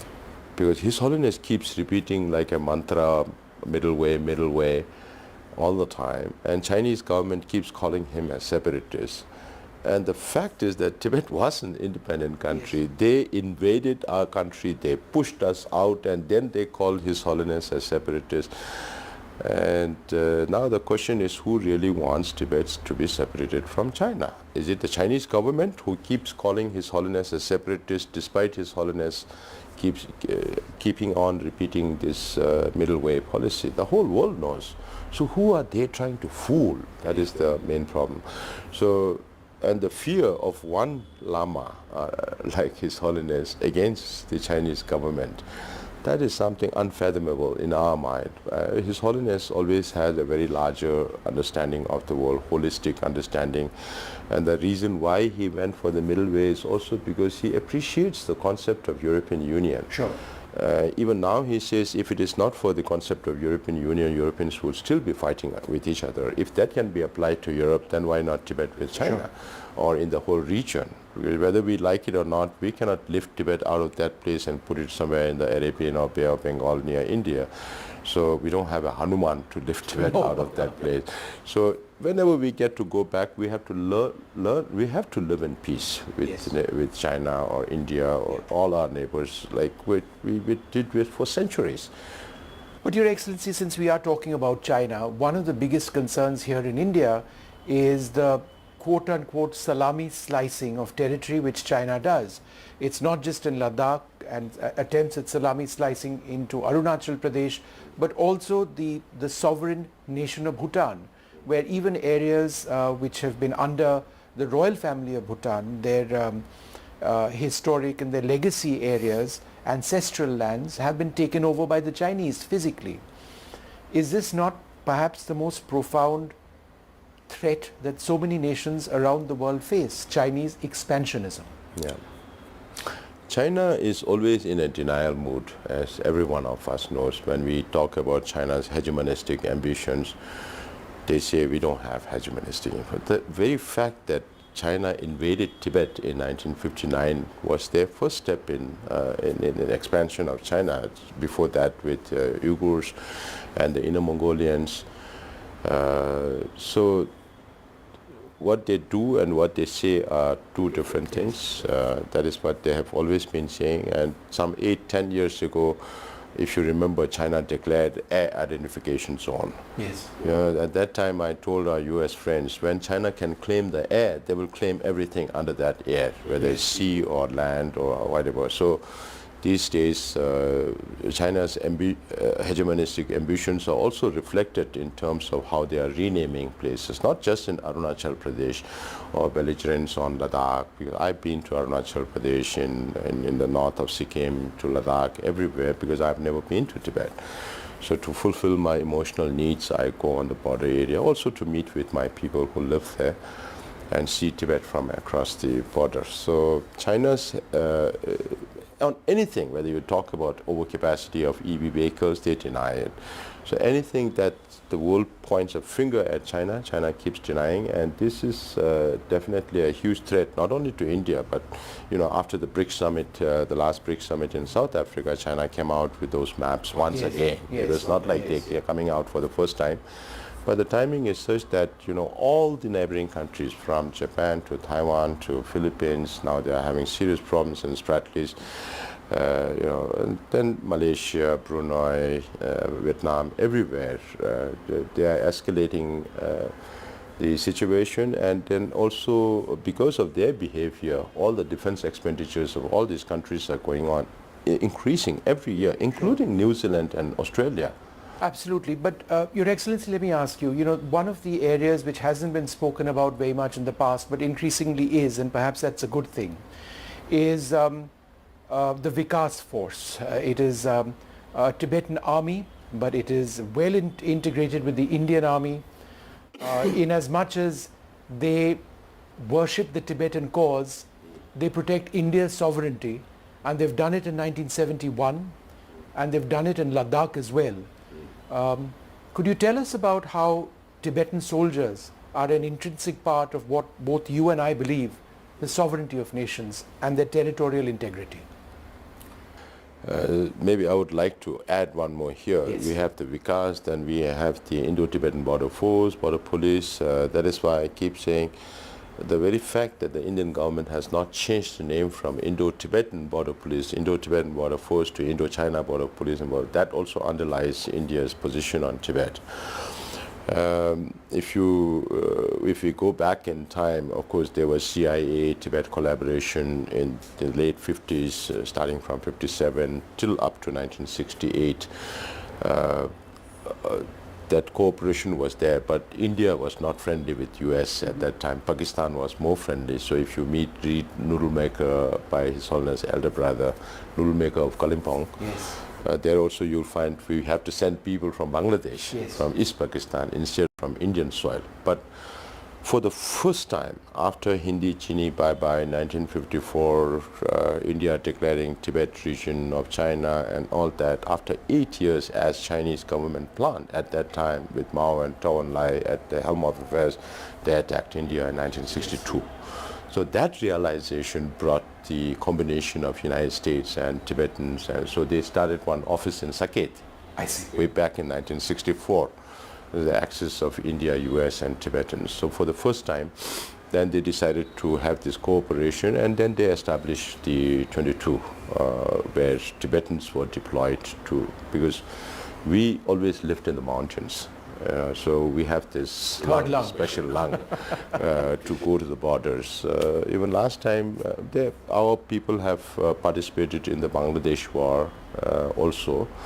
So we have played an important role in freeing Bangladesh, alongside, of course, under the command of Indian Army, and in Kargil war. So most of the engagements we were there. And last time, 3 years ago, when I was in Ladakh, I met a commandant, and he was saying, I'm very lucky to be commanding such a Vikas, because at that time, that Vikas, that particular Vikas was the one to find out incursion on the Depsang plains. So I think Defense Minister was also there, Rajnath Singh Ji, and the Army Chief, the Joint Army Chief was also there, and the CO was called, and he thought he could be reprimanded, but they said, you have done a good job, the Vikas people have done a good job. So the topography, the altitude and all that are suitable for the Tibetans, and if there is any way that we can contribute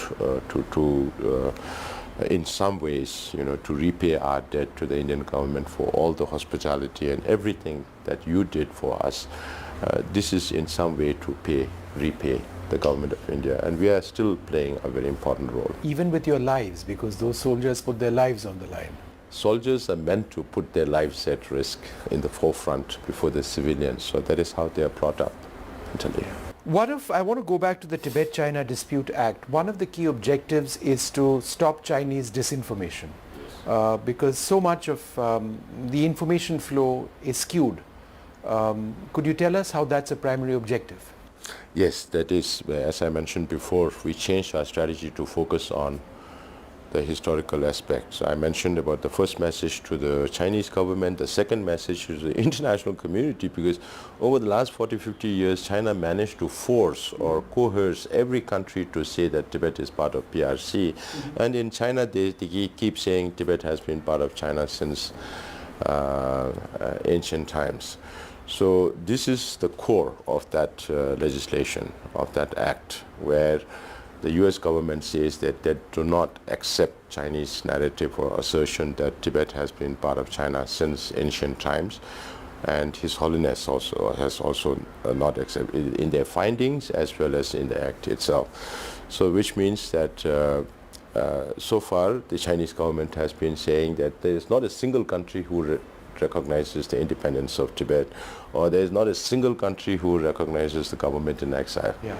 Now, that is the second part, is another matter, but with this act now in place, would the Chinese government be able to say there is not a single country who does not recognize or who recognizes the independence of Tibet? What about India and the fact that, we back your cause 110%? What is the state of that relationship? And it's not just a relationship of brothers and sisters, or it's also an economic relationship at one level.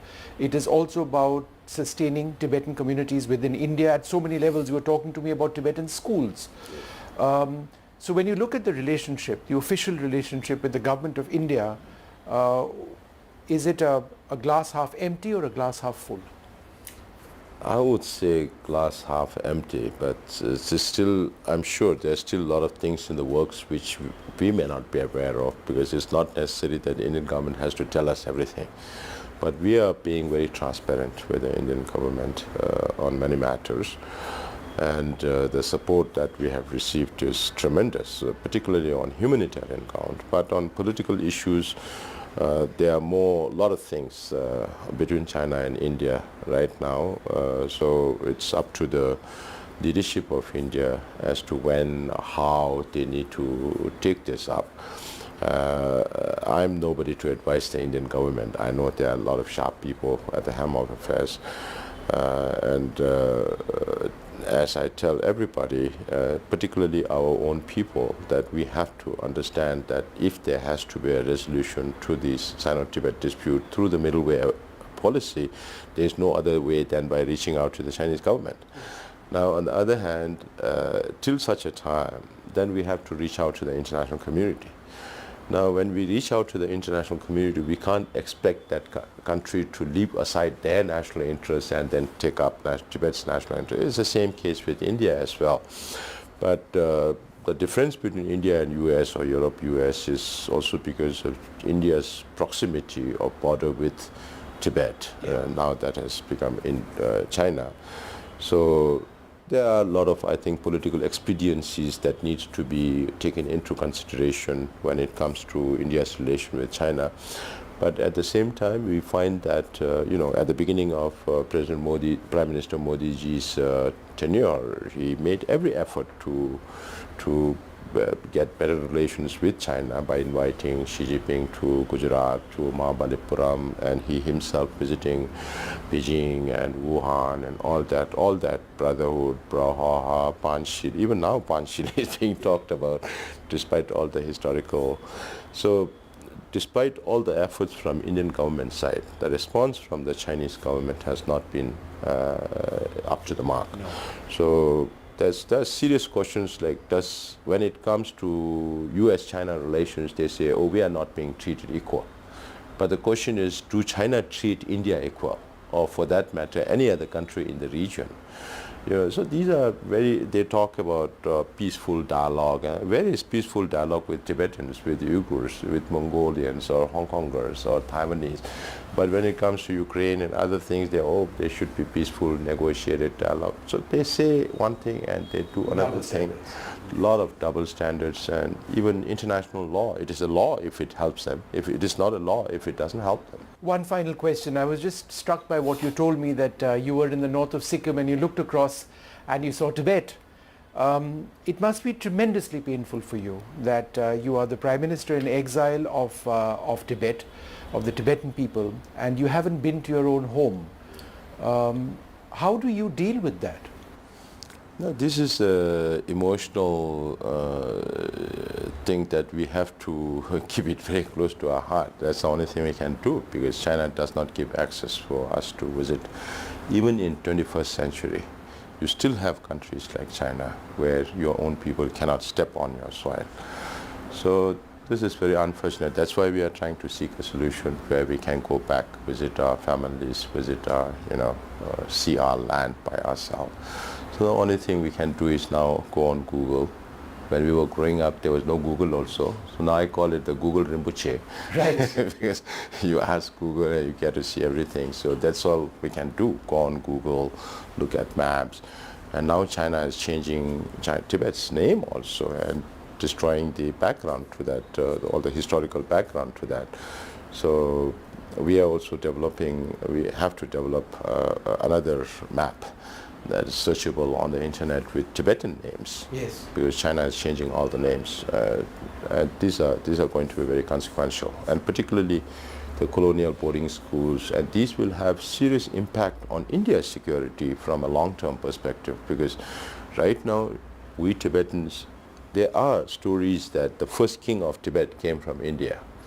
So that is how old our relationship, going back 2,300 years ago. And then the Tibetan script came from India. The Tibetan Buddhism came from India. Today, China claims that Tibetan Buddhism came from China. That's again another distortion of facts.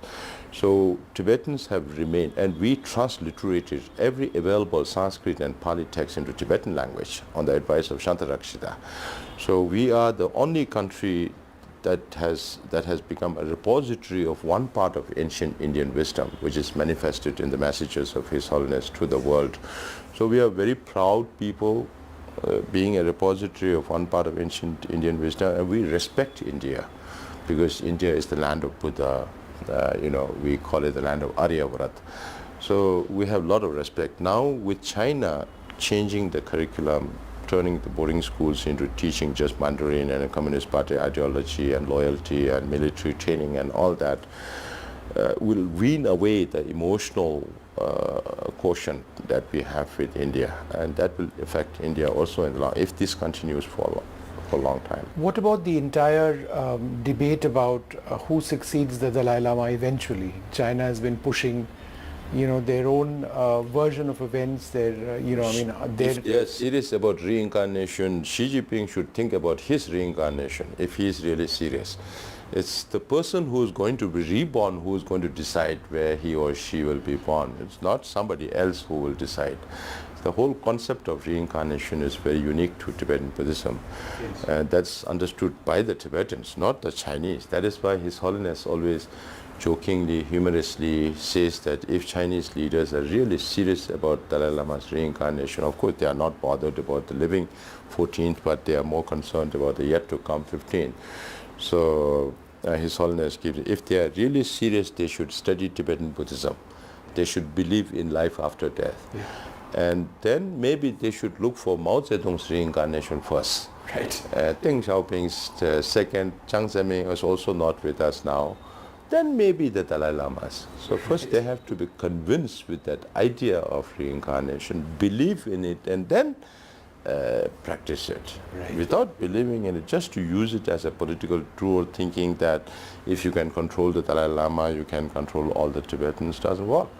You have the case of Panchen Lama, when he was abducted at 6 with his family. We don't know whether he's living or not. So now I say, and I think China made a strategic mistake at that time because they got very angry that His Holiness announced, and then they decided to abduct this kid and they appointed. Yes. So this boy is appointed by the Chinese government, is not respected and regarded by any Tibetan. No. So just recently he was in Amdo region, my father's birthplace also. The Chinese Panchen Lama, and there were not many visitors to see him, and they have to pay money, 100 yuan for one family to go and listen to him or see him. And then there are families who receive benefits from the government. It's mandatory for them to send their family to receive him.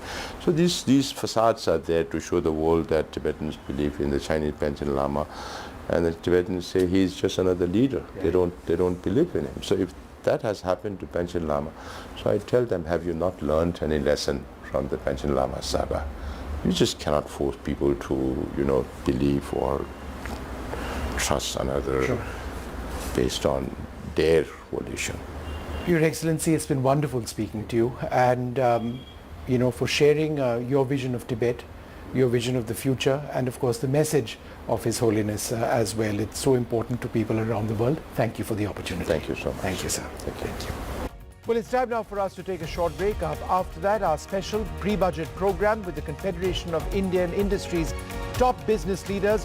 What are their business expectations? That's coming up next. Hello, Moto. Motorola, India's best 5G smartphone brand.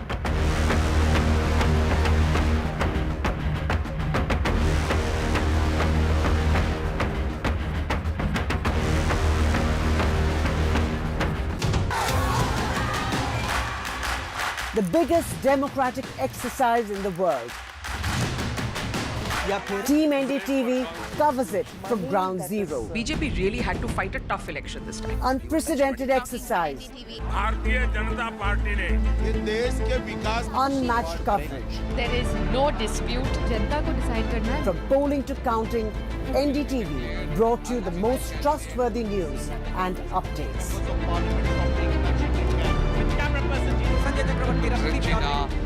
Elections mean NDTV. Stay informed and entertained with the new and updated NDTV News app. You can watch all our channels live, listen to podcasts, read breaking and exclusive news from around the world and more. Download the NDTV app today and get access to the best journalism and storytelling on your smartphone or tablet. The NDTV app. News that matters to you. NDTV proudly upholds its legacy of trust and credibility, according to the prestigious Reuters Institute's Digital News Report 2024. NDTV is the top-most. Budget 2024 is an important one, a landmark one by several accounts. Not only because it's going to be Finance Minister Nirmala Sitharaman's 7th budget, but also because it's the first full budget of the third term of the Modi government. What we're expecting to see is also a roadmap, not just to a Viksit Bharat or to how India will be a developed nation by 2047, but also to the next 5 years. It will be building on a lot of schemes that have already been announced and perhaps some new ones or new tinkering, keeping in mind political realities. Now, to get a sense of what industry wants from the budget becomes very, very crucial. And to do this, we're speaking today to the top brass of the CII. I'm joined by Mr. Sanjeev Puri, President CII, and of course, Chairman and Managing Director of ITC. Rajiv Memani with us today on the show, President Designate CII and Chairman and CEO of EY India. R. Mukundan, Vice President CII and Managing Director and CEO of Tata Chemicals with us, and Chandrajit Banerjee, Director General CII, speaking with us today. Now, CII has obviously put out its list of expectations from the budget. Representations have been made to the government as well, and those conversations are ongoing consistently through the year. But at this point, and let me begin the conversation with Mr. Sanjeev Puri. Mr. Puri, at this point, I suppose the biggest question on everyone's mind is, are we going to see the political realities and the election result in some way reflect into the budget? Simply put, are we going to see a greater push for consumption, towards employment, towards the rural sector? And would that be something which is in the best interest of the economy and industry as well? Well, Mona, you know that right now the economy is in a very strong foundation. There are a lot of positives, and those positives are a result of a number of policy instruments that were brought about in the past. So really what I'm saying is the strategy adopted in the past has worked. It is in strengthening the competitiveness of the economy. It's creating jobs. Private sector investment is significant now. It is at 23.8% of GDP. I think the mood in India is quite positive. That is shown up also by the internal surveys of CII. So if you look at what is important from all stakeholders' perspective is creating quality jobs at scale. And the current process is already creating jobs. I think with the lag impact of some of the instruments that have been put in place, we should see that get better over time. And the question is really on what more can be done to create good quality jobs. That will be the very question to answer. So besides continuing the theme that's been on, I think there is an opportunity to provide impetus to certain labor-intensive sectors. And these include things like toys, apparel, footwear, wood-based industry, tourism, just to give a few examples. How can we, just like, PLIs have worked for certain sectors, so there is scope to provide similar impetus to an employee-linked scheme in the employment-intensive sector. I think that would be an important one to take care of. The second is that today, nearly half of India's workforce is in agriculture. Now, there we are dealing with two issues. We're dealing with the issue of lower incomes. It's also about in the economy ultimately better quality of incomes. And the second is the extreme risks on account of weather events. And that's what's been hampering the rural economy in the last years, and that's why the stress is felt in the rural economy. So how do we build resilience in agriculture? How do we kind of improve productivity in the agriculture? That gets back to the whole set of reforms that need to happen, and how do we bring technology into agriculture? There are some instruments already at play, but they need to be scaled up, and some more reform needs to happen. And a very important area that needs to be addressed from rural is this whole area of resilience in agriculture. And I think resilience issue is beyond agriculture. It is for urban infrastructure. It is for many more things. It's for water security, because today water itself is becoming an important area. So we need to address this issue of adaptation. So what we are recommending is setting up a national commission on adaptation. In fact, also a national mission on water. So we create water security for the society, for industrial establishments. So these are, all these areas actually go back into the area of economic growth, of creating good quality jobs, and therefore, this is what should be in the interest of all stakeholders. And we have seen in the past that this route is what has given the, good results so far. And I think the outcomes of the past will only energize everybody to strengthen the path rather than deviate from it. Of course, I do agree that there may be some aspects of economic space in certain areas to be created, whether it's through some relief in income tax, or whether it is higher Manrega wages, or it is increase in the PM Kisan. So given that cost of everything has gone up, not only in India but globally, I think it's important that some kind of relief is given to people at the lower end. That of course also needs to be dealt with. Just speaking of the bottom of the pyramid at the lower end, and just a very quick follow-up to you, Mr. Sanjeev Puri, because you have the overview that perhaps few others will of what's really happening in the rural economy. And we keep tracking this day in and day out, sometimes through quarterly results, through commentary, through management, monthly numbers, etc. Are you seeing those green shoots and that turnaround actually coming in? Not just for the premiumized discretionary spends, but for actual staples in your space. And would that give some sort of relief to the government when framing policy? So we are certainly seeing some green shoots. And I would say not just us, this is the commentary you've heard from several players in the industry. There are green shoots definitely visible. But I think the question really to answer is that how do you put rural into a much stronger trajectory? And as I said earlier, the challenge has been on account of weather events. Fortunately, the monsoon, the predictions so far are good this year. So hopefully the crop should be better. That will provide some impetus to rural India. But on a sustained basis, I think the issue is about how do we build resilience in agriculture?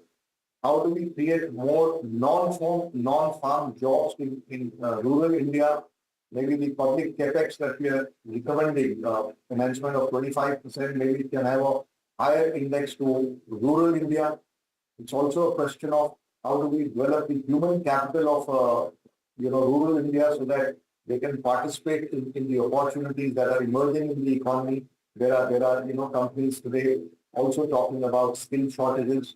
So is it time now to, given the better connectivity and both physical and digital, is it time now to create integrated rural development hubs which will house social infrastructure for human capital development, which will house the infrastructure for the entrepreneurship development, with of course private sector participation. It can be in a public-private mode, and private sector can also participate in developing the human capital in the rural areas. So I think these are some of the areas that could be looked at for creating a more sustained trajectory as far as rural India is concerned. We were speaking earlier about putting more money in the hands of people, boosting consumption. And let me come to you on this point, Mr. Memani. Big expectations, but honestly, expectations are there every time, especially from the taxpayer's perspective, that there would be some relief. Things like ATC, Section ATC, those limits haven't been tinkered with in over a decade. Do you think that with the kind of comfort the government has right now because of the RBI dividend payout, there is scope to do this Do you think that there could be a tendency or a leniency to do it? And is this what is required, to just give more relief to taxpayers, or would there be other ways preferable to put more money in people's pockets? Yeah. So, firstly, I agree with you. I think the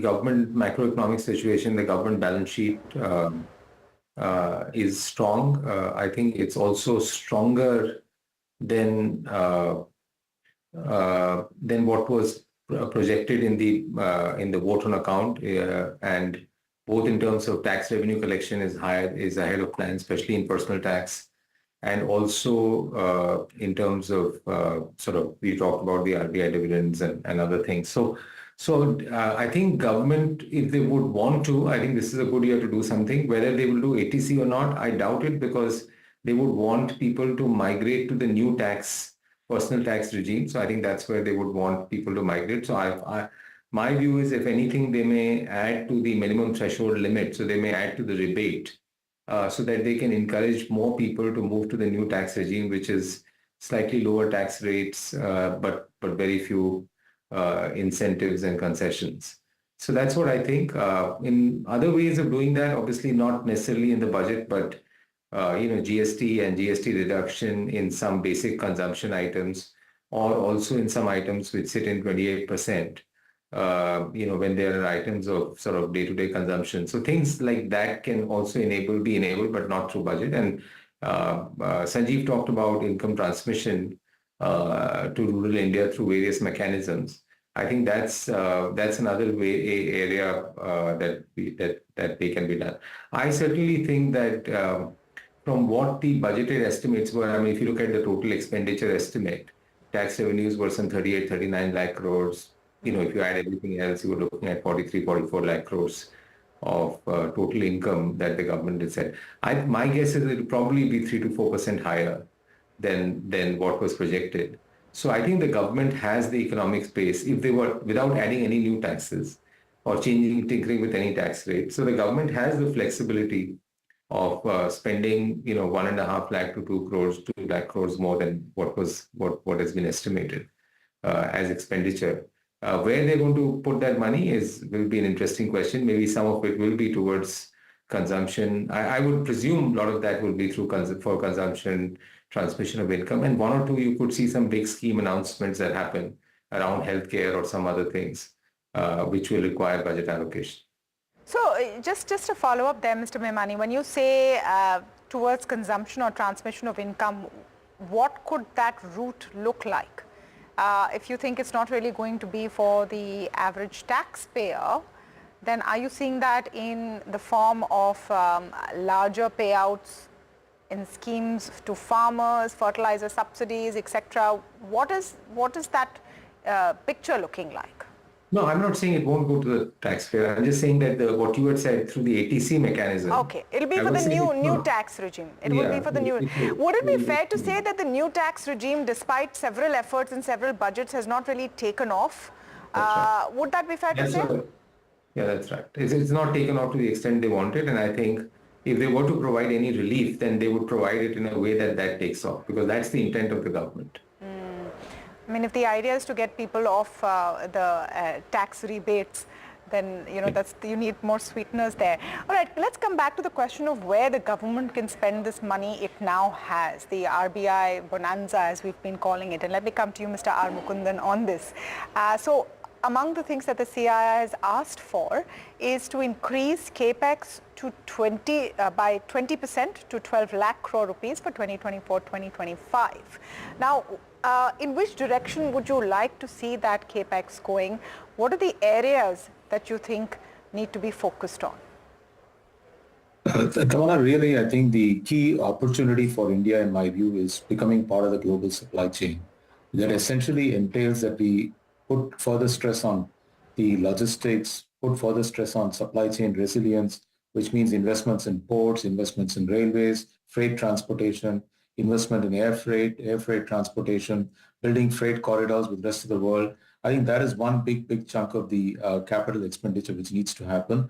I think defense will certainly be an area where I think India can play a much bigger role in the global marketplace. countries are ramping up their defense expenditure. It's an opportunity to become part of that supply chain.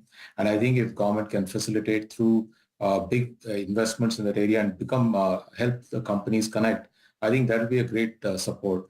Also, I think creating the industrial zones which have additional investment from central government to the state in terms of creating those zones for electronics, basically the new areas of investment where private capital can come from both from international and domestic should be the key area. The other area to focus, as we have been maintaining, is to continue the effort on PLI as a startup investment to make sure that it plays into not just Indian market, but make in India for the globe. And these are all the opportunities government has to continue to up the investment. Lastly, I think there are some new avenues which sort of play into what Sanjeev has already highlighted, which is a green investment, upping the investment in the green area again, whether it is green power, water resilience. All these are areas where big infrastructure spends can push the resilience and also the efficiency and effectiveness of economic activity. In terms of efficient spending or efficient boost to manufacturing, Mr. Mukundan, do you think that the PLI is the best way, the PLI scheme? Has it really delivered in terms of encouraging industry to set up more facilities, etc.? So would you like to see more of PLI or other avenues as well to boost manufacturing? See, in terms of broadly, let me just say, if you look at spends in infrastructure itself, rupees spent on infrastructure usually yields almost 2.5 to 3 times the outcomes of the investment. And I think that needs to be continued focus.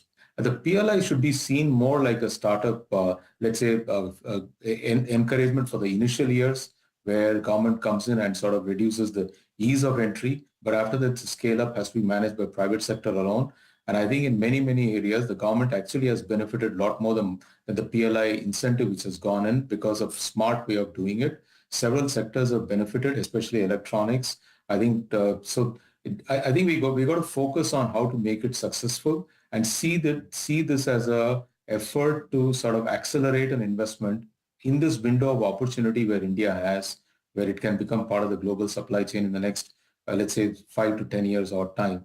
And I think that acceleration is what we should focus on, rather than that becoming a permanent feature. PLI cannot be a permanent feature. It can be a feature in the initial years to give a push and acceleration to the investment. So PLI cannot be a permanent feature. That's an interesting way of looking at it. Chandrajit Banerjee, one of the things that is there in your representation and what the CII has talked about is a clear timeline, a schedule of disinvestment for the next 3 years. I found this particularly interesting because the government doesn't really seem in any mood for disinvestment. I mean, what we've seen so far, or the track record so far, seems to be more on let's find these state-run companies and fix how they run.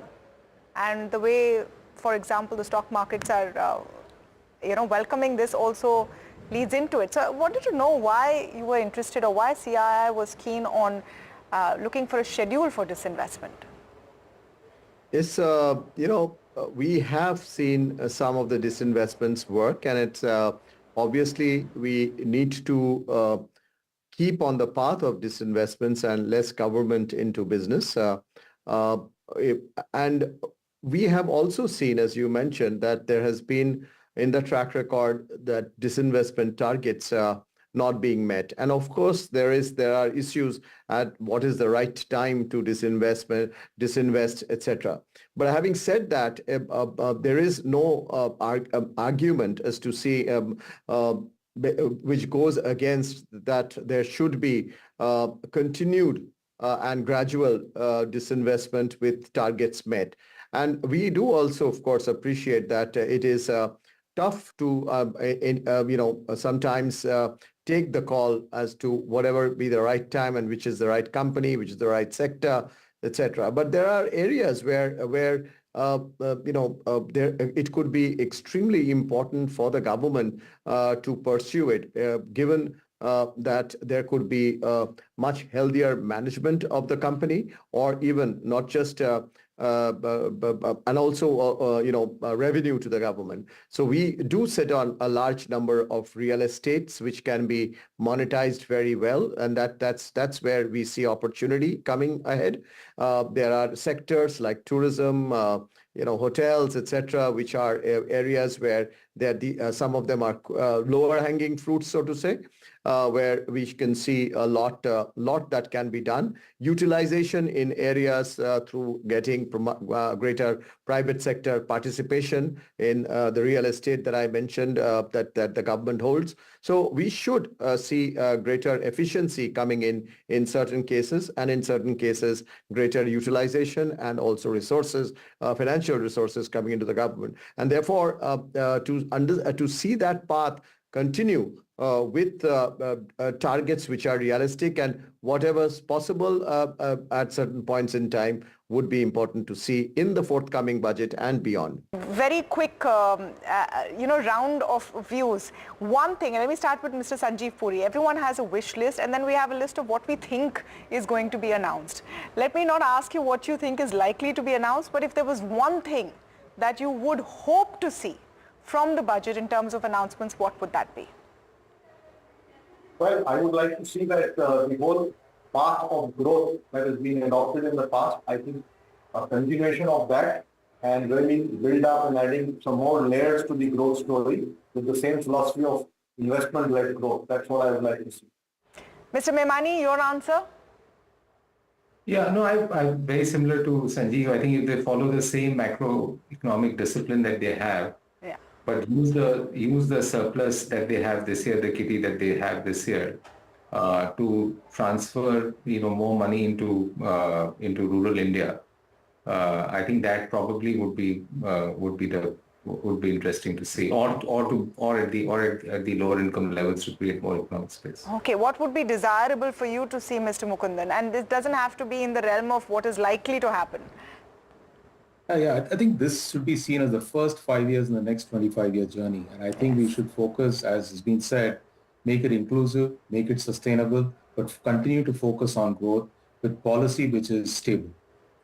Mr. Banerjee, the last word to you on this. No, I would, besides what has been said, if I want us to choose something different, I would really like to see the budget giving more space to the states. I think the next story of India, I always say, lies in the states of India. So getting states to be involved in terms of carrying forward the reforms, coming to a consensus of reforms. So areas like agriculture, education, healthcare, water, all of it is actually states. So how do we get the greater involvement and participation of the states in the next story of India? Absolutely. Get the states in, more of the same in terms of fiscal prudence, and of course, you have to bring consumption levels up in rural India as well. Thank you so much to all of you for joining us today. Well, it's time now for us to take a short break. There's more coming. Get ready for the ride of your life. NDTV brings you the NDTV Auto Show with me, Mugdha Mishra. From the fastest supercars to the sleekest new energy vehicles to your trusted daily ride, we cover it all. Every Saturday at 10:30 a.m. and Sunday at 8:30 p.m. only on NDTV 24/7. Your next great escape starts here. MSMEs are the backbone for the country's economy. They account for 45% of exports. Frequent changes in GST tariffs and norms has proven to become a very tough issue for the small micro units. The budget should be in a growth-oriented budget. So we should bring more manufacturers into the fold of GST. Particularly for micro and small-scale industries, kindly give us a export benefit incentive to us. But for a micro or small-scale industry to go up, there should be a hand-holding mechanism which is definitely required.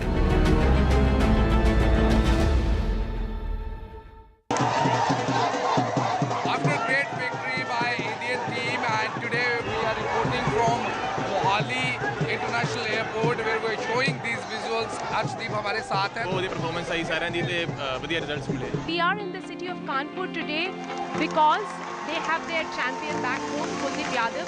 Desperation for each and everyone to go there and win the World Cup, and we did it.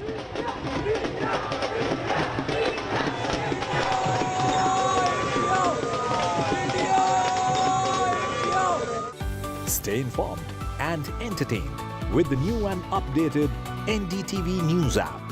You can watch all our channels live, listen to podcasts, read breaking and exclusive news from around the world and more.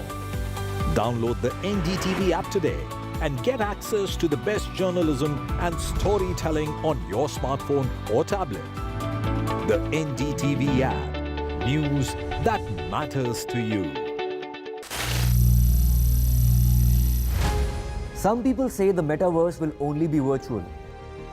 One day this lecture hall will be made of code, and driverless cars would be trapped in intersections. But even in this maze of the future, you can't wish away health. It's time to become more resilient.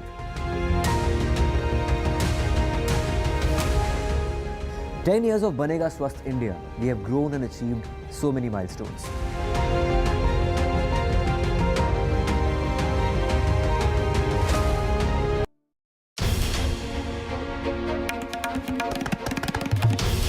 This is NDTV, and you're watching NDTV 24/7.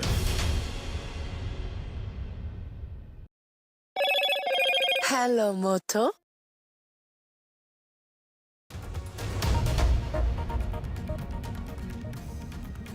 Two deaths, multiple injured reported after Chandigarh-Dibrugarh express train derailed in Uttar Pradesh. The driver says he heard a loud explosion before multiple coaches derailed in Gonda. In fact, a high-level inquiry has been ordered as the Congress hit out at rail safety. Supreme Court orders National Testing Agency to publish NEET UG exam results in their entirety, state-wise, city-wise and also centre-wise by the noon of Saturday without revealing the name of students. As the top court had some tough questions for the NTA, the next hearing is on Monday. Supreme Court bats for bail versus jail. Supreme Court grants bail to an accused jailed for 9 years in a UAPA case. Supreme Court has said can't deny bail to under trial inmate for a long time. Prime Minister meets BJP workers and party men at BJP headquarters. Prime Minister thanks the workers for their efforts in the Lok Sabha election victory.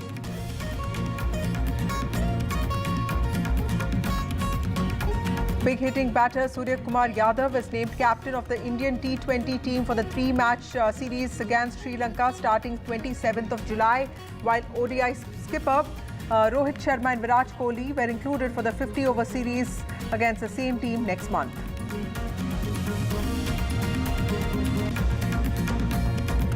In an unfortunate tragedy, at least 2 passengers have died and several others have been injured after several coaches of the Chandigarh-Dibrugarh express train derailed in Uttar Pradesh's Gonda district today. In fact, rescue teams and local officials were rushed to the site of the accident, which took place around 2:30 p.m. today. The driver of the Chandigarh-Dibrugarh express claims he heard a loud explosion before multiple coaches derailed. A high-level inquiry has been ordered. Compensation has also been announced. Enhanced compensation of 10 lakhs to the family of the dead, 2.5 lakh to the grievous injured and 50,000 to minor simple injuries has been announced. Congress party and also opposition parties such as TMC have hit out at the government for delaying rail safety. Mallikarjun Kharge, Congress president, has said this is yet another instance of how Modi government has systematically jeopardized rail safety. Rahul Gandhi, Congress leader, Congress MP, has said that the continuous train accidents are extremely worrying and are a result of the government's mismanagement.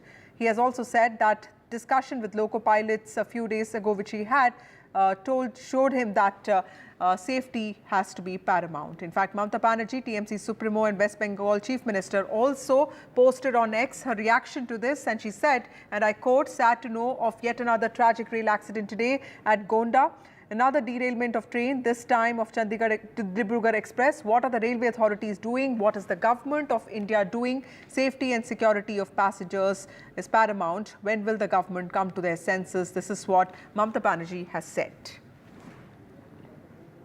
बाल बाल बच गया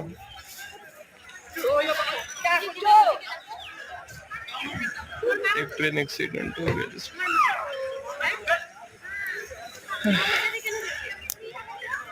ये 2:30 बजे के करीब में हादसा हुआ है। हाँ। चंडीगढ़ डिब्रूगढ़ एक्सप्रेस में गोंडा से करीब 20 किलोमीटर आगे है ये जी। तो बता रहे मनकापुर अभी यहाँ से 5 किलोमीटर है। हाँ। और 2 बोगियाँ तो एकदम से ऐसे पलट गई हैं। हाँ। एक बोगी ऐसे लगी है, बाकी तो आप देख ही सकते हैं पटरियों की क्या हाल है, पटरियाँ खिसक चुकी हैं यहाँ पे। गोंडा में ट्रेन एक्सीडेंट के बाद जो पटरियां हैं उनको रिस्टोर करने के लिए प्रयास शुरू हो गए हैं। मैं बिल्कुल उस ट्रेन साइड पर हूं जहां पे चंडीगढ़ डिब्रूगढ़ एक्सप्रेस डिरेल हुई थी। ये डब्बे हैं और इसके ठीक पीछे आप देखिए कि जो यहां पे शटरिंग काटने का काम है वो किया जा रहा है। NDRF SDRF के जवान और रेलवे के तमाम जो यहाँ पे कर्मचारी हैं वो अब इन डब्बों को यहाँ से हटाने के लिए जो प्रक्रिया है वो शुरू कर रहे हैं। ठीक पीछे एक JCB लगाई गई है और इस JCB के ज़रिए आप देखिए यहाँ पे JCB है और सामने जो खंबा है उस खंबे पर एक कर्मचारी चढ़ के रस्सी लगा रहा है। और ठीक पीछे यहाँ आप देखिए जो वेल्डिंग मशीन होती है, वेल्डिंग मशीन का इस्तेमाल करके जो डब्बे हैं उनको यहाँ पे काटने का काम और उसके बाद इन पटरियों से हटाने का काम होगा। जो रेलवे के अधिकारी हैं उनका कहना ये है कि जो बगल की लाइन है, यानी कि जो डाउन लाइन और अप लाइन में जो बगल की लाइन है, ये जो लाइन है इसको सबसे पहले शुरू करने की कोशिश है और ये तभी संभव है जब एक्सीडेंट वाली साइड से इन डब्बों को हटाया जाएगा। और ये डब्बे जब यहाँ से हटा करके थोड़ा साइड हो जाएंगे तो कम से कम ये जो बगल की एक लाइन है ये लाइन शुरू की जा सकेगी। तो सबसे पहली कोशिश इसी की है और इसी के तहत ये जो अब ये डब्बों को हटाने का काम है, यानी कि रेस्टोरेशन, ट्रैक का रेस्टोरेशन, वो शुरू किया जा रहा है। इससे पहले जो प्रशासन की प्राथमिकता थी वो लोगों को यहाँ से रेस्क्यू करके अस्पताल तक या उनके ठिकानों तक पहुँचाने की थी और इसके लिए प्रशासन ने जो बसेस हैं उनकी व्यवस्था की थी और यहाँ से सारे लोगों को हटा करके अब फ़िलहाल जो ट्रैक रेस्टोरेशन है उसका काम शुरू कर दिया गया है। Moving on to an important story from the courts, it would be wrong to say that under a particular statute, bail cannot be granted. This is what the Supreme Court observed today while granting bail to a man accused under the UAPA. While doing so, the court distinguished the recent judgment in the Gurvinder Singh versus State of Punjab, in which the court had observed that jail is the rule and bail the exception in UAPA cases. Now, this is a big decision of the Supreme Court regarding bail, as the Supreme Court has said that the right to speedy trial is the fundamental right of the accused, which cannot be taken away even in cases of heinous crimes. The restrictive and stringent provisions for bail in the law cannot prevent the Constitutional Court from granting bail to an under-trial prisoner who has been in jail for a long time. This is what the court said today. Joining me now is Ashish, who covers the courts for us. Ashish, tell us about the significance of this judgment and the strong words that the court has used today. Yes, an important ruling as Supreme Court gives bail to an accused who was charged with the UAPA, that is Anti-Terrorism Act. And Supreme Court also said important ruling that this court has time and again emphasized that the right to life and personal liberty under Article 21 of the Constitution is overarching and sacrosanct.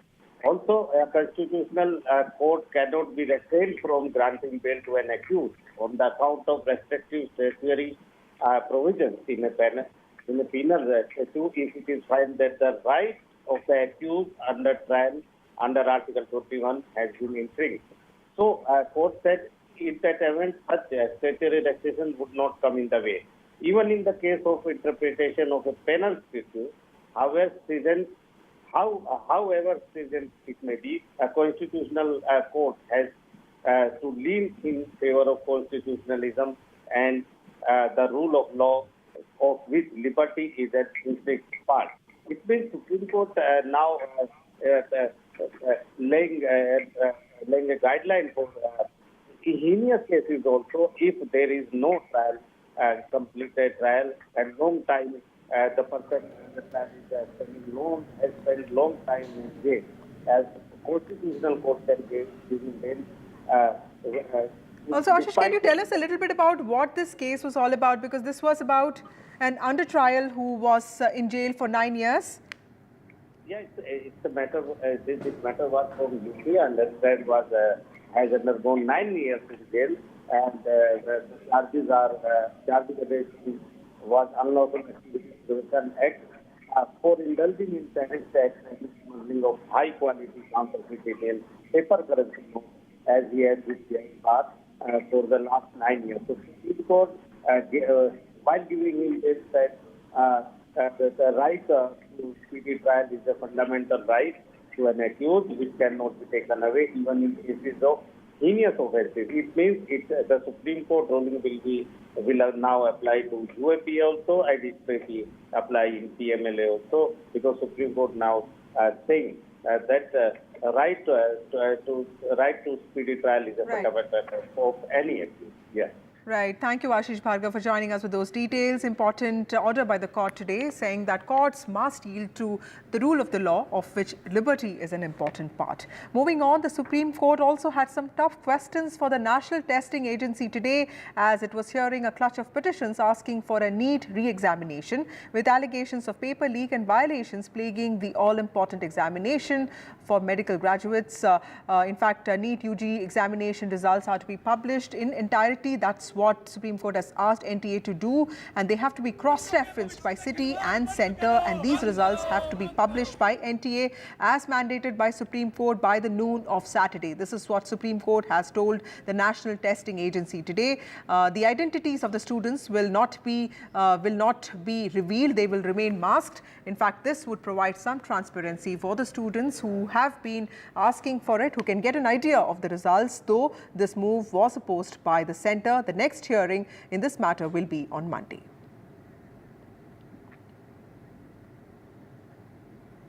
Moving on to some news from the south of India, opposition BJP and JDS in Karnataka on Thursday staged a walkout from the Legislative Assembly in protest against absence of ministers in the House, which also saw the Speaker, UT Khader, chiding the ruling side, stating that their behaviour is bringing a bad name to the government. As the House met for the day, Leader of Opposition R. Ashok and several senior BJP MLAs pointed at empty front rows of Treasury benches and questioned the government and asked the Speaker to take note of it. When the ruling side Chief Whip Ashok Patan noted that a few ministers were in Legislative Council and asked the chair to continue with the proceedings as 3-4 ministers were present in the House, opposition leaders demanded that the Speaker call out the names of the ministers who were supposed to be present in the Assembly today. Meanwhile, Karnataka BJP leaders staged protests against the Congress government, against all the allegations of corruption against the Siddaramaiah government. This happened in Freedom Park today, and they demanded that the Chief Minister resigned over the alleged scam. In fact, the opposition leaders, BJP members, including the state unit president of the BJP, B.Y. Vijayendra, were detained as they tried to lay siege to the Vidhan Saudha. They have come with a plan not to hear my reply. They wanted to prevent my reply because we have patiently heard all the leader of the opposition and other members who spoke more than 7 hours. They spoke more than 7 hours. We have patiently heard them. But in democracy, in parliamentary system of democracy, they have to listen. What answer we are going to give? Then why they have raised it? They doesn't know the parliamentary proceedings. We allowed them to speak. Whatever, let they come out, because we know that we are very clean and government is not involved. Some officials have made some mistake. They are using it in a political way to put on us. But we have taken action. We have formed a SIT. Investigation is going on. CBI is also looking at, and ED also looking at. We are supposed to reply. We have this one to reply. When we allowed them to speak, now they are not allowing CM to reply. With respect to the job quota bill that has been reversed, now they put a pause on this. How do you see this? It has clearly exposed the lapses on the government, how irresponsible the government is. How government has been irresponsible. It has completely exposed this government, how without any responsibility they brought into the cabinet, approved, again withdrawn. It clearly exposed they have been not responsible. No right governance is happening in this government. Meanwhile, Prime Minister Narendra Modi was at the BJP headquarters in New Delhi today. He met BJP workers and those employed at the party's headquarters. He in fact thanked all the workers for working without taking a leave for the last 3 months. He said that there is nothing more important than the organization. He also spoke to some of his old associates, party workers who have been associated with the BJP for a long time, many of them who have also worked with Mr. Modi when he was the General Secretary of the party. Mr. Modi was greeted by BJP President JP Nadda as he arrived at the headquarters. He spent over 2.5 hours at the office today. The Prime Minister had shown a similar gesture after the BJP's 2019 poll win as well. And this was the Prime Minister's way of showing gratitude to workers, but also boosting the morale of the party cadre after he came to power for the third time, but with a reduced mandate. Just a few minutes ago, he in fact left from the BJP office after spending over 2 hours there. My colleague Vedant has more details on this. Well, the Prime Minister met close to 150 central BJP workers, karyakartas and of course support staff of the BJP headquarters here in the national capital. This is a gesture that is not unprecedented because the Prime Minister met the workers of the central BJP after his victory back in 2014 and 2019 as well. This is the Prime Minister's way to thank the central BJP workers for all the efforts that they put in as far as the general elections are concerned. But also the timing is crucial because remember, this is also Prime Minister Narendra Modi's bid to, in a sense, boost the morale of the cadre and the workers of the central BJP as the party gears up for the crucial state assembly elections as well. Remember, Haryana and Maharashtra are two crucial states that go to polls later this year, and the verdict was not as expected for the BJP. So, in a sense, the Prime Minister also sending out that message, as per BJP sources, to the party workers that it's for the third time that you have a strong NDA government at the centre. That certainly was the messaging as far as the Prime Minister's meeting with those party workers was concerned. Time for a short break. More news and updates on the other side.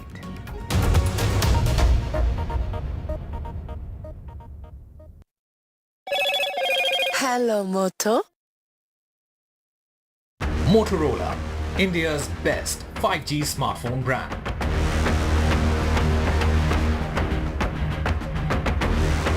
Multiple injuries reported after Chandigarh-Dibrugarh Express train derailed in Uttar Pradesh. The driver says he heard a loud explosion before multiple coaches derailed in Gonda. A high-level inquiry has been ordered as the Congress hit out the government over rail safety. Supreme Court orders National Testing Agency to publish NEET UG exam results in their entirety, city-wise and centre-wise, by Saturday noon without revealing the names of the students, as the top court had some tough questions for the NTA. The next hearing is on Monday. Prime Minister Narendra Modi meets BJP workers and party men at BJP headquarters. Prime Minister thanks the workers for their efforts in the Lok Sabha election victory. Big-hitting batter Surya Kumar Yadav was named captain of the Indian T20 team for the 3-match series against Sri Lanka starting 27th of July, while ODI skipper Rohit Sharma and Virat Kohli have been included for the 50-over series against the same team next month. Co-powered. Hello and welcome to India Sense, where I speak with global opinion makers. The United States has made a strategic decision over the last 20 years to move closer to India. Our $7 trillion economy seems a perfectly conceivable number. If you want to be a national party, it's that you sort of accept the way the world is rather than want to endlessly hark back to how it was. Modi is promoting the digitization of the economy, which is accelerating growth in the country.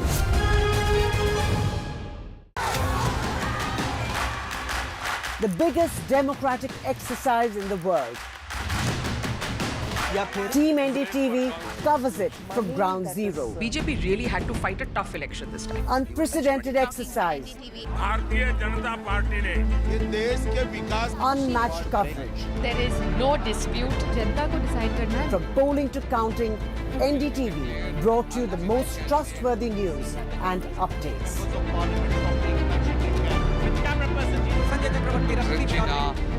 Elections, mean NDTV. Stay informed and entertained with the new and updated NDTV News app. You can watch all our channels live, listen to podcasts, read breaking and exclusive news from around the world and more. Download the NDTV app today and get access to the best journalism and storytelling on your smartphone or tablet. The NDTV app. News that matters to you. NDTV proudly upholds its legacy of trust and credibility. According to the prestigious Reuters Institute's Digital News Report 2024, NDTV is the top-most news platform in the country. Number one in both online and offline reach in India. Beating all its competition, NDTV stands for trust. Get ready for the ride of your life. NDTV brings you the NDTV Auto Show with me, Mugdha Mishra. From the fastest supercars to the sleekest new energy vehicles to your trusted daily ride, we cover it all. Every Saturday at 10:30 a.m. and Sunday at 8:30 p.m. only on NDTV 24/7. Your next great escape starts here. MSMEs are the backbone for the country's economy. They account for 45% of exports. Frequent changes in GST tariffs and norms has proven to become a very tough issue for the small micro units. The budget should be in a growth-oriented budget. So we should bring more manufacturers into the fold of GST. Particularly for micro and small-scale industries, kindly give us a export benefit incentive to us. But for a micro or small-scale industry to go up, there should be a hand-holding mechanism which is definitely required.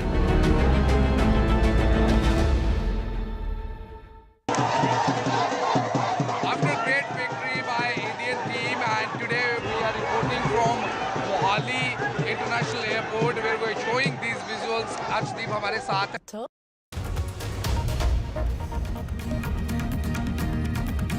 Welcome back.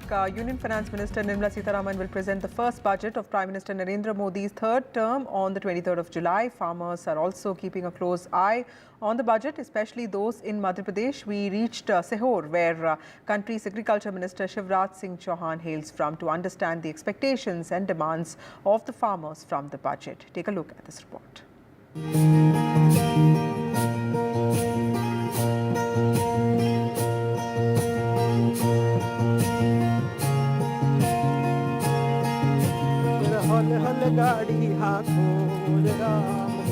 Mama Ji or Shivraj Singh Chauhan is the new Agriculture Minister of India, and the farmers of Madhya Pradesh have a list of demands and expectations that they hope will be addressed in this union budget. These are the country's food providers. Once every year at the time of union budget year, they look to Delhi with hopes. So we have reached Sehor, the home of country's Agriculture Minister Shivraj Singh Chauhan comes. The district where around 3.50 lakh hectares of land is cultivated in Kharif and 3.56 lakh hectares in Rabi, where 86% of the cultivated area is irrigated, where soybean, paddy and maize are cultivated. Sehor's Sharbati wheat has carved its own identity not only in the country but also globally. Rameshan Verma was seen tying a turban in Chanderi village of Sehor. He's a big farmer, mostly growing wheat and soybean crops.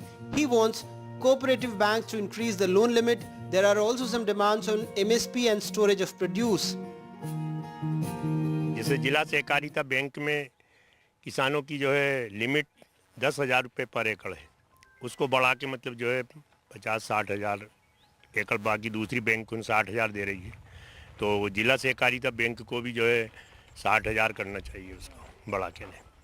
और 0% ब्याज में मान लो जो है 10,000 रुपये दे रहे हैं, दूसरी बैंक 7% में जो है 60,000 रुपये दे रही है, तो इनको भी जो है जिला सहकारिता बैंक के लिए भी मतलब जो है कि हम केंद्र में सरकार से ये निवेदन करते हैं कि इसकी जो है लिमिट बढ़ाई जाए।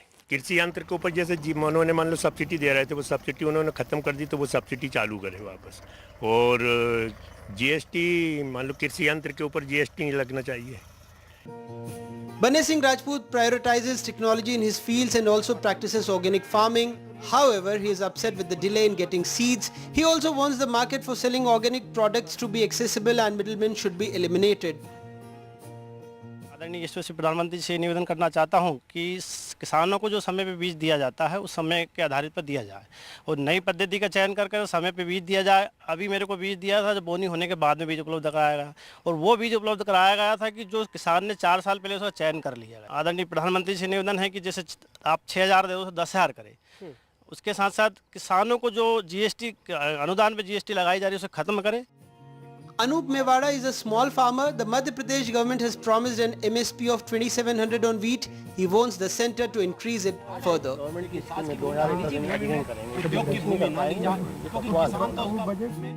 जिला सहकारी बैंक है वो 10,000 रुपये पर एकड़ KCC दे रही है और अदर बैंक है 40 से 50,000 रुपये पर एकड़ देती।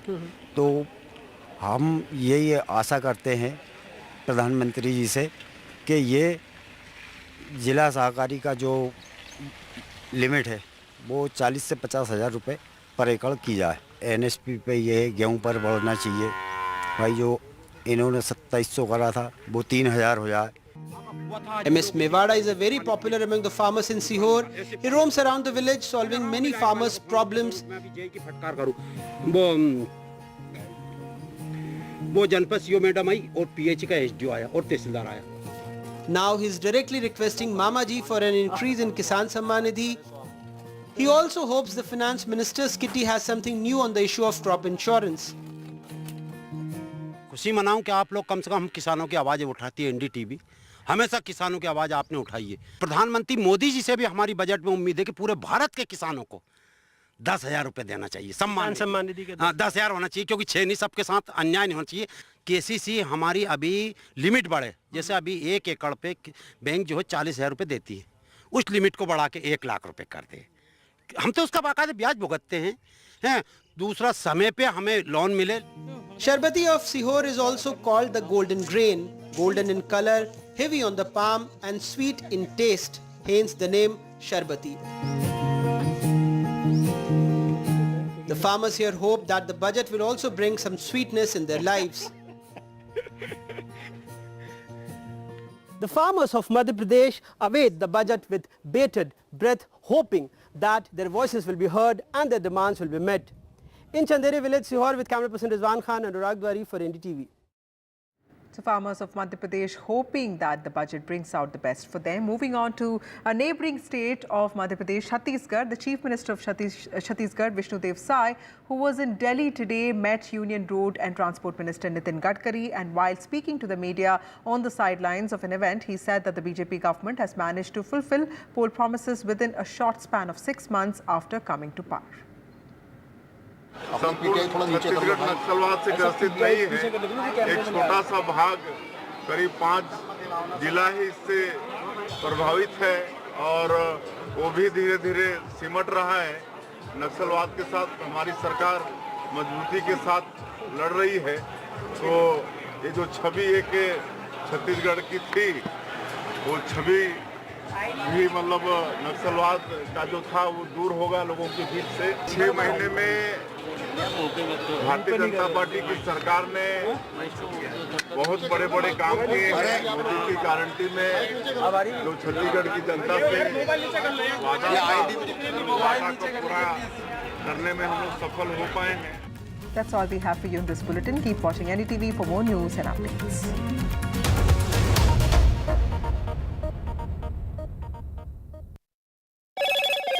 Hello, Moto.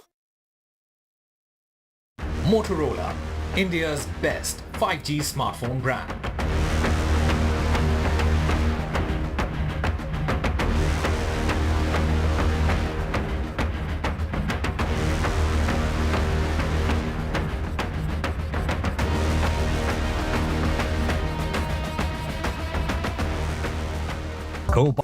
Stay informed and entertained with the new and updated NDTV News app.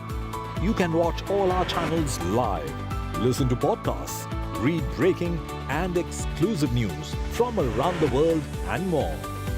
Download the NDTV app today and get access to the best journalism and storytelling on your smartphone or tablet. The NDTV app. News that matters to you. Some people say the metaverse will only be virtual. One day this lecture hall will be made of code, and driverless cars would be trapped in intersections. But even in this maze of the future, you can't wish away health. It's time to become more resilient.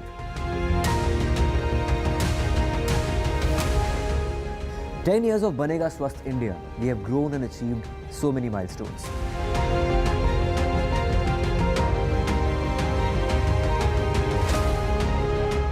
And now I have a plan to beat the urgency, to stop breathing with difficulty, to relieve getting choked with inactivity.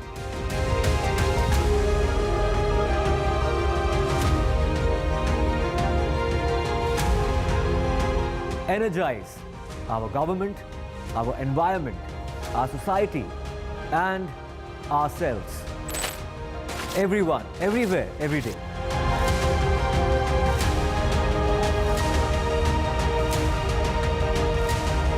Banega Swasth India. One world hygiene.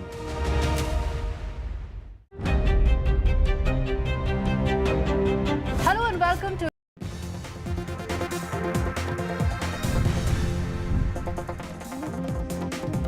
NDTV's pre-budget show, Budget of Hope, where we delve into the expectations and aspirations of different sectors from the union budget.